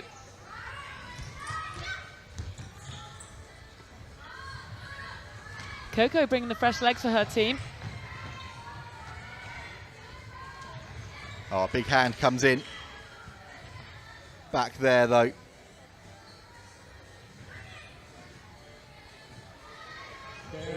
And Shearing wins the ball back, and we're into the final 30 seconds of this one. It's going to be a first win of the tournament for Solihull School. They're going to want to try and get another one on their tally if they can though. Setti looking for options. Great work once again from Zara Jordan to get that deflection in, but Setti, with 7 seconds left, swings the ball from right to left, sets up the long bomb finish, doesn't quite manage to bounce through and in, but you can hear those cheers, and those are Solihull cheers. You can see the high fives around as well. Needed to respond after that first match of the tournament where they suffered that defeat. They've certainly done that with a 15-6 victory over AIS Singapore, and they'll put themselves right back in the mix as they look to carry on their impressive form here on day one at the World School Games Netball Cup. We'll be taking a short break up on commentary and leaving you with some of the highlights from that encounter before we're back with you once again for the next match here on Court 1 very soon.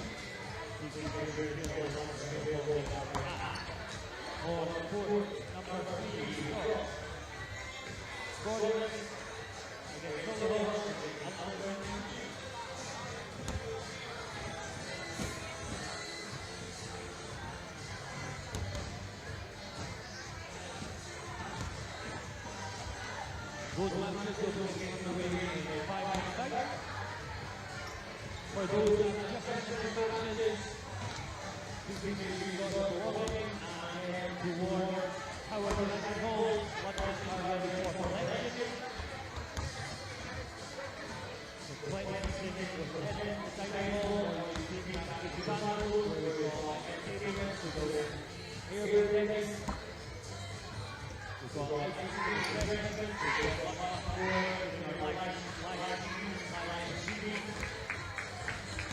we're choosing the line for one on the woodlands and the reaction.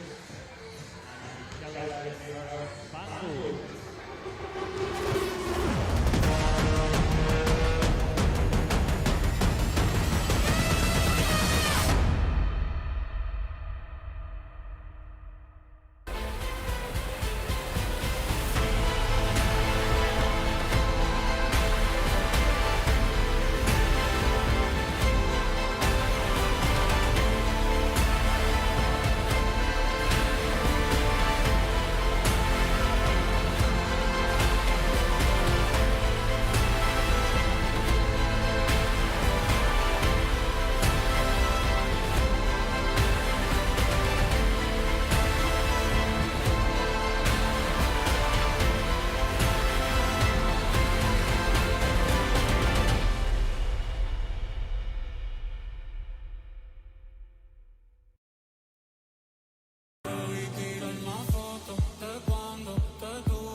Okay, 1 minute. Make your way to the court.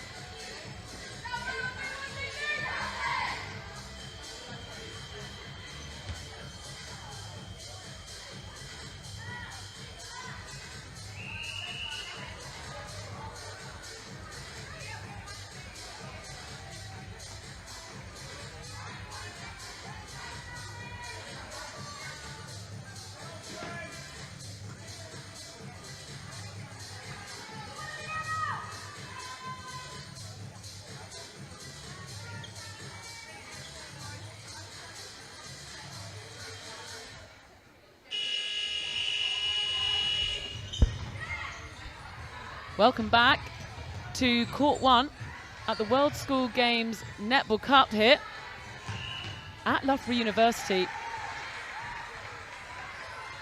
You join us to watch the under-17 girls battle it out with All Saints Anglican Schools B in the navy and white and Southend High School for girls in the green and blue.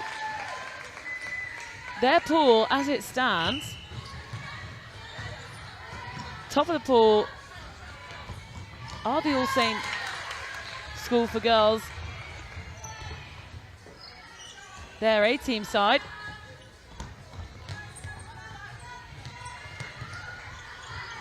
And following through, we've got Southend girls. They had a loss to begin with, a 16-30 loss. It's a bit of a double whammy for them, isn't it? Started off the day with All Saints Anglican A, and now they're facing All Saints Anglican B. Bit of a mouthful and a tongue twister to try and get out there, but how great is this as well? We've talked about it throughout the day, but first time we've had schools from Australia and Namibia showing what they can do, and this All Saints Anglican side here. It's such a privilege to have these girls all the way from Australia. We know how good the Australian national netball team is, and I'm sure they'll be taking inspiration, and we'll see a bit of that style and that technique through the game here on Court 1. We'll just run you through the sides really quickly as well. We'll start with that Southend High School side. Lila Basanko at goalkeeper, Isis Hodges-Law at goal defence, Diana May Osborne wing defence, Lily Farrell at centre, Isla McCormick at wing attack, Holly Bowdler at goal attack, and Jemima Hearn at goal shooter. Those of you that have been joining us for the World School Games over the last couple of years will be familiar with the names Basanko, Hodges-Law and Bowdler. Really impressive whenever they have worn their school's colours previously. And the All Saints Anglican B side, Aria Flick at goalkeeper, Bridie Murphy goal defence, Charlotte Anderson wing defence, Grace Hartnett at centre, Maisie Fox at wing attack, Zara Walker at goal attack, and Grace Golder at goal shooter. In 2025, the results of the under-17 girls competition was Redhill first, Sedbergh second, and Southend High School third. So these girls will want to be getting back in the silverware and take their place where they were familiar last year.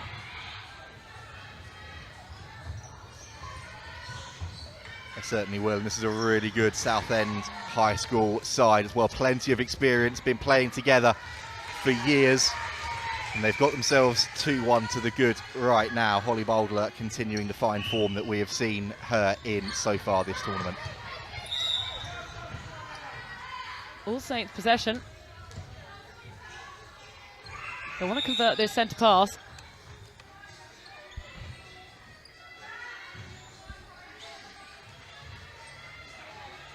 Bit of ribbon there, making the court slightly slippy. The accessories look unbelievable here. The Australian girls have got their yellow and green, like their national flag, as we know so well. their national team colours.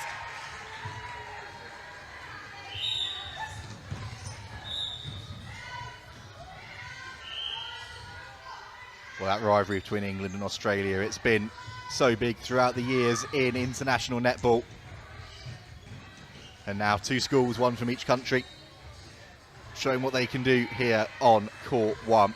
Been a really impressive start this from both of these sides. You can see there's a fair amount of physicality in the middle of the court, but this All Saints Anglican side not afraid to go around to then try and find that drive towards the circle. You can see that here, really nice work and a bit of contact coming in from Lily Farrell. Great composure from Grace, the centre. She's a key player for this All Saints side. Feeding the circle beautifully and getting her team back on the scoreboard. All Saints with possession again. A bit of contact coming in.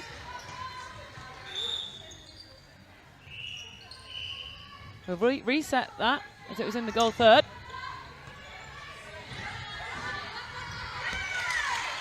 It's a brilliant read, just not quite on the same page.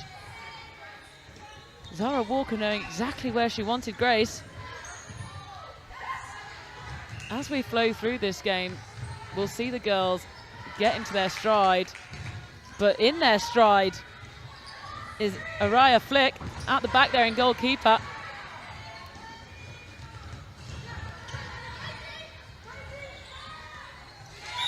We saw some of these players involved last night in that All-Stars game too. Grace Golder playing in that that senior third of action at the end for Rest of the World, and she was really impressive there. Seemed to have so much time creating space for herself, creating space for others, and we've seen her continue that this morning. But this is a good response from Solihull. The one thing that I think it's really interesting to note is that speed of play that you can see here from Solihull, just swinging the ball around to try and create those opportunities. A little bit frustrated there with the contact was Jemima Hulme, and still I think getting a little bit frustrated about some of the pressure that she's being put under, but she's got a shot here which she's nailed, and we're level again at 3 apiece. Talking of patience, Isla there, a wing attack. She has got such patience on the ball. She dummies one way, she brings them back, she's toying with the defenders, and she feeds the circle excellently. How about that though from Aria Flick back there? Doing as her name suggests, just managing to flick the ball up into the air off of that attempted pass. And then managing to get the ball away. But again, pressure being put on Golder in that shooting circle. Basanko has to go running all the way over to court 2 on that far side to get the ball back, which she's done, and will be able to crack on with things here.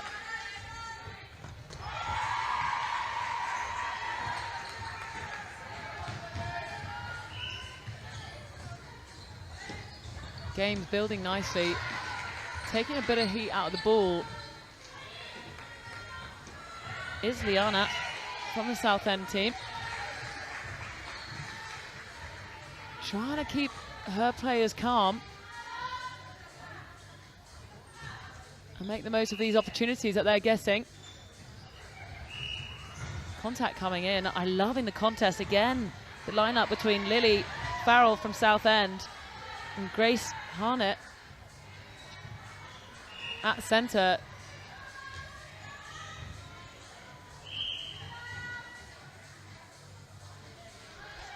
Just not able to get the energy on the first 2, but the last one will be successful. Holly Boulder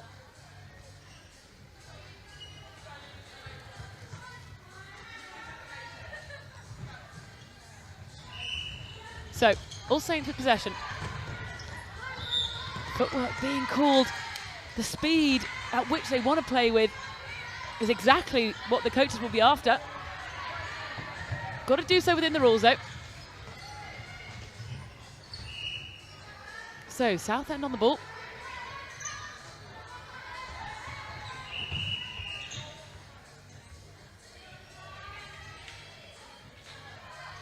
Bit of a word there from the umpire.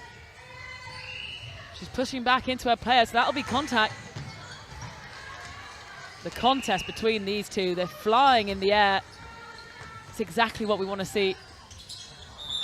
Well, Hodges Law really trying to make a menace of herself there, and you could see there as May Osborne guilty of a little bit too much contact, and that's given this opportunity here for the All Anglican School, which they have levelled again through Golder.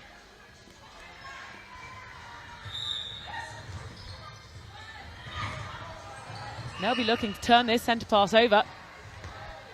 They will, and there's been a fair few bits of contact, haven't there, in the last couple of minutes. Again, nothing over the top, but just people making sure that they know that their opposite number is there. And I think it's fair to say, as far as the two teams are concerned, and level at 4 apiece, things have been starting to heat up between these two teams.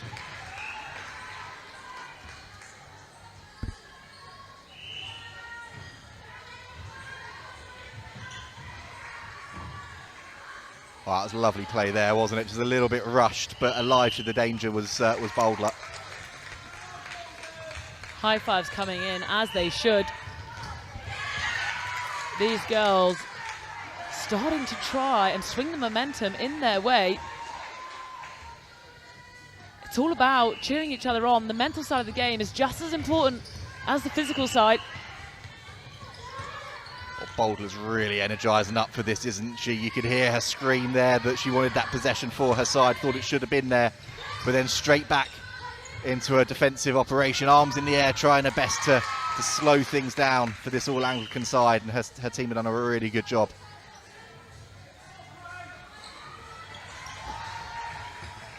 Thinking about what is the most important part of the game, do you think, Harry, when it comes to this tournament style netball? It's a difficult one, isn't it? I think you've got to be able to play those different styles, and we're seeing that. You've got to be able to adjust, you've got to be able to adapt to what's in front of you. You've also got to be able to adjust and adapt to what you can do on court, and we've seen it here from this Solihull side, and missed shot, but they're going to get another one here with Bowdler with that contact, which she's nailed. It's been really good seeing this Southend side actually work things out as they go, and when you're up against a physical defence like they are, it's how can you almost get round them to then try and create that shooting opportunity. So, what a ball.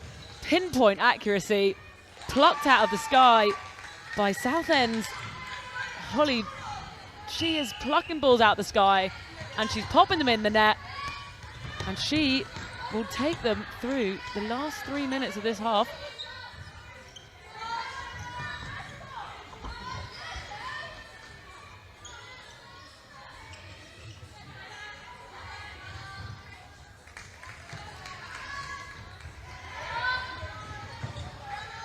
Southend trying to work the way back down now.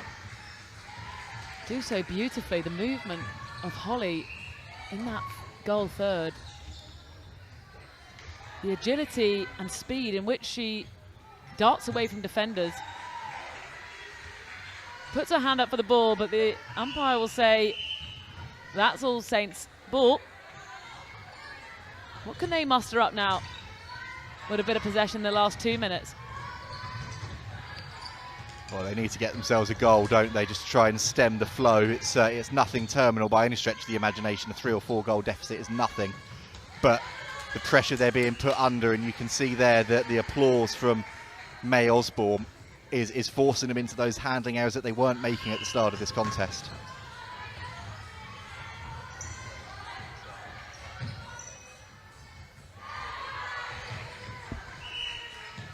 And contest they shall. Southend coming up with the contact though, and the ball fed beautifully. Bit more energy needed. Oh, how about that though from Bowdler? Got the rebound, managed to flick it back in around the back of the post, keeping her feet in, and Hearn then does the rest. That was hugely impressive.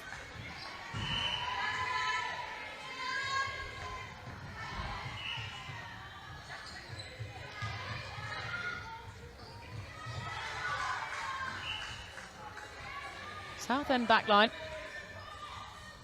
50 seconds left to play. Bit of contact, bit of obstruction on there. This is exactly how they'll want to see out their first half. Energy from the bench, geeing up the girls. All Saints will want to take this forward.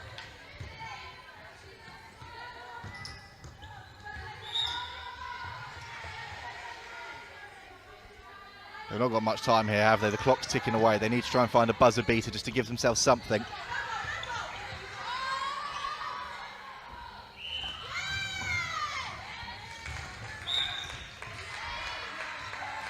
Not able to convert, though. They will have the last say, will Southend. Having possession of the ball again, which has been the story of their first half. Join us in a few moments for the second half here on Court 1.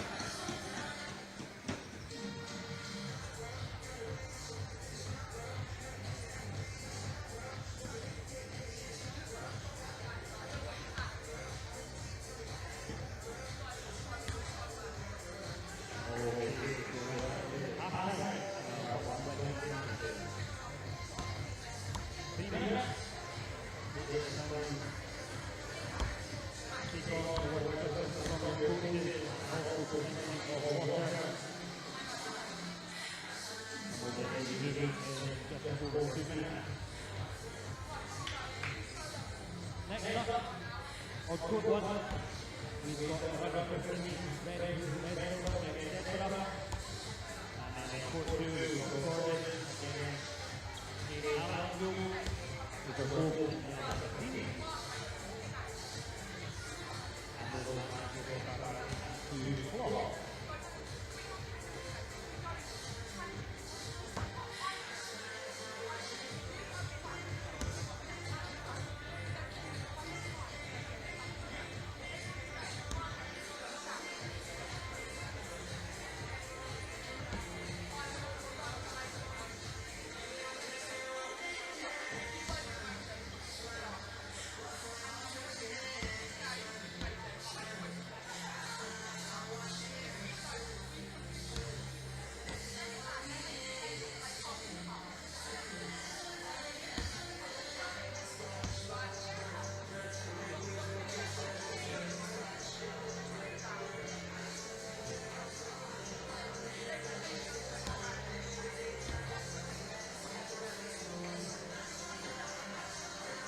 So a small fumble to start us off, but welcome back to Court 1 at the World School Games Netball Cup. So much talent on display here. It's been a privilege to be up here in the gantry watching it all. So Southend High School, just as a reminder, in the green and blue. And the All Saints Anglican School B in the navy and white.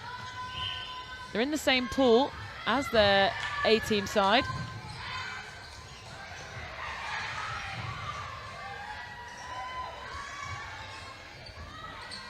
Southend working the ball up the court. Looping over the top. Finding teammates with seeming ease.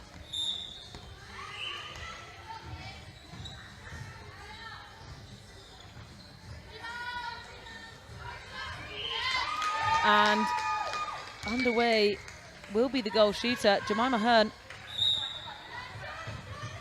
who's been instrumental for them in terms of accuracy in the first half. Strong start from Hearn, wasn't it? And then you can see a little bit of contact there. May Osborne just holding her back slightly, but she did get that call, and now her side can come away with it again. The tenacity from the girls, especially Maisie Fox in the All Saints dress, is clearly a key part of her game.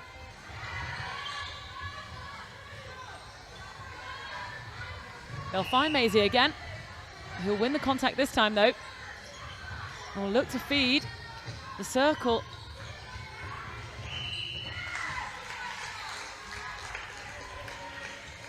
Oh, it's great pressure back there, isn't it, from this Southend High School defence. And again, you can see it's the speed of transition out of that defensive third and through the court. That's been the difference so far in this contest.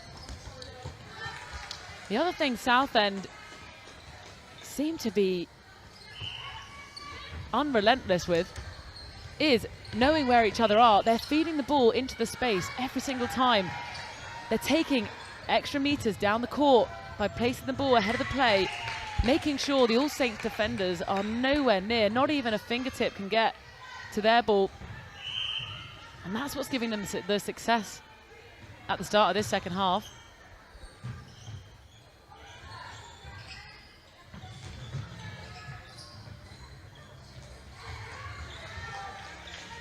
Contest is good, says the umpire.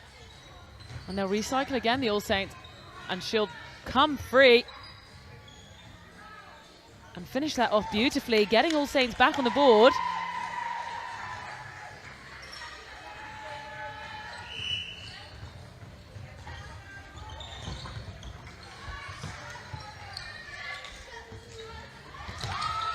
Oh, look at that. Wonderful work, wonderful read. Let's set up this shooting opportunity here. Rebound's a good one. Going toe to toe. All Saints win the ball, Southend win it back.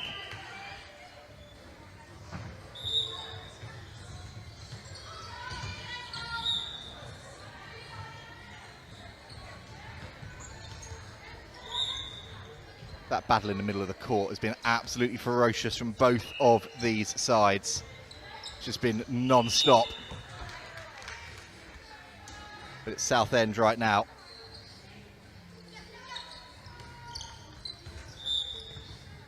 Who have got that advantage.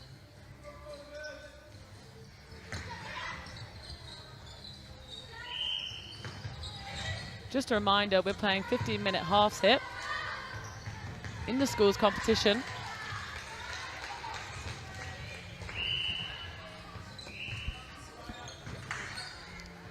And our under-17 competition does fall as a round robin, so only the top 2 schools will get to go to that final and contest at the top. So every point counts and every contest counts. And there's not been a second without that today.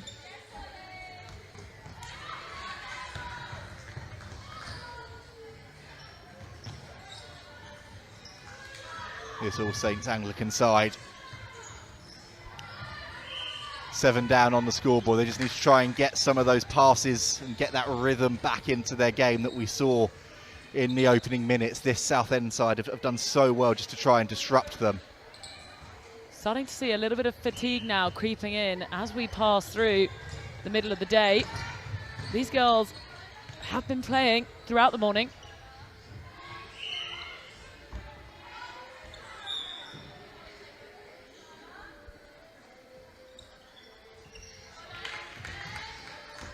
but unaffected will be Southend's Jemima Hearn, slotting them as well as she did this morning.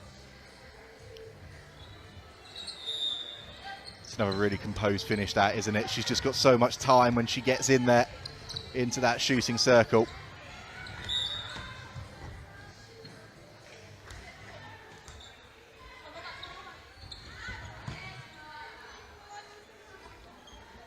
You can see it again there, lines it up,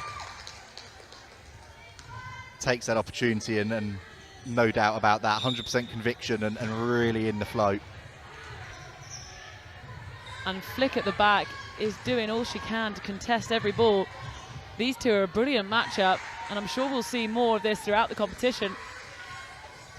But they're both testing each other's skills and accuracy at every given opportunity.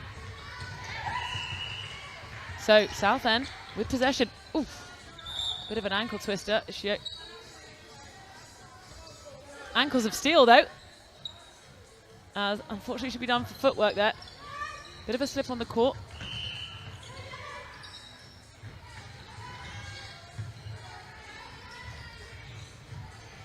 All Saints getting into their stride, working it nicely. Trying to find the goal attack, which they do. And what a finish. Under pressure, Zara Walker there. That is such good play. Takes that step that you're allowed, goes up onto that 1 foot, and then just manages to dink it in. That is a really difficult skill to be able to master, and she's made that look so easy.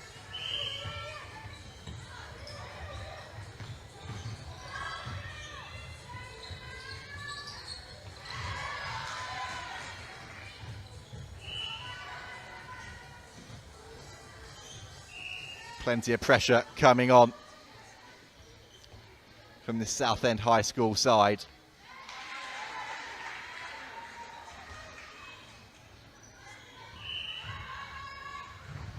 Brilliant option to use her fellow shooter. Get closer to the post. And third time's a charm. Not a charm this time though. Southend win the ball back and get a contact. Absolutely vital in these sort of round robin competitions to be accurate in the final circle. In the goal third, it means everything to be finishing those off. They're working so hard, the All Saints, to get the ball there. Just want to see them capitalising now when they do get the ball down in that goal third. Oh, that is some touch coming in there from Southend's wing defence. Believe it's still Liana May Osborne who is on the court, but an absolute terrier trying to win the ball back for her side, and came out of nowhere there to pluck that one back.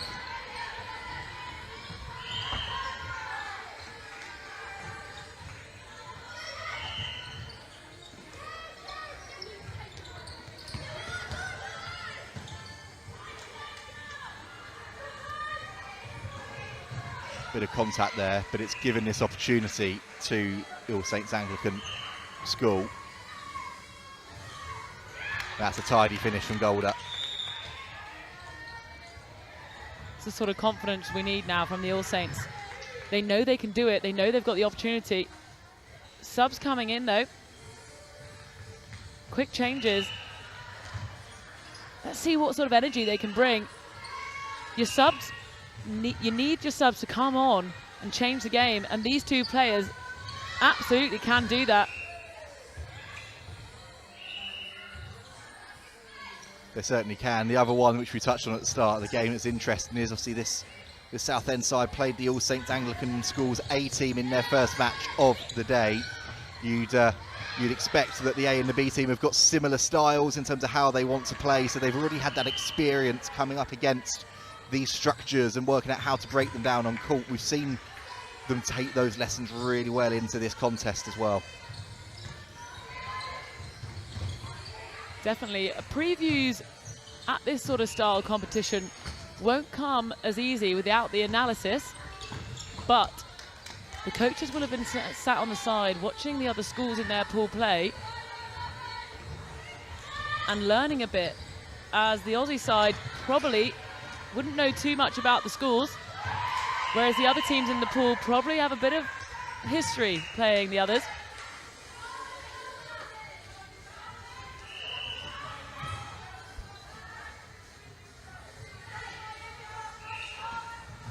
They certainly do, and you can see the pressure that's being exerted from this All Saints Anglican side. Just trying to put the pressure on. They've done just that to get the ball now back into their hands.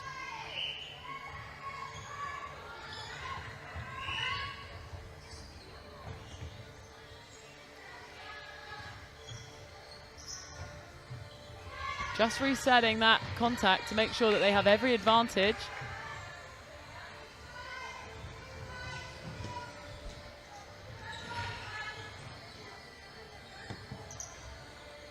Brilliant feed. And a swish finish. Oh, Golda with a golden finish there for her side. And as we said, with this round robin competition, goal difference potentially could end up being vital, as could those head-to-head records.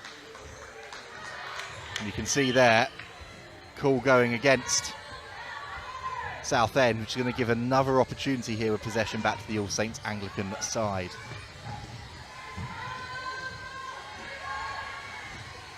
Golda again, just starting, getting to her flow. She's got a real calm presence for this All Saints side.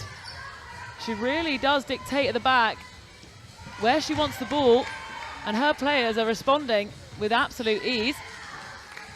That one with a bit of miscomms though. You would have seen a change a few minutes ago as well. Her sister Ava Golda coming on wearing that wing defence bib. It's the pair of them in tandem. What a read that is from Fox. Nothing better than travelling the world, playing a bit of netball with your sister. What a privilege for these two.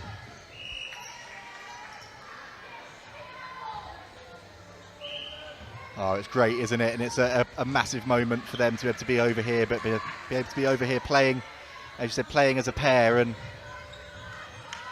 well, another shooting opportunity here, which they've nailed. You know what? I know there's a minute and 50 left, but 13-9, another quick goal, and suddenly this might get interesting.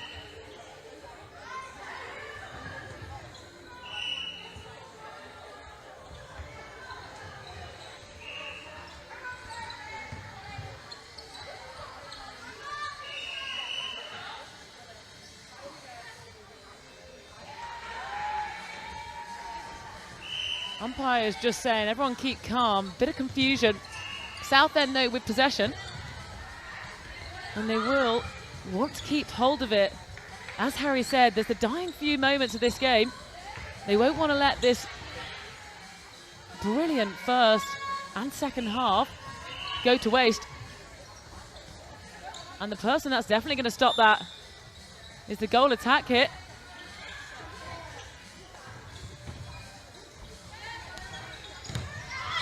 Oh, Bowdler unlucky there, but into the final minute, time on her school side. And Maya coming up with the ball. Any crumbs are hers. Picked up. So it was a great read, wasn't it? I know there was that confusion as to whose ball it was and where everyone needed to be on the court. With the clock not stopping, that was probably 30 seconds or so that the All Saints side wished they could have got back a bit quicker, but Southend would have been happy to see those 30 seconds sort of die down a little bit and stem the flow.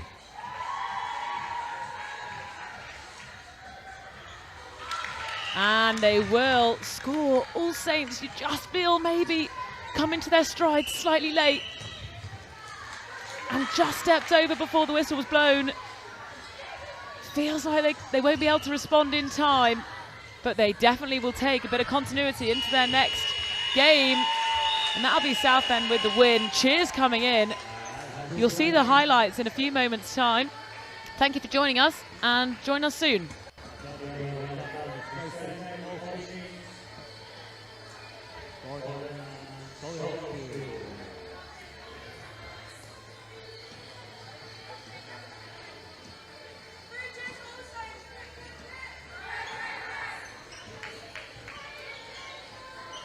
just a reminder, if you're not quite like the time, grab your lunch. Now, Lucio just got a pick up. If you head out of the main entrance towards Howard's Right, you'll run out the way you for collection. You'll also our Farnborough, the large screen, 3-9-4-1. We've got ICC, we've got Birmingham, we've got Sedbergh, we've got we've got some seats in the shade as well. So if you've got the outside if you can match, make sure you grab one not also head towards our Farnborough.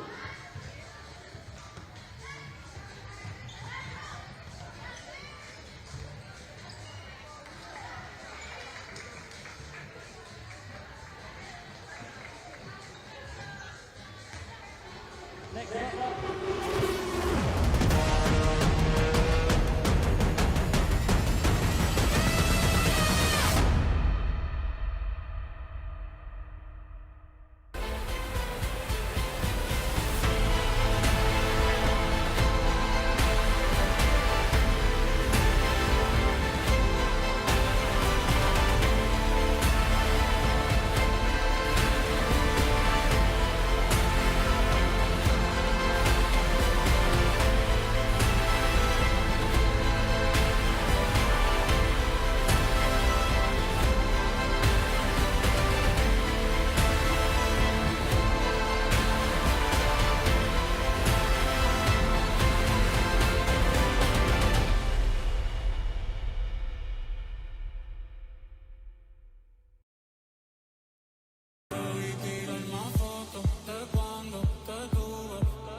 Just remember, just clear the benches, clear the area, grab your items on also towards our Farnborough. Hot and cold refreshments available for spectators and players. Lunches are available for collections from our side if you're not on the show. 1 minute until we begin to run.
Good luck.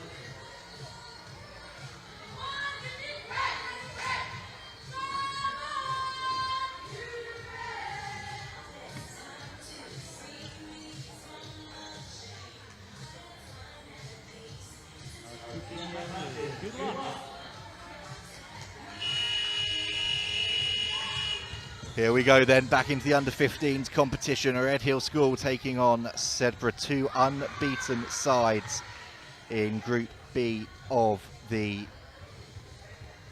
under-15s competition. Redhill starts with a 23-12 victory over Dame Allen School, and Sedbergh, much tighter, a 14-12 victory over Gordon's.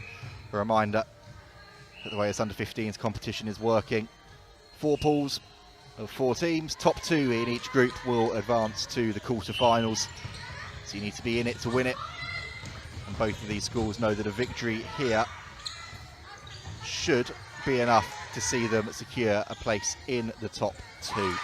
We'll run you through the teams. Redhill in that famous red. Ashley Gray, their head coach, has selected a team with Talis Van Ass at goalkeeper, Valenda Mubalani at goal defence, Landy at Chonol at wing defence, Michaela Pole at centre, Zizi Nduluvu at wing attack, Sarah Milic at goal attack, and Ayanda Mpofu at goal shooter.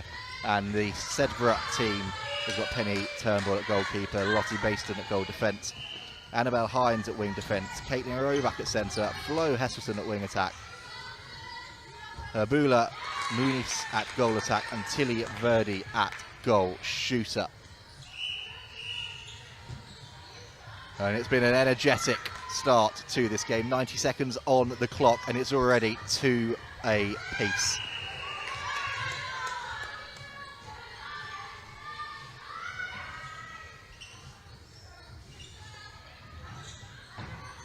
Let's see what this Redhill side can do. A couple of these players played in that All-Stars match last night, and Pofu in particular was hugely impressive.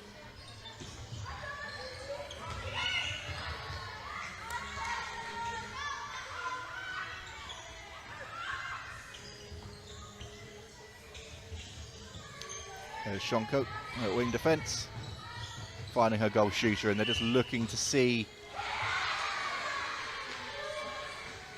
what options they've got. Oh, it's a nice ball in, a little bit of contact coming in from Turnbull. It's going to give Mpofu this shooting opportunity that she nails.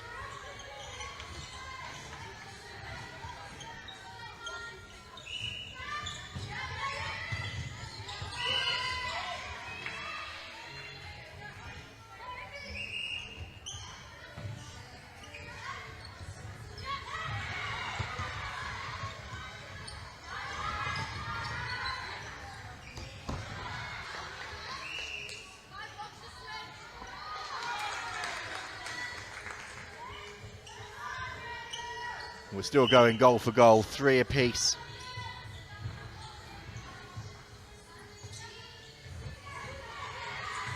And Pofu,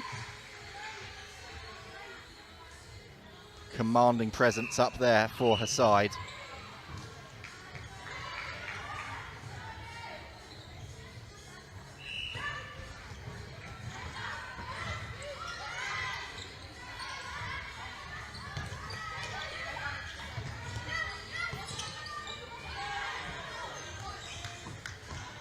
Right now,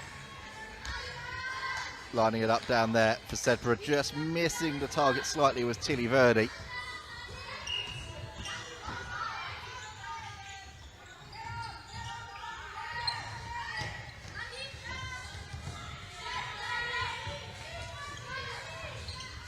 Three for the score in favour of Redhill. Opening 4 minutes have been fast, frenetic and furious. Oh, unfortunate there. It was an absolute seed across to Sarah Milic. Just a little bit too much airtime on that for the Redhill goal attack to be able to hold on to it cleanly. But a footwork call.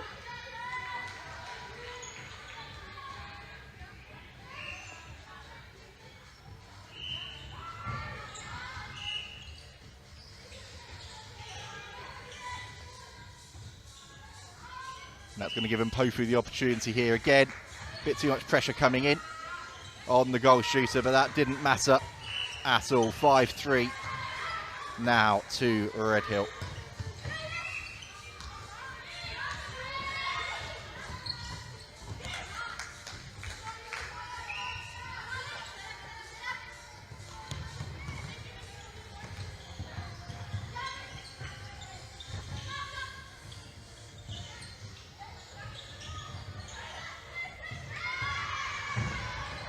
Continuing to work their way down the court.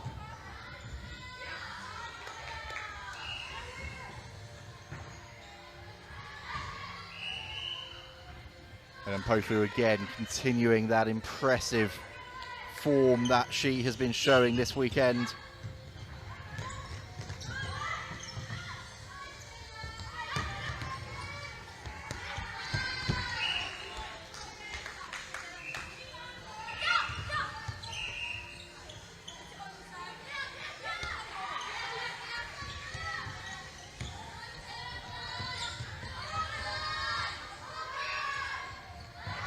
And with that 3-goal advantage right now, it's a wonderful floated pass from Ndvo through to Milic.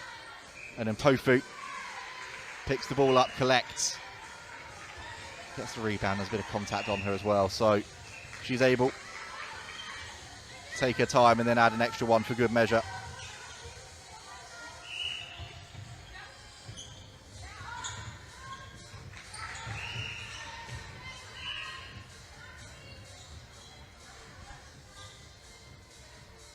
This has been hugely impressive from Redhill. Milic unable to convert that one. And then contact came in afterwards on the Sedbergh defence, and now they can break their way down the court, but there's a footwork call.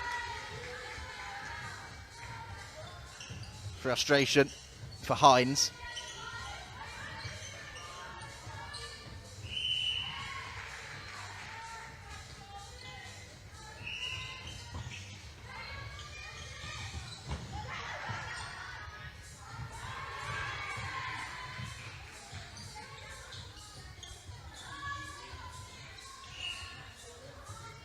And that's just given the opportunity straight back here to Redhill,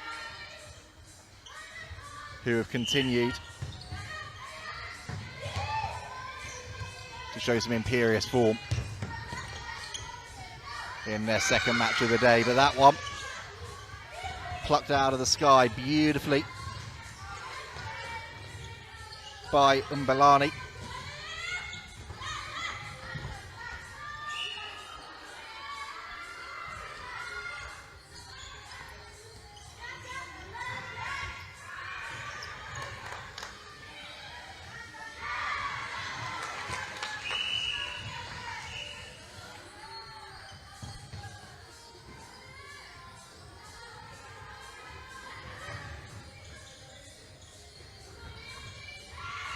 But that was an important goal for Sedbergh. It just eases some of the nerves.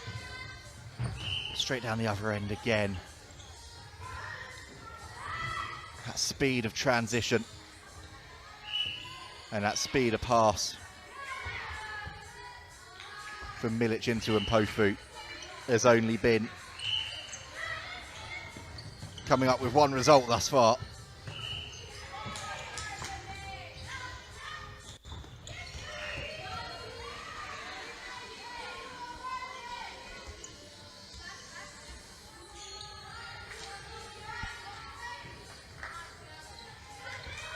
Shooting opportunity here for Sedbergh. That has been cleanly released off of the fingertips by Tilly Verdi.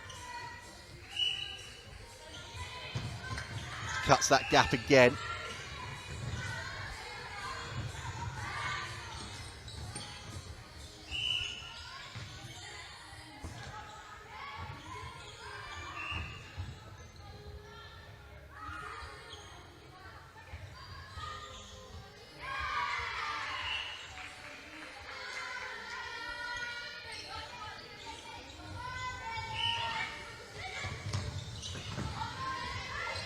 10-5 now to Redhill.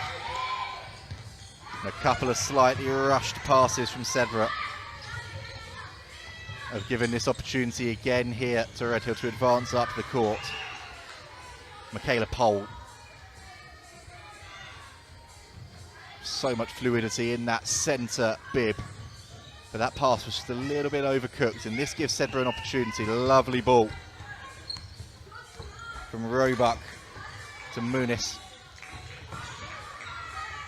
And it's created an opportunity to try and work the ball into that circle, but it's just been lost.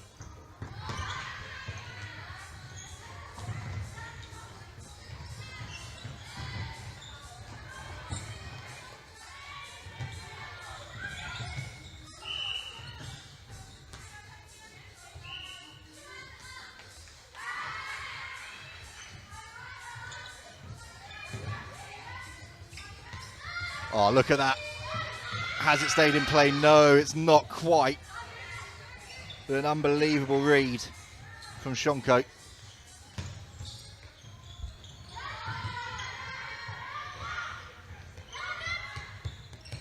But here comes Sedbergh again.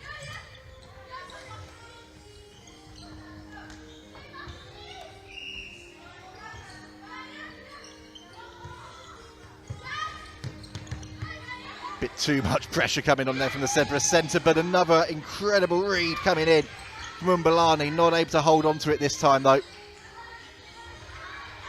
And Sedbergh get the ball back. So congested trying to get it into that shooting circle. That's worked nicely though. Over to Muniz. She's unable to convert the shot.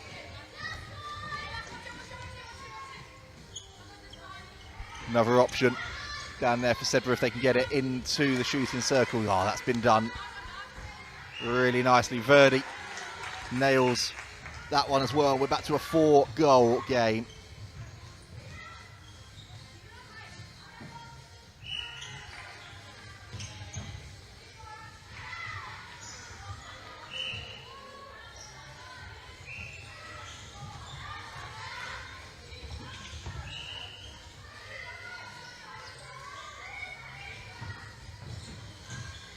And with that turnover there, and the speed of play here from Roebuck, trying to get the ball down the court.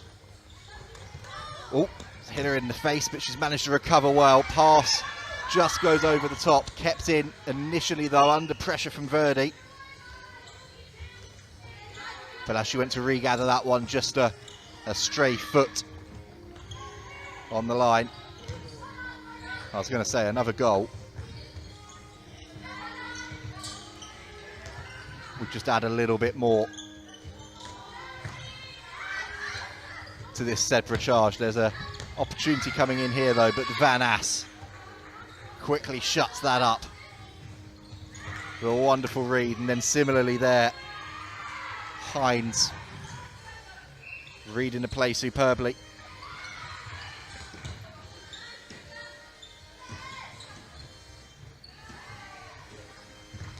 Here come Redhill again, then into the final 2 minutes of this first period.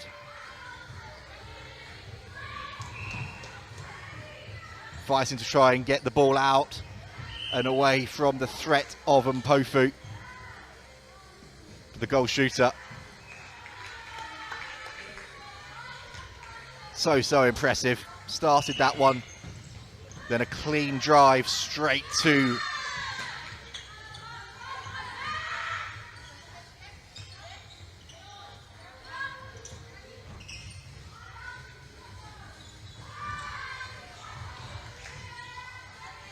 the post, which she was able to then add another, and it's 11-6 now in the final minute.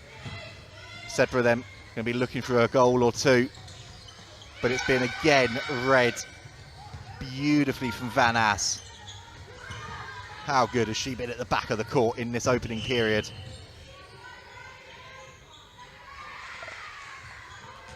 There's contact on Ndlovu. Went to try and release the ball, but that's one that Mpofu wasn't quite able to gather. 30 seconds left, and Sedbergh looking to try and launch this down the court. Roebuck driving fast and hard to the outside of the circle, but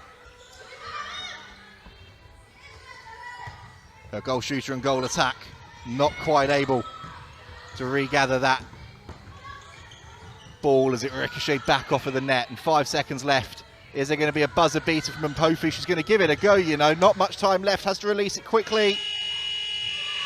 And she did just in time. It's been allowed by the umpire. And it's a buzzer beater to finish the first half for Mayanda Mpofu. 12-6 Redhill lead then at the break. Let's show you some of the best bits of action from the first half. Next up, court number 1,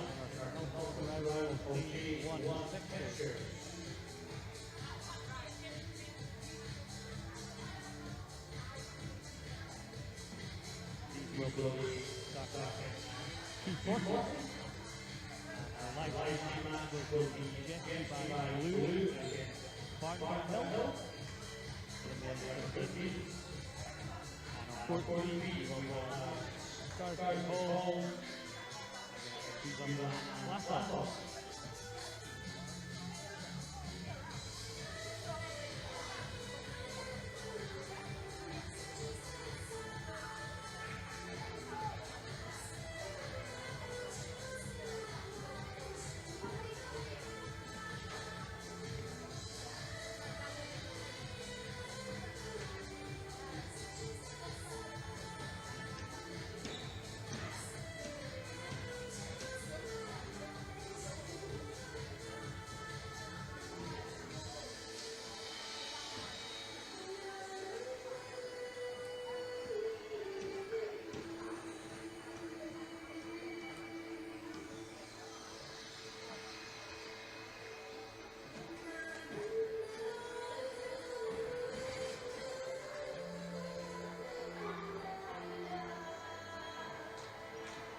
Glasgow. Good luck.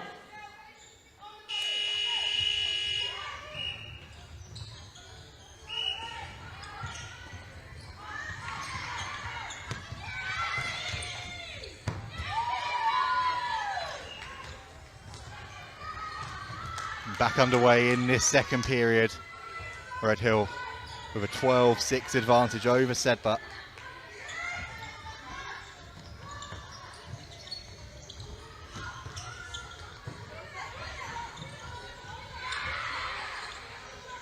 And some work to do here for the English school to try and fight their way back into this one. That's going to help. Lovely read. Back there, but then losing the possession. Giving Redhill back the ball.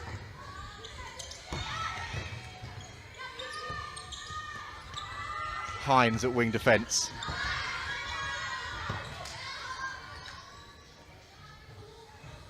Really doing well. Put pressure on this Redhill side. And then likewise goalkeeper, goal defence. Doing the same. Contesting competition there for the ball going away at Redhill. And Mpofu in the first half was dominating that shooting circle. She does the same there, taking control of things herself.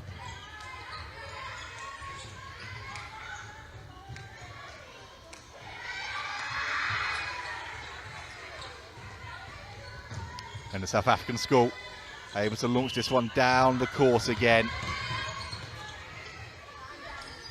Pole. See what she can do from centre, and then again the ball being tipped over nicely from Mpofu down to her goal. Attack Milic. And high fives all round, that's really well worked.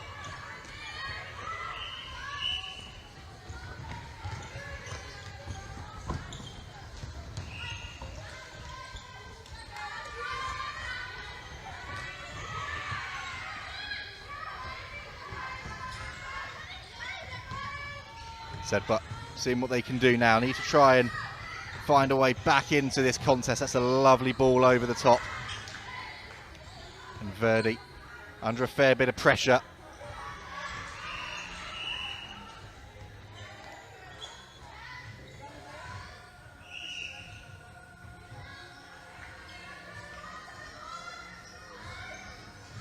Oh, so unfortunate there on the shot.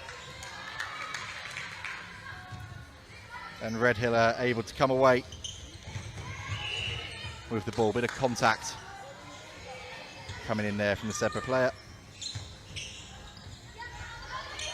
And Redhill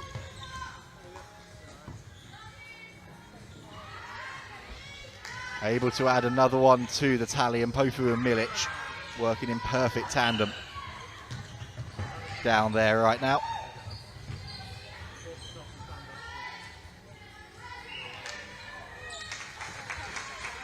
Sedbergh respond quickly though.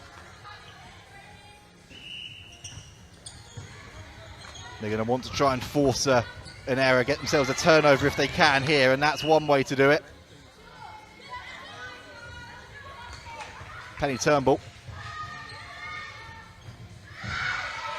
The goalkeeper so impressive there, winning the ball back. But then a transitional play up the court.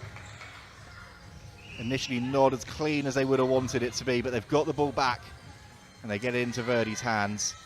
It's a long bomb from the goal shooter, but she's nailed it. And with that turnover, they've now got the centre pass too, so a chance to try and double up here. Oh, what a read. What a read that is from Mbulani.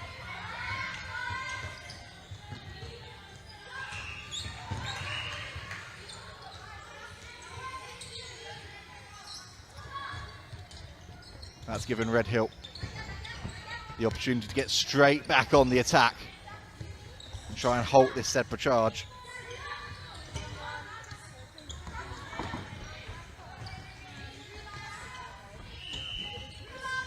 Oh, and Mpofu with the rebound. And nails a shot second time round.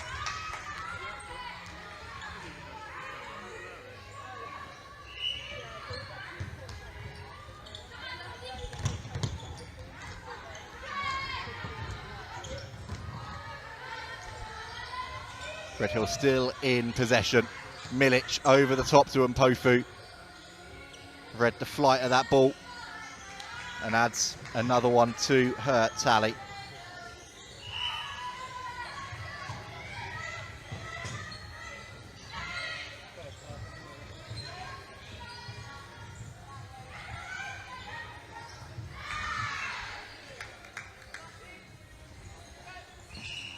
And the applause coming from the Redhill bench and from Mpofu and Milic for the work of their defenders back there, making life so hard for Sedbergh.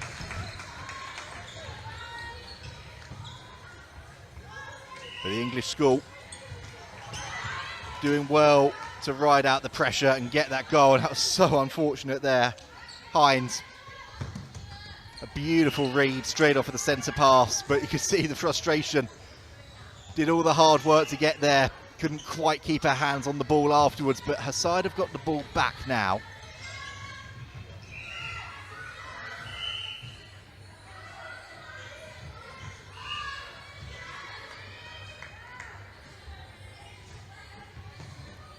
And contact coming in, so Verdi. We've seen the long bombs, but she wanted to try and get a better angle for herself and tips it off to Muniz, gets it back. Oh, and just so unfortunate there, it's just trickled off of Muniz's hand and out at the back of the court. Redhill coming away.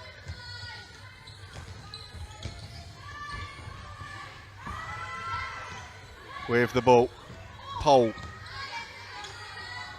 puts her hand up apologetically that she couldn't take that cleanly, but it still worked. And it still made its way into the shooting circle, and Milic was still able to add another.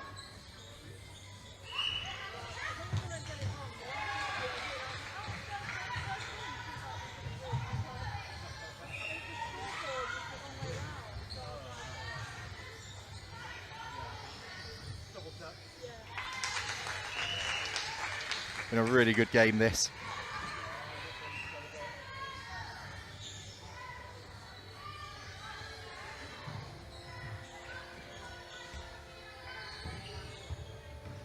(18-10) on the scoreboard. It's an 8-goal deficit, but this Sedbergh team have been right in the mix. It's just been the case of 1 or 2 turnovers, and Redhill have pounced.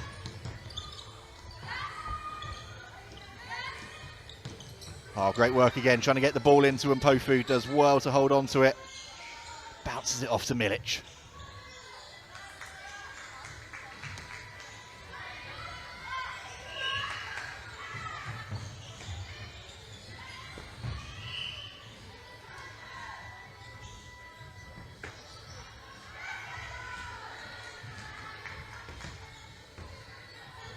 Sedbergh with the ball in their hand still, trying to create those opportunities.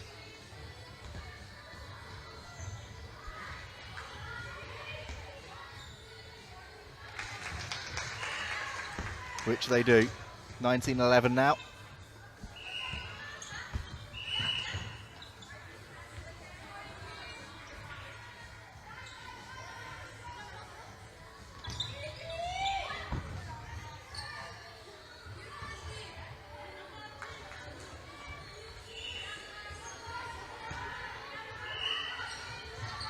(20 plays, 10 on the scoreboard.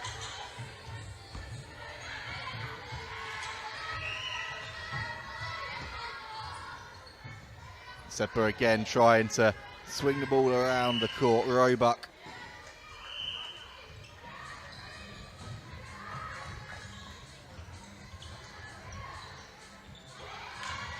Oh, it's read well at the back by Van Az.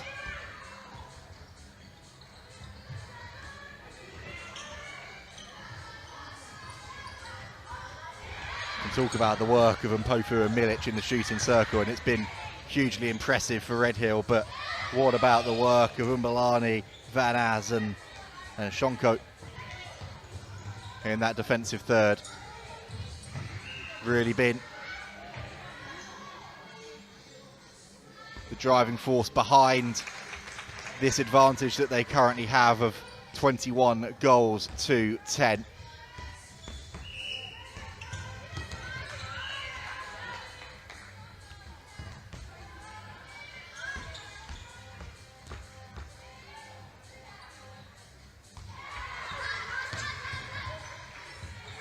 Sedbergh just seeing what they can do now to try and get another couple of goals on the board. There's been so much positivity around their play in this battle of the two unbeaten sides.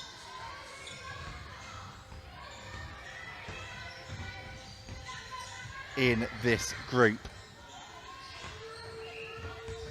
And there's another goal for their tally.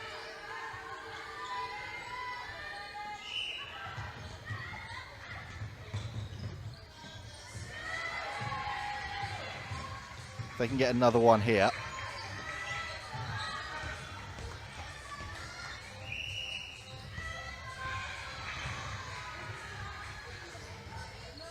That's well read.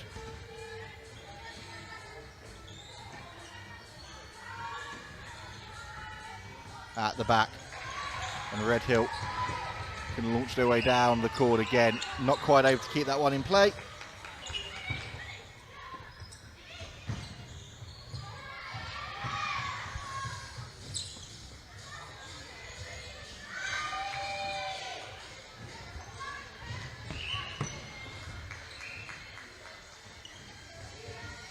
Here come Redhill again.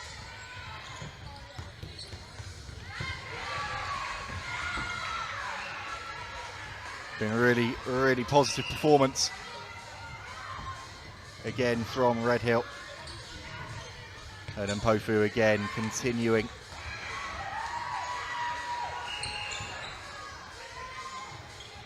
Just have so much composure and poise. That ball though, you could have seen as it bobbled and rolled away there, losing its shape. The umpire just asking for a change of match ball. 21-13. As we enter into the final 2.5 minutes of this one.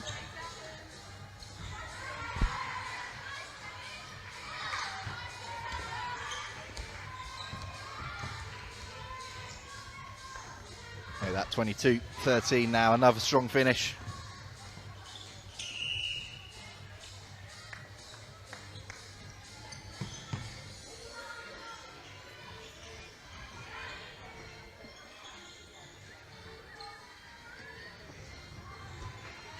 And some changes being made by Redhill out wing defence.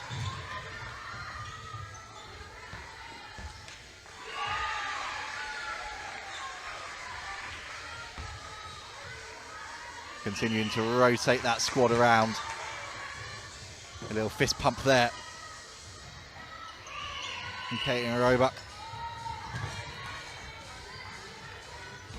Sedbergh add another goal to their tally.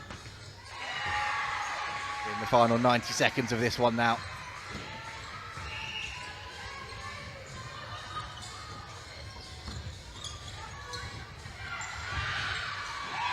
(22-14) on the scoreboard.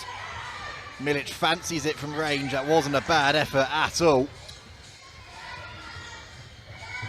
Just bounces agonisingly off of the net.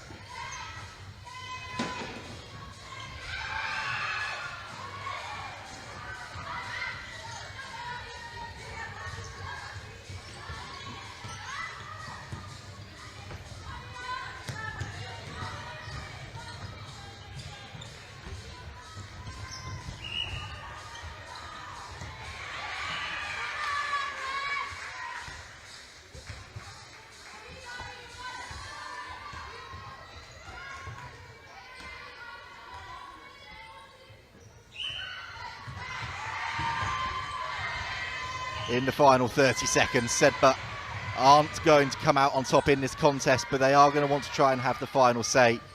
Verdi, oh, unlucky there. Not able to convert. So now can Redhill be the ones that finish on the high instead? And Pofu, oh, you bet she can. Another goal from the talismanic goal shooter for this Redhill side. 24-14 they now lead by, and that is going to be that as the clock ticks down. Redhill qualify for the knockout stages, 2 from 2 in Group B in the Under-15s Cup, a 24-14 victory over Sedbergh, who will know that they need to try and win their final match of this group to qualify. You can see there the high five celebrations from the Redhill side. We're going to show you some of the highlights, and then I believe Lucy has made her way down courtside to try and speak to some of the victorious players. And then coming up, 2 games left today, Lauren will be talking you through all of the action from Group C in the Under-15s Cup as JESS Dubai Blue take on Farnborough Hill.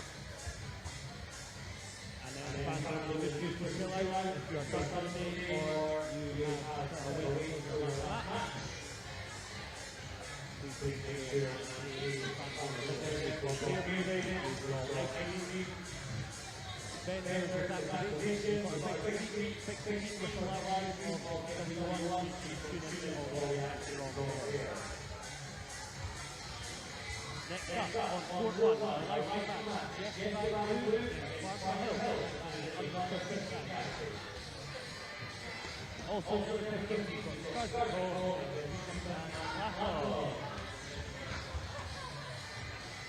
Finish up.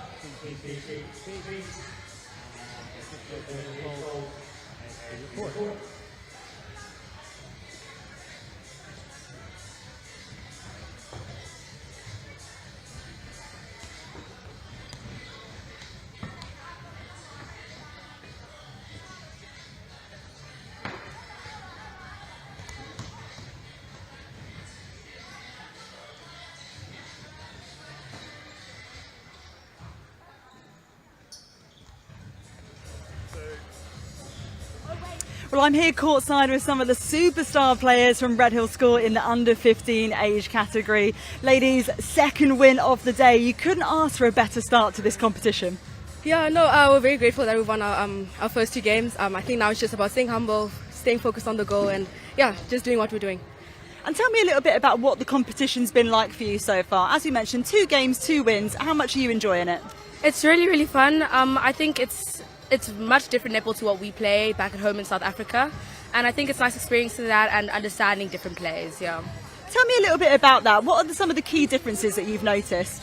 For us, we do 1-hand passes, and here they do a lot of 2-hand passes. It's a lot of 2 moves. It's just different netball. I don't know how to sort of wrap my head around it. It's hard to put into words, but I feel like it's just different to what we play. Like back at home, we would be very shocked seeing like the play they do. Yeah. That's absolutely fascinating. And I suppose the beauty of an event like this, which is really international, 7 different countries represented.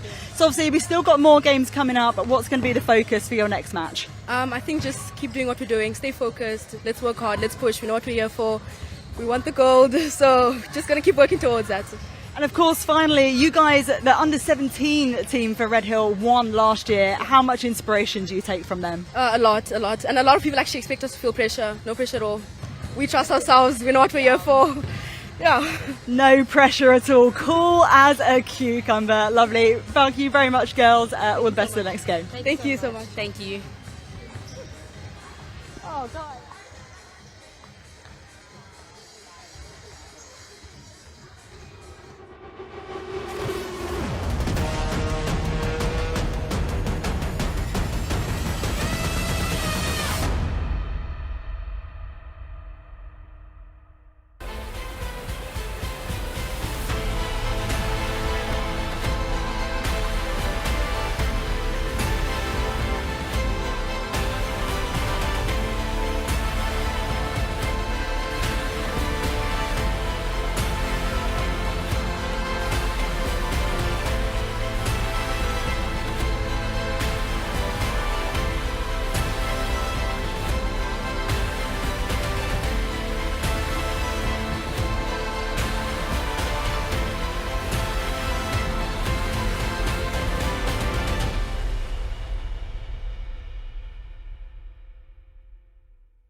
Welcome back to the live stream. And if you are in the fan zone, welcome back. You join me here with Farnborough Hill School in the navy and pink and JESS Dubai in the blue and white. Both these teams have had lots of success so far in Pool C. JESS Dubai with the point difference leading their pool, and Farnborough Hill narrowly in second place with 3 points, both of them triumphing against St. Martin's Catholic Academy and the Grammar School at Leeds. Both teams, just a reminder, will go through, Farnborough and JESS Dubai, and they all keep going in this competition as it's the top 2 teams in the under-15s that go through. These teams might meet each other though later on in the competition, so they'll want to make their mark and make them think about how they might beat them further down the line and in this competition. JESS Dubai though with a quick start. 2 goals on the board to the 1 of Farnborough Hill.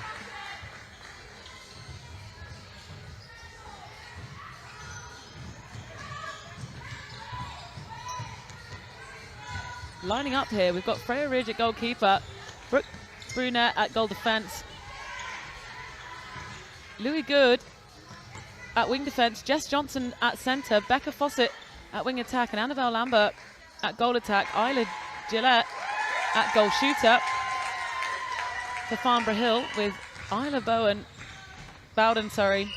and Charlotte Hampshire to come on.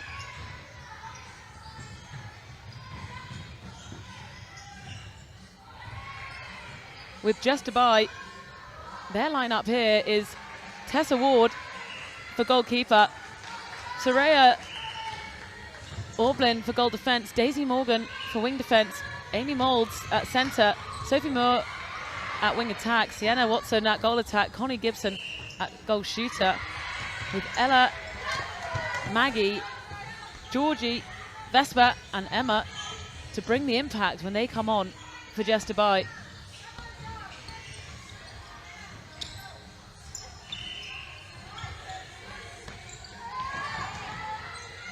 The sun is shining here in Loughborough, and it's an absolute privilege to have countries from all over the world joining us with the masterclass of netball the under-15s have put on for us. Farnborough with possession though, they'll want to respond. And the speed of this team now, working the ball down the court. Pinpoint accuracy from the Farnborough Hill team.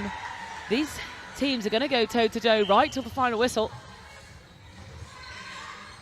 Changes coming in early from JESS Dubai.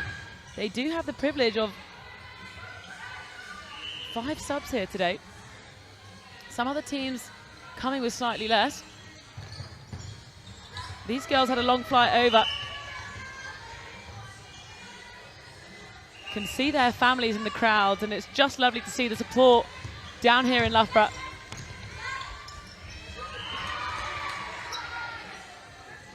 Loopy ball over the top, and the feed has landed on the money. Connie Gibson for JESS there, getting her eye in and getting it in early. Great feeding back. The goalkeeper always there to take this JESS team forward. Again, Gibson so strong. Connie Gibson in that area. Good interplay between the 2 attackers, with Sienna Watson being a key part of this. Just not able to hold on to it. It bounces back in JESS's way.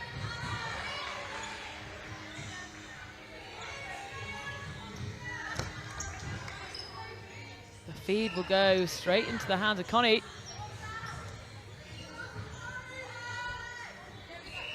No rebound this time.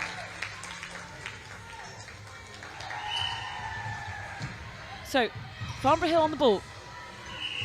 They're working it through the centre.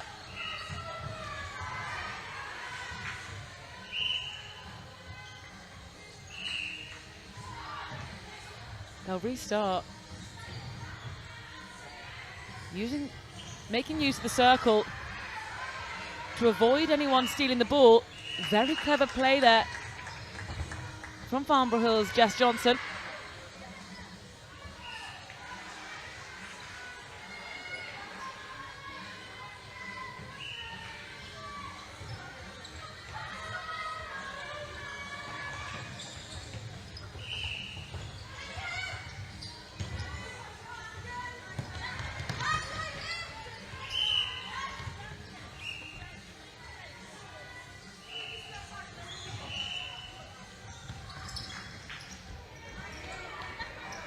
Brilliant pressure from Farnborough Hill, yet Jess with the accuracy and the shot again.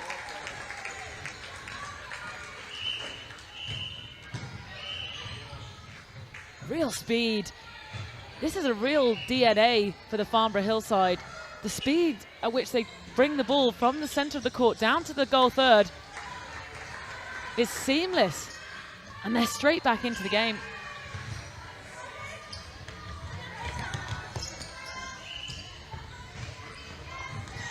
Great defence coming through from Farnborough's goal defence, Brooke Burnett.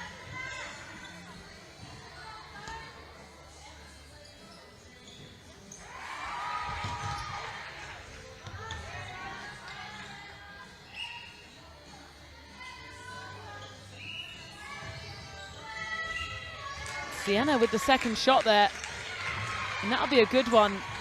These two always high-fiving each other, always encouraging. It's exactly the sort of thing you want from a teammate.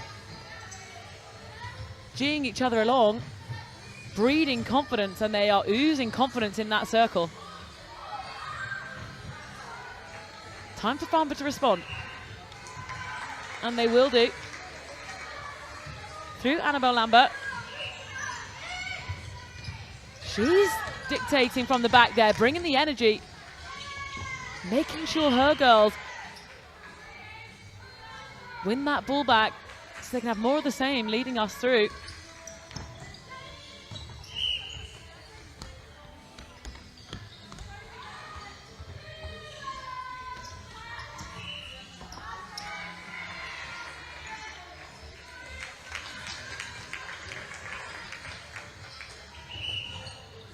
Farnborough with the centre pass.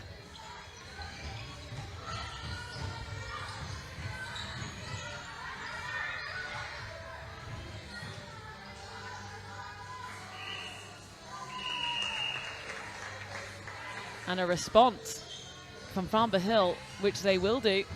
They've got rolling subs here. So the girls are running on and off with great speed, so no time is wasted. They want as much time in play here, both teams, to showcase their skills.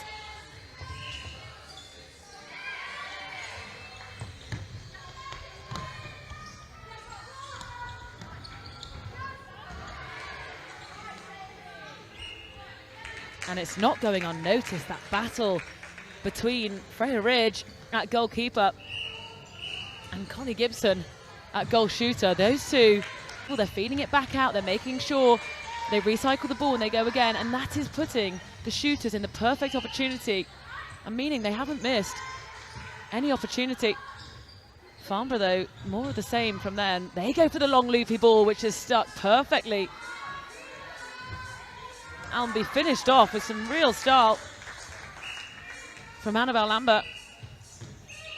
She's a real key puppeteer in the middle of this court.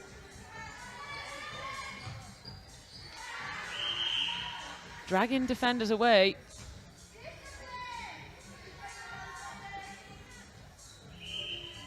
Always providing options, getting rebounds. But it's not gone their way. Jesterbye back on the ball. Like liquid going through the court. They do not make mistakes in this centre third. Feed the ball through. And there's that competition that we've been loving to see all of this first half. This time Freya triumphing.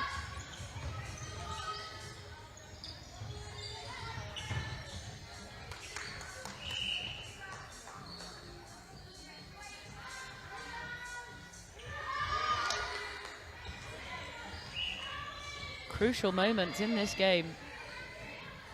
Farnborough back with the ball. They'll need to stick this now. But JESS with the big no way through.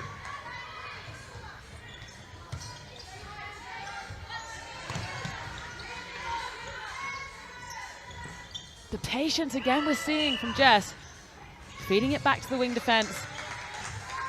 Having patience, then moving the ball back in. Hasn't quite come off this time, but you can see that's a real style of theirs. They're not afraid to go backwards, to go forwards.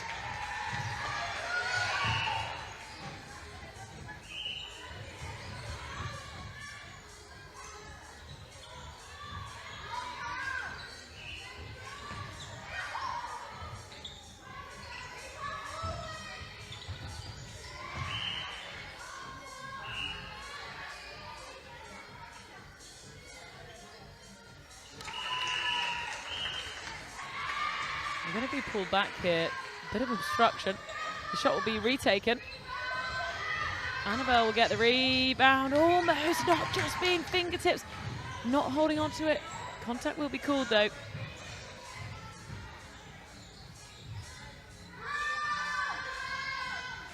She'll reset. And the accuracy we've seen, Annabelle is just playing with such confidence in that goal third. 2.5 minutes to play. And it's 11-10 to JESS to buy. Farnborough Hill have come back into this game and taken every opportunity they've been offered.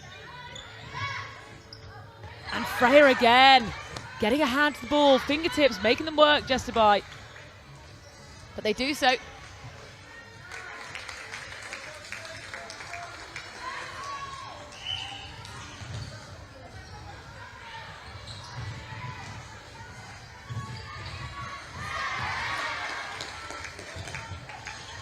Seeing the contest heating up down the bottom of the court as well.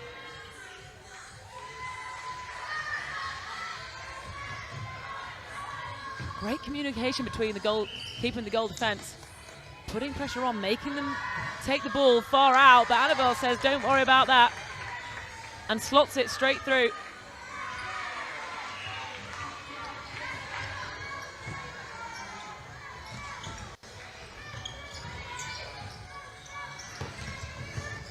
Pass back again, working so well for JESS. Farnborough Hill pushing them out of the way. Not able to keep them out for long though. JESS to buy, back in the lead.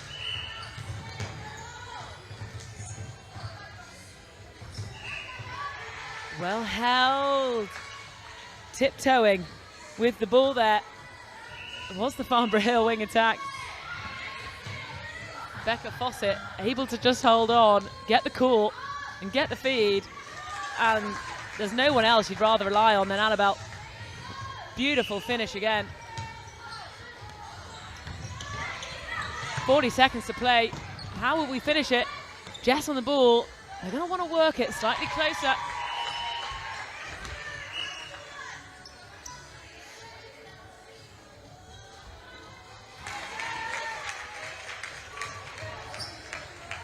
And extend their lead. 20 seconds. Can Farnborough Hill get themselves down the court? They'll need to do it quickly.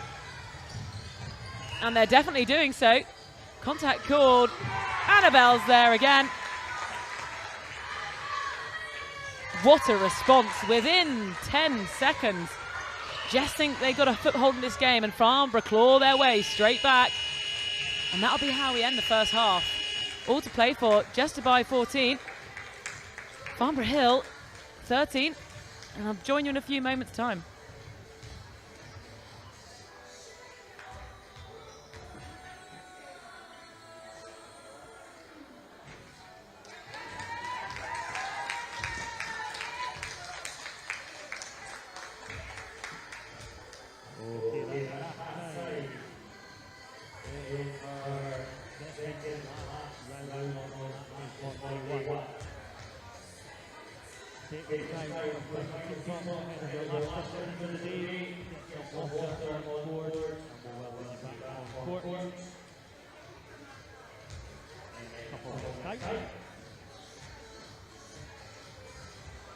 We've got very exciting game on our live stream court. On the 1-1 moment between Sedbergh and Farnborough. Very excited to see how that one out. Couple minutes and we'll go back on court.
Welcome back to the live stream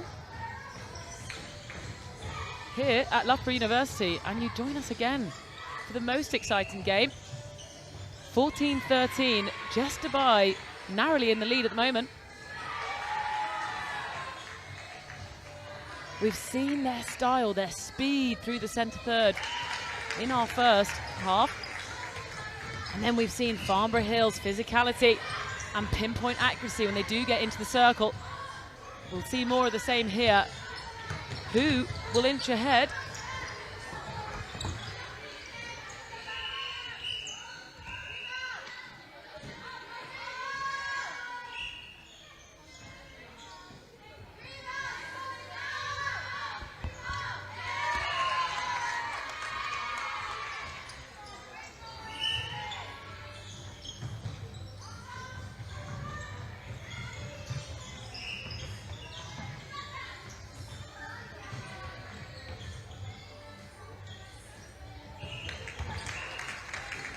And as we expected to see these two teams going toe-to-toe, we've had two brilliantly worked goals in the first minute of this half. Just a reminder, it's 15 minutes each way for these halves. So the teams got to get into their stride quickly. And JESS and Farnborough Hill have had no issue here today doing that. Rebound's good. And so's the shot. These two, real continuity between Sienna and Connie in the end. They've been instrumental for this JESS Dubai side. Again, coming up with the goods. Connie Watson, a class act when it comes to finishing.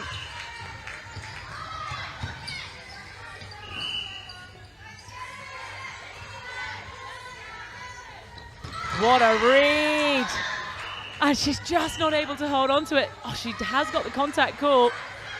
She absolutely deserves that. It's a valiant read from the goalkeeper. Contest again at the end between these two. Nothing more than we all love to witness than the goal shooter and the goalkeeper going toe to toe. This time Connie getting the shot.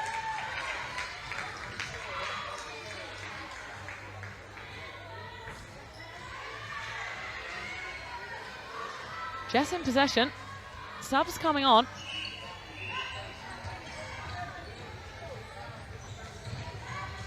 That right side of the court, Jess seemed to be utilising, working very well for them. The link up between the wing attack and the goal attack has been giving them great go forward. Farnborough Hill are never far behind. And they're straight back into it. 2015. Jess.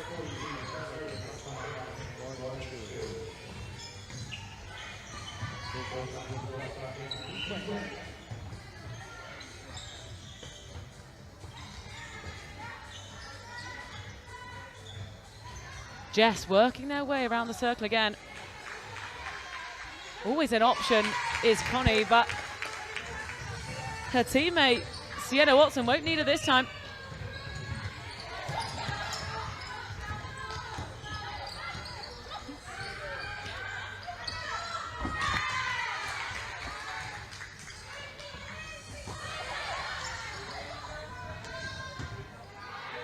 We're starting to see how important the margins are between these two teams. Jess Dubai are capitalising on any drop ball, any 50-50 has started to go their way in this second half. And when you have the finishers that JESS Dubai have,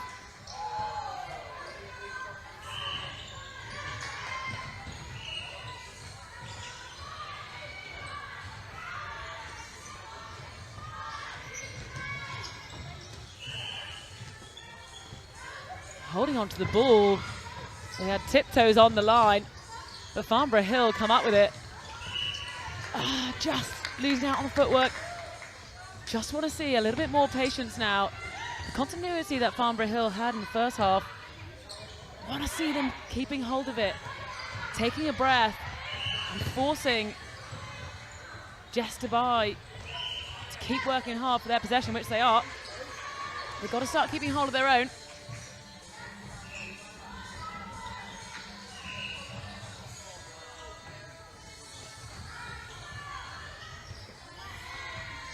Call comes in, we'll take a breath.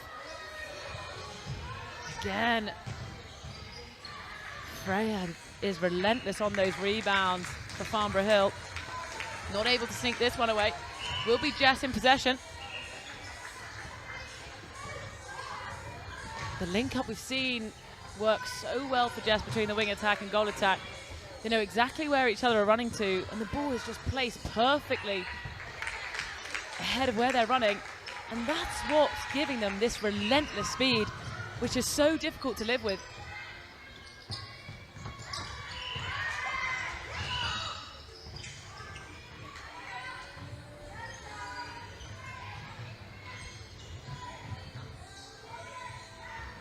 Farnborough Hill now searching for someone to just give them a little bit of energy. That might come from their defensive unit. They've been amazing so far. All it takes is one turnover to give your team that energy to go again, to turn an attack into a defense, into an attack. There, Jess is sent to pass.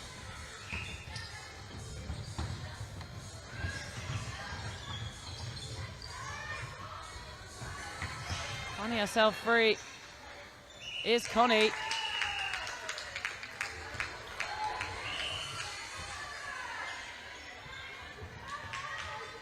Changes coming in. Farnborough Hill. These girls are ready to show what they can give to the live stream.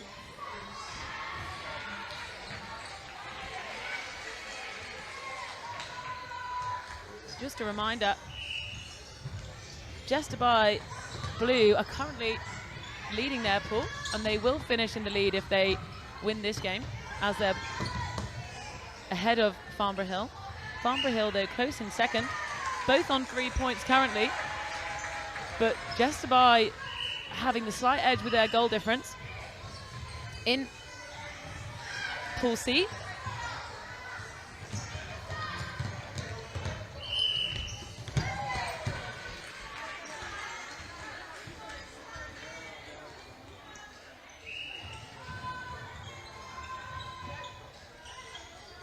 So can they capitalise with this player slightly free?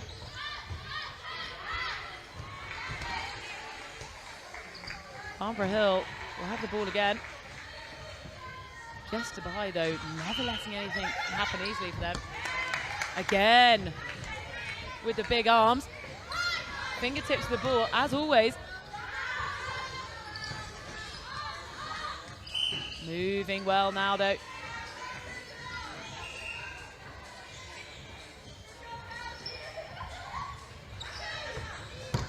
That's pinpoint feed from the Farnborough centre.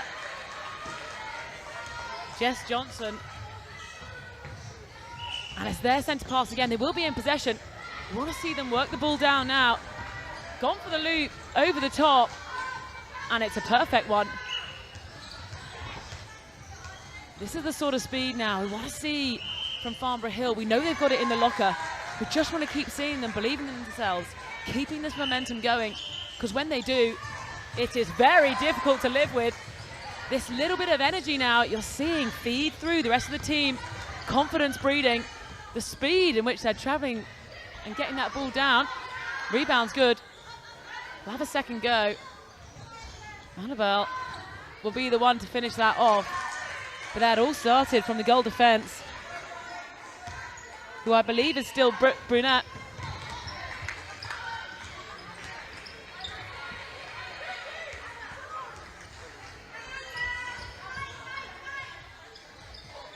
Isla on the ball there.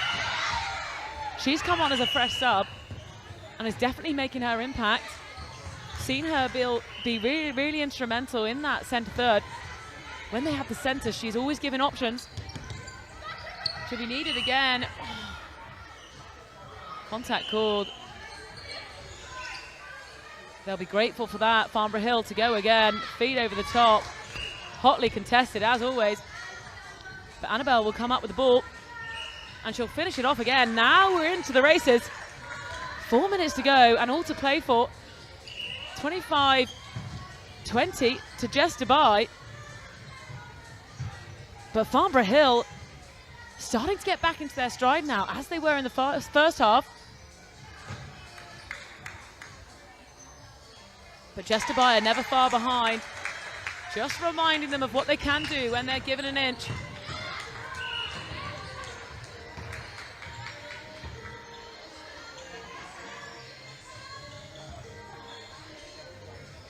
There's great music and great vibes down at Loughborough University today. The music's blaring.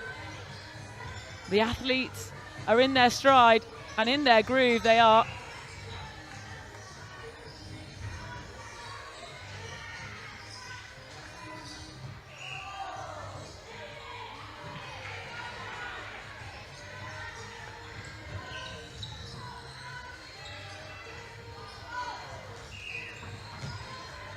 Not able to hold on to that one.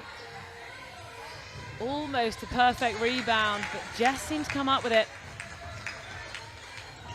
27-20 to Sedbergh, and it will be their possession again.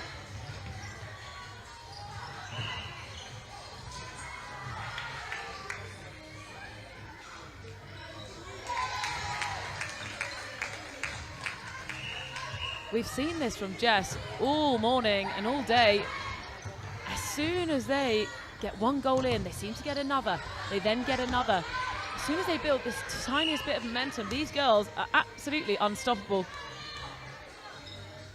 And as a coach, this is exactly what you'd want to see. A lovely finish. Won't need her teammate. Annabelle Lambert. in support there. But Isla won't need her.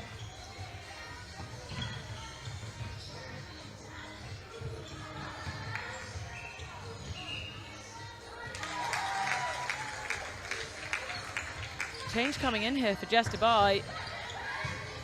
And just as much finishing prowess as her cohort.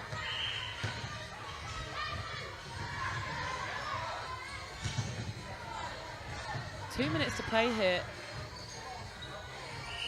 And there is so much tenacity on this court. The girls, every single ball is hotly contested. And that's exactly where the girls get their athleticism and drive from, is these games where you're competing goal for goal. And we're only in the group stages at the moment.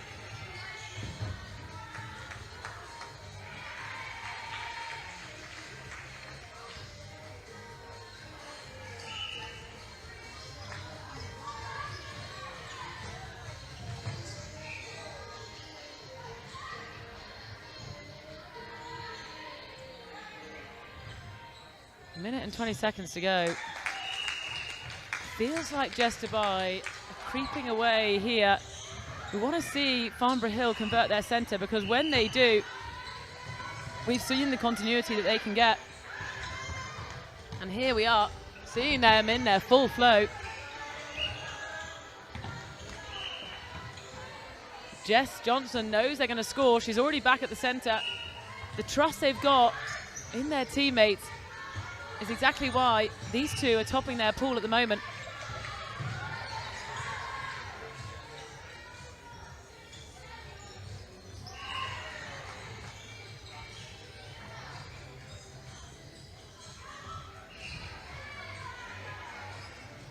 Both out, obstruction called. That'll be a lovely shot to take. And Jess Dubai do so with both hands.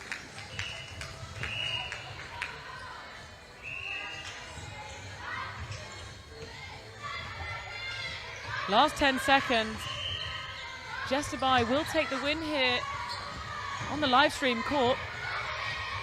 But Farnborough, you can see them as they build through this competition, will be real contenders to take the win here.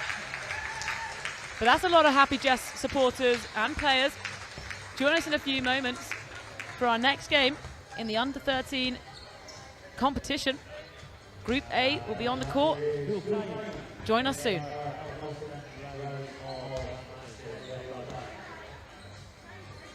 All four teams involved here. And again, well done all of your efforts across A1 here. And the World Cup. Don't worry if you're waiting for something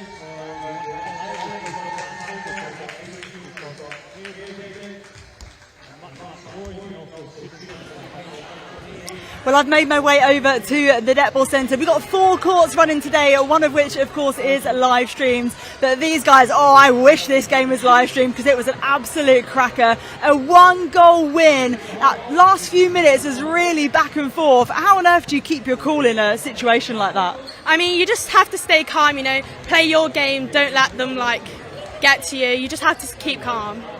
Keep calm, you guys did it. Maybe apart from those last couple of minutes, it was really back and forth, lots of turnovers. But you, in the defensive end, my goodness, you turned over so much ball. You must be so proud. Yeah, I'm very proud of myself. Well, obviously, the ball was coming us on there half the time's over. We're going to lose if you don't. And I was like, just do it, just do it. Don't care if you get called, just do it. I was like, yeah, I did it. And of course, these 1-goal games are the kind of things that we live for. We love them as players, right? How much do you kind of train for a scenario like this, where there's such fine margins? I think before we started, we knew it was going to be tough. So the 1 goal, we were kind of ready for it to be really hard. So just working as a team, and we won. So you did win indeed. Congratulations. That's an absolutely fantastic match. More to come from the World Schools Netball Cup.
Well, I'm here in the fan zone for our brand new 30-second shooting challenge. I've got the lovely Maeve and Sophia here from Glasgow Gaelic School, who are going to be our first competitors, and the highest score by the end of the tournament is going to win this beautiful Welsh School Games official ball. So Maeve, you're going to be up first. I'm going to give you 30 seconds on the clock. Head over to the post, and on my mark, 3, 2, 1.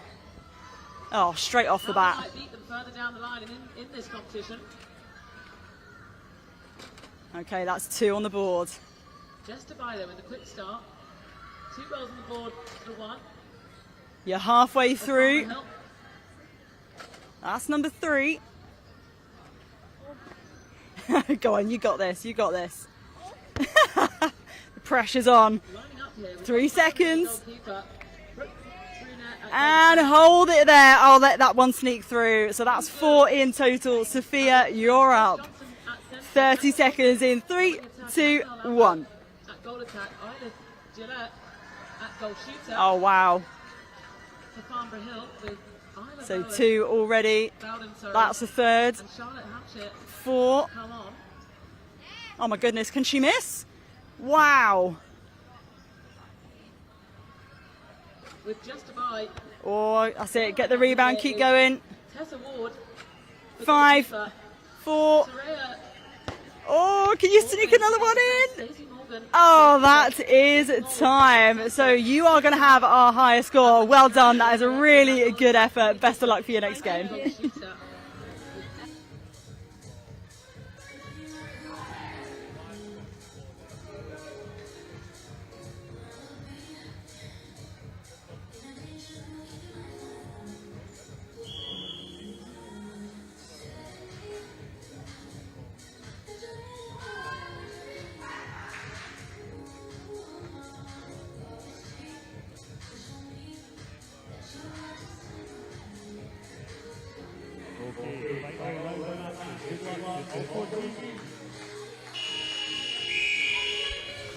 Here we go then, the last action of the day here on Court 1, our live stream court, and we're turning our attention to Group A in the under-13s.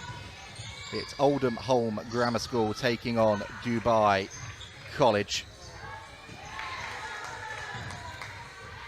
Dubai College, they won 28-4 against Solihull in their first game of the group stages. This is their second match. Hulme Grammar School, well, they drew 23 apiece with Guildford. Hugely entertaining and exciting matchup. So Dubai College in the navy and red, Oldham in the blue and yellow. And we'll run you through the teams really quickly, starting with the Oldham team at goalkeeper. Here's Rena Nara at goal defence, Trina at wing defence, Laney at centre, Miller at wing attack, Emily at goal attack, and Ava at goal shooter.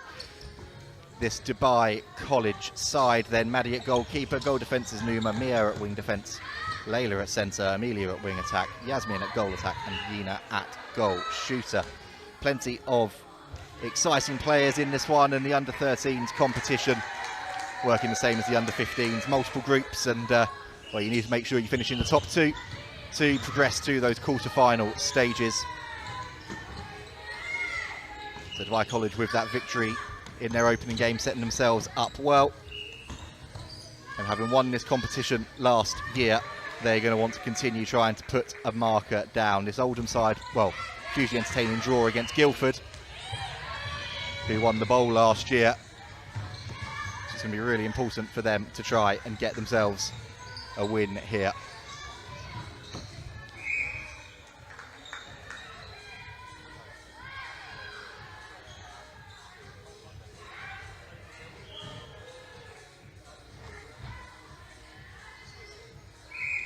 Plenty of action going on the court, and I think it's fair to say a few technical gremlins in the system, but we're back with you now, and you can see there that we are now 1 apiece.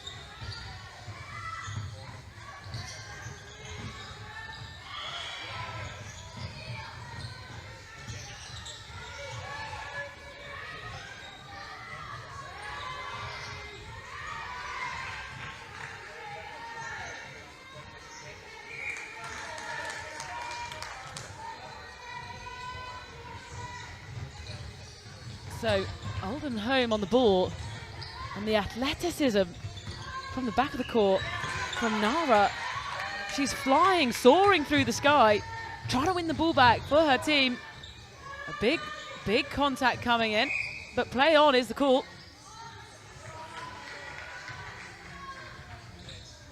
Tight and hotly contested matchup. You can see they're having to work really hard. Dubai College to try and get themselves into the opportunity and the space to shoot.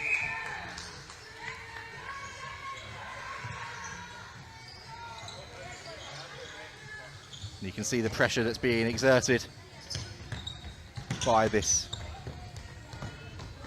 Dubai side in the navy and red, and the Oldham side in blue and yellow. When you've got someone that can pass as accurately as Lene, she has flown that ball over the head and with pinpoint accuracy found her fellow teammate. And here we see it again. She does make no mistake. Oh, but what a read that was there coming through. Oh, a bit too much pressure. That's a real shame. She definitely deserved that pickup. She flew through. She read the play like a book, as they say. But another goal added to the tally for this Oldham Hulme side. 3-1 they now lead. Dubai College, what can they try and do in response? It is suffocating, the Oldham Hulme defence. These girls are throwing their bodies around the court. Oh, they certainly are, and you can see there, making it so hard for this Dubai College side to get any purchase in that attacking third and then try and work the ball into the shooting circle. When you've got someone like Laney with that reach at centre for Oldham Hulme, that's going to really help you out too. Absolutely. The physicality, the way she plucked that ball from her fellow centre, trying to rip it off her.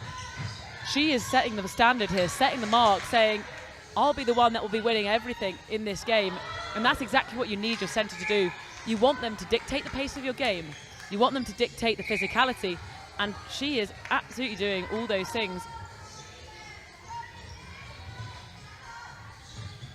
She certainly is, and defending from the front of the court all the way back, so much hustle being put on by Oldham as this Dubai College side have to try and work their way down the court.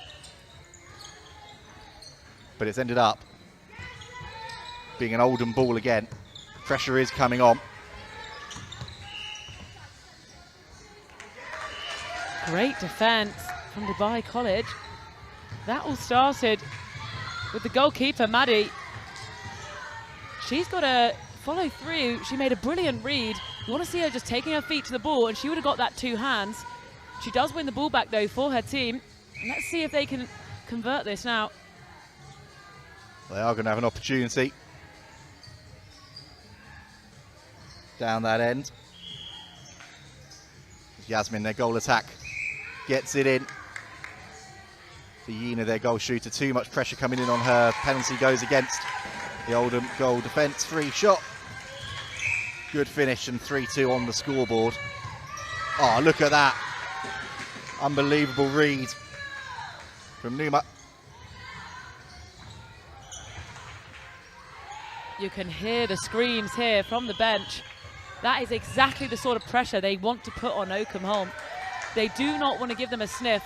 We know the outfit and how difficult it is to retain the ball when they are in their goal third. So they want to make sure they're putting the same pressure on Oldham Hulme.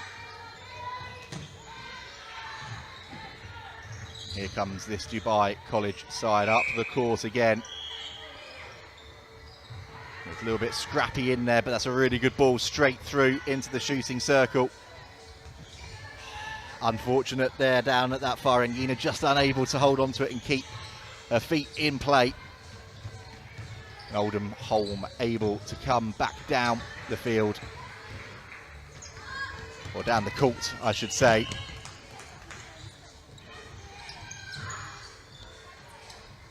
Right down below us. Great work little bit of a split step to try and create that shooting opportunity, and what a finish that is under pressure. Emily there wearing that goal attack bib.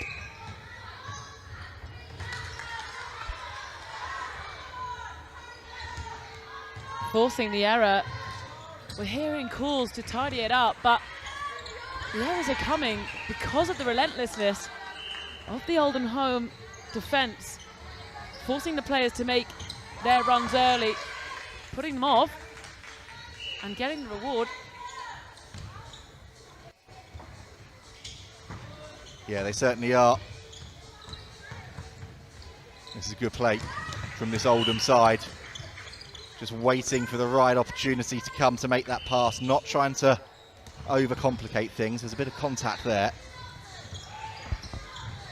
There's real conviction in what they're doing on the court. Oh, lovely little turn off the back of the goal defence. Shot just bounces back off of the net. Dubai College can now try and race up the court again, looking for an option. They found it. Ah, it's a looping ball over the top. It's a great bit of work to feed that one in. The shot, though, just overdone slightly. Rena at goalkeeper is getting every rebound. She's a physical presence down there in the circle. She absolutely does not let anything through easily.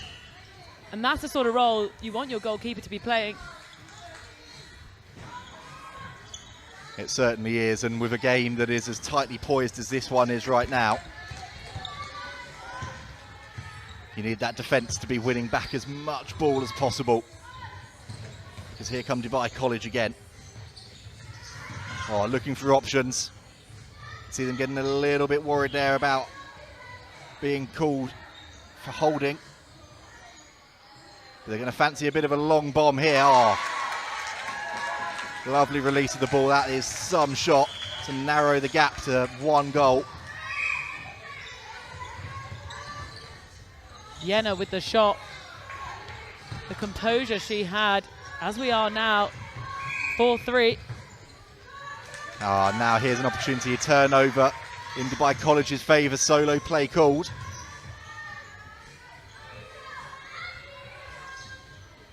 And they're happy just to put these little bounce passes and drop passes in to try and create the space. But that is an unbelievable read at the back from Nara. And that's a big moment for this Oldham side. We're seeing that a lot today, these really small bounce passes. The reason they don't pass between each other, if you're not sure of the rule, is it ends up being a short pass. Whereas when it's on the floor, it takes away that call, takes away any ambiguity, and makes sure that you retain that ball. It's a clear tactic, isn't it?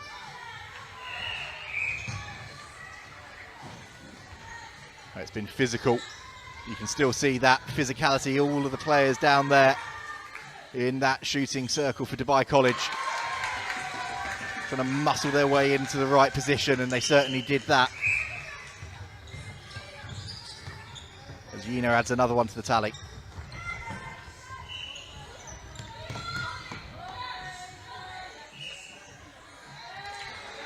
Oldham respond instantly though. 2-goal game again.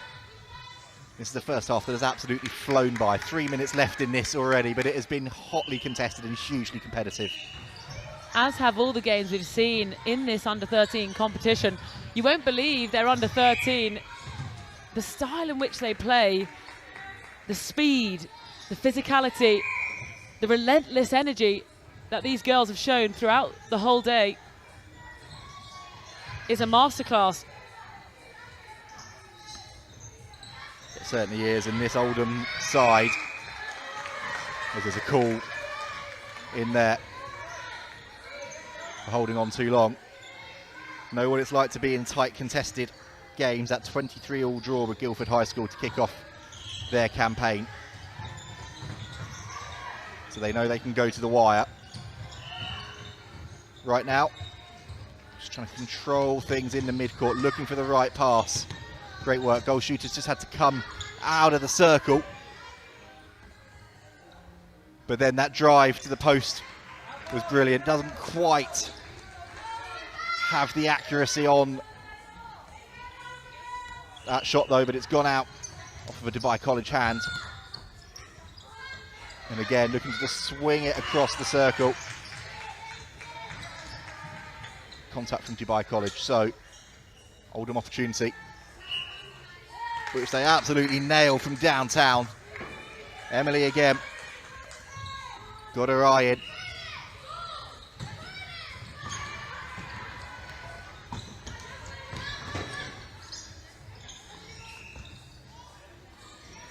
The centre contest between these two,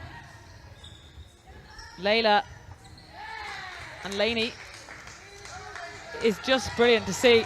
We're loving the facials up here. We love the hotly contested. Every single ball around that circle, both of the players are using the circle to their advantage, forcing each other to cause a little bit of contact when they're trying to intercept the ball across the circle.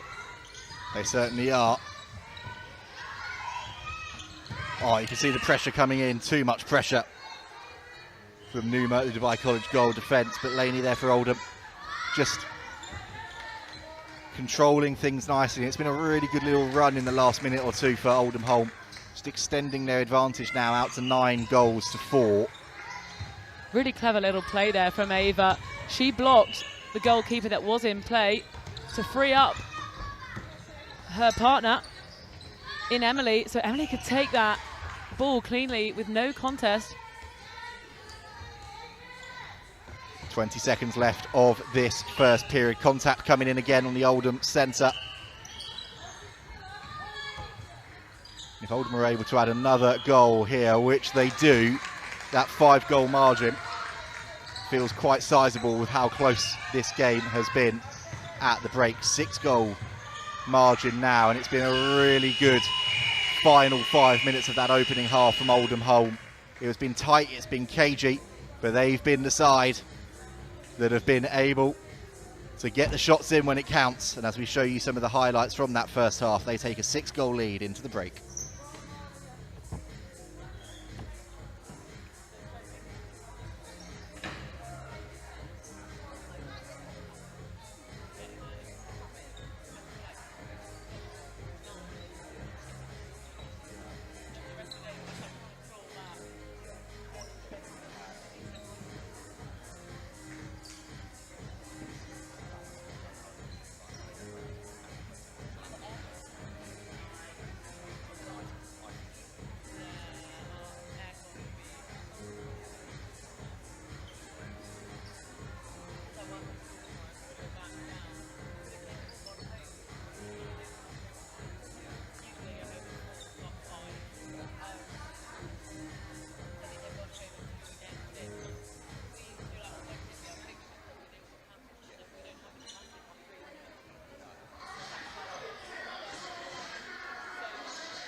South Court. A final 15 minutes of 3-1 here in the World Series. Fox up.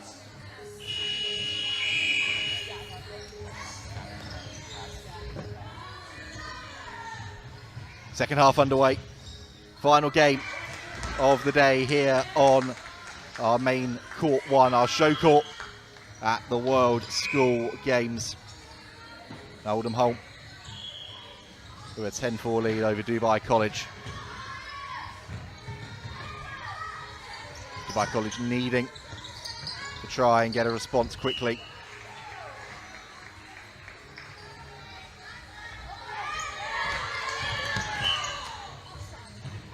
And for Oldham Hulme Grammar School, if they're able to get themselves a win, that would put 4 points on the board. Same as Guildford High School, who they drew with. That would leave Dubai College and Solihull School both sitting on 3 points below them, so super tight in this group, in Group A in the Under-13s Cup, if things stay the same as they are right now. But Dubai College are going to have plenty to say about that, I'm sure, in the final 15 minutes of action here today.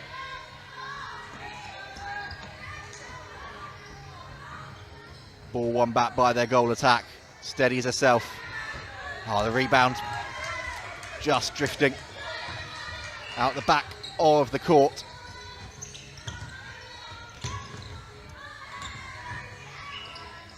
But the ball coming straight back. I think a misplaced pass there, and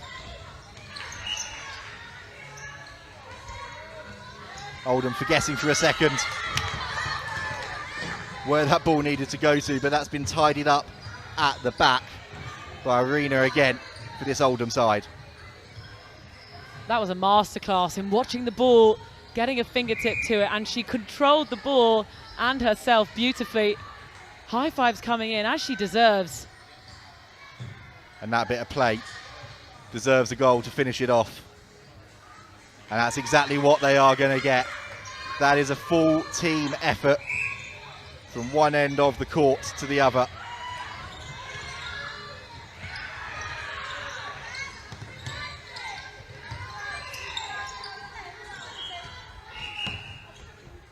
In the driving seat now is Jasmine for Dubai College.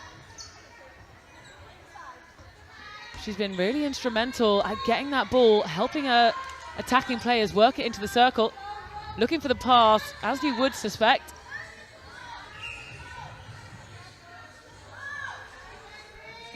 Gets a good amount of time to think about it as the obstruction comes in, and finishes it beautifully.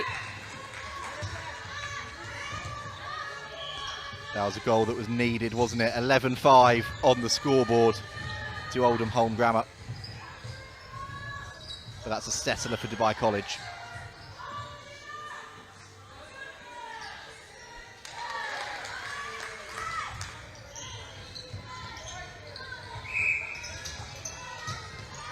But it's just good consistent play, really, isn't it, Lauren, from this Oldham side. They're not rushing things, they're taking their time. And when they're getting down into that shooting circle, they're just being so sure and confident with what they're doing. And when all parts of your puzzle work as efficiently as Oldham Hulme are, their defence is doing their job. The people in the middle are moving the ball down the court fast, and then when your shooters are converting, you can't ask for more. It's a well-rehearsed unit. And they're winning the ball back again. Bounce the ball, going their way off the post. Well, when it's your day, you know it's your day when everything is falling for you, and that's exactly what is happening for Oldham Hulme right now. They are called there, though. Dubai College looking to try and get the ball back into their hands of their goal shooter, their goal attack. Oh, so a brilliant read coming in from the Oldham goal defence, and contact call coming in.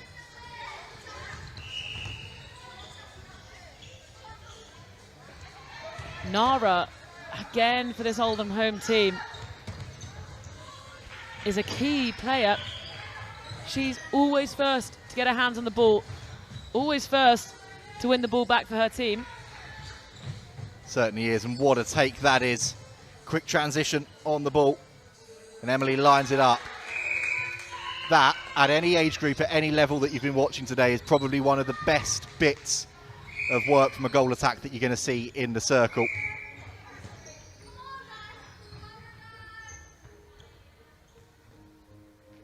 Bit too excited, so we'll reset there with Oldham possession. A bit of contact coming in from this Dubai College side too.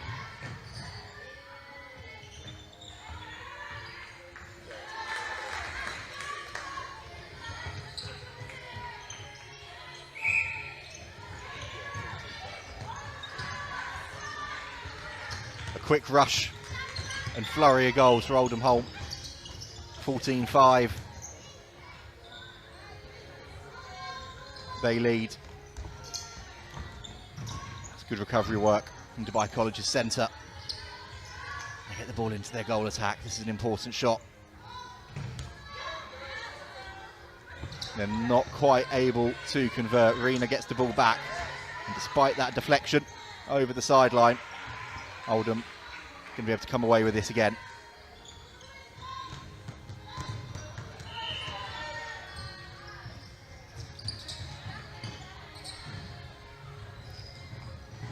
Just getting into the heads now, the Dubai College girls, making them think about every pass.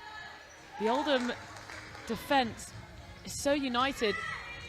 They're making them think of every single pass, asking questions, and currently coming up with the answers are Oldham.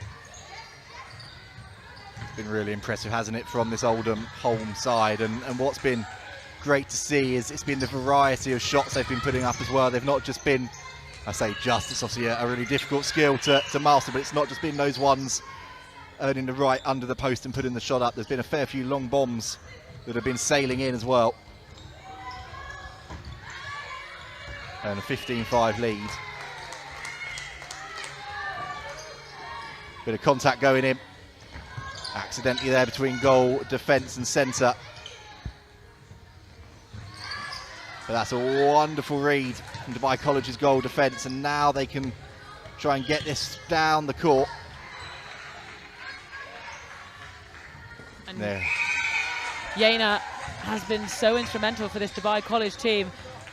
Also, I think Jasmine's still in goal attack. She has put everything onto the court. You can see it in her face. The exhaustion is starting to creep in, but she will not stop. She is relentless, hands on the ball, helping her teammates work the ball down.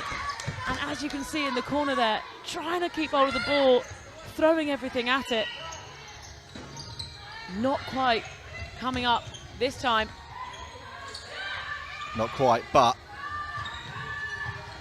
with a 9-goal deficit, they're having to try and force things a little bit, try and add some speed to their play to get the goals, and then see if they can force a turnover.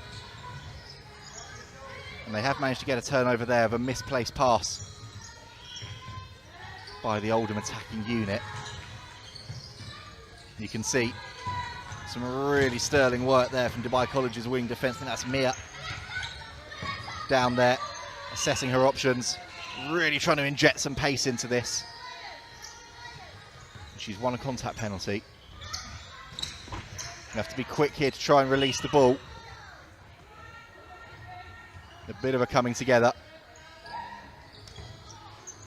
Rena penalised, I think a little bit surprised about that. But it's a goal for Dubai College, 15-7 now on the scoreboard, and now they need to try and hope their defence can get a turnover or two for them. And they do so, pressure coming straight in. We've seen it all day, but all of these teams are fighting for every single second of this tournament style netball, and that's why we love playing tournament style netball. The stakes are high and the netball is brilliant. It really is the standard across the board here at the Sir David Wallace Arena on both courts, and in the netball centre on both courts, has been so high throughout this first day of action.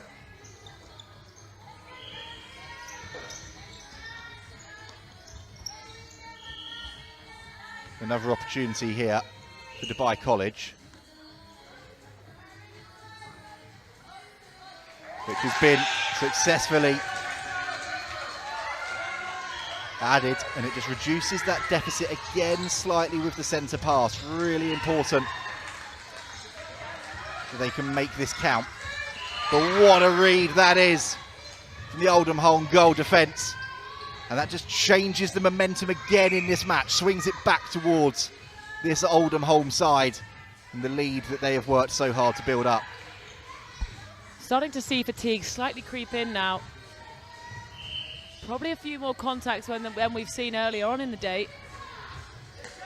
But that's due to people just throwing their bodies and hoping for the best. As we get through the late stage of the day, it is absolutely exhausting. I was going to say, you could see there Maddie, the goalkeeper. They got that turnover possession, tried to play it quickly. Just not quite on the same wavelength, but that is that fatigue, as you said, Lauren, kicking in for both of these sides. And this Dubai College side, they are now having to see what they can do and try and force things to get themselves back into this contest. They've got the ball back here.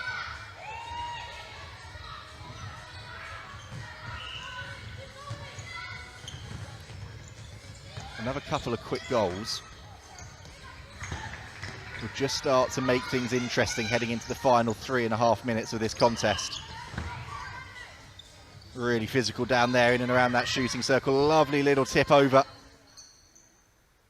Another lovely finish. Dubai finding their stride. We're now 15-9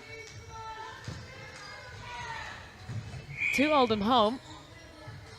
But we're starting to see that as soon as a team has the ball for more than a few seconds, how they just keep building momentum, building momentum. Defence turns into attack, turns into goals. And it's that pressure that's being exerted as well, isn't it? There's another long bomb.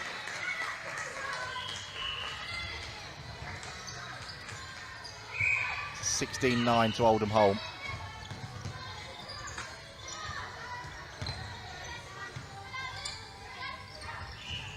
Dubai College just looking and assessing their options. We've got some motivation music down here on the live stream. The vibes are good. They are, but that is a great read from Oldham's goal defence. Oh, so nearly there for not for Laney, I should say, for Layla, the Dubai College centre, who came leaping through the air trying to win that one back, but the pressure has turned back for Dubai College. There's a contact call. They're in a race against time, but again, goal difference head-to-heads could end up being crucial here. And that's a really important finish.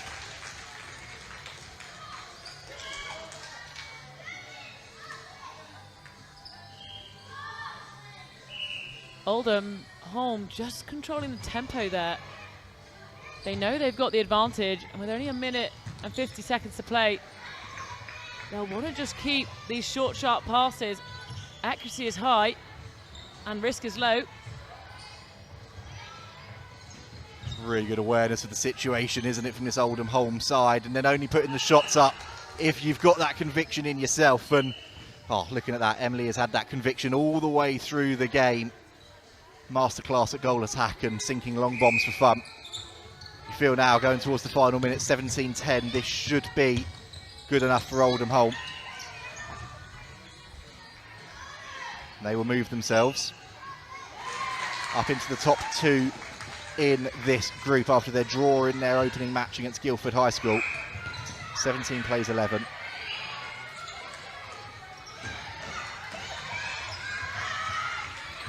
That pass. Too close. We've seen a bit of frantic energy now from the Dubai College side. They know they've got to score. They know they want to keep this tight. But with only 40 seconds to play, we might have left it too late. You can see head in hands, just some of the frustration creeping in. But again, as we said, goal difference could end up being crucial.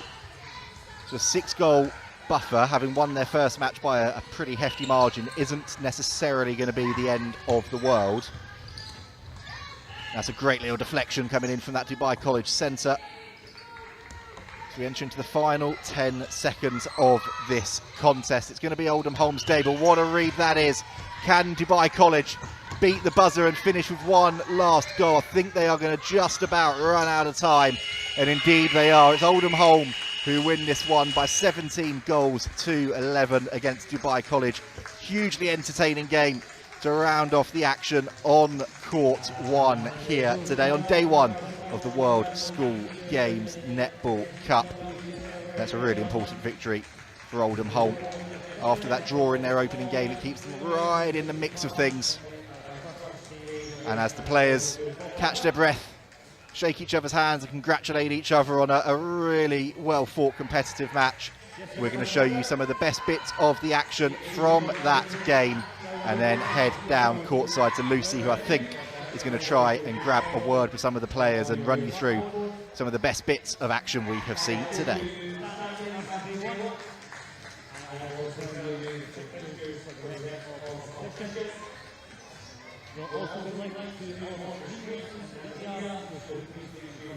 Courts running today, one of which of course is live streamed. But these guys, oh, I wish this game was live streamed because it was an absolute cracker. A 1-goal win. That last few minutes is really back and forth. How on earth do you keep your cool in a situation like that? I mean, you just have to stay calm, you know, play your game, don't let them get to you. You just have to keep calm.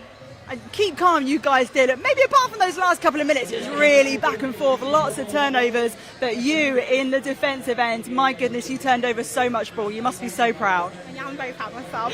But obviously, after the ball was coming, I was like, oh no, half the time's over. We're going to lose if you don't. And I was like, just do it, just do it. Don't care if you get called, just do it. I was like, yeah, I did it. And of course, these 1-goal games are the kind of things that we live for. We love them as players, right? How much do you kind of train for a scenario like this where there's such fine margins? I think before we started, we knew it was going to be tough.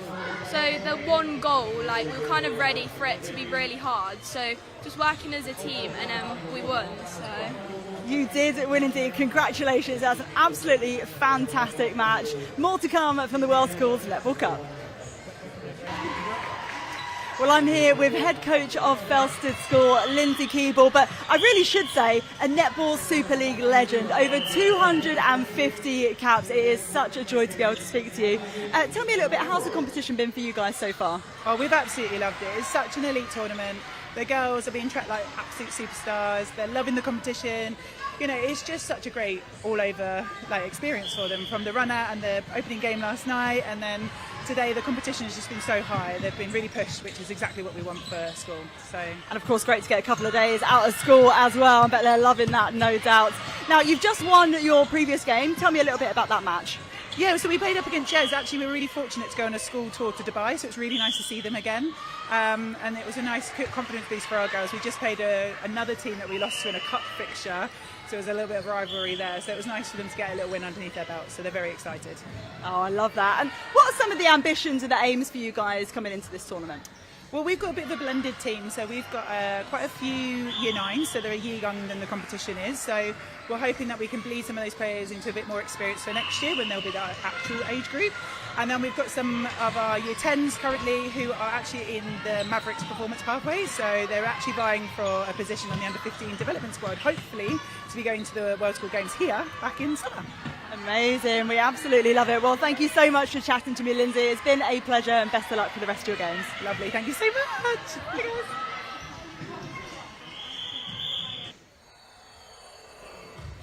Well, that's a wrap on day 2 of the World Schools Netball Cup, and what a day it has been. Our first full day of group stage action. We've had big score lines, we've had 1-goal thrillers. The athletes here have really put on a show today.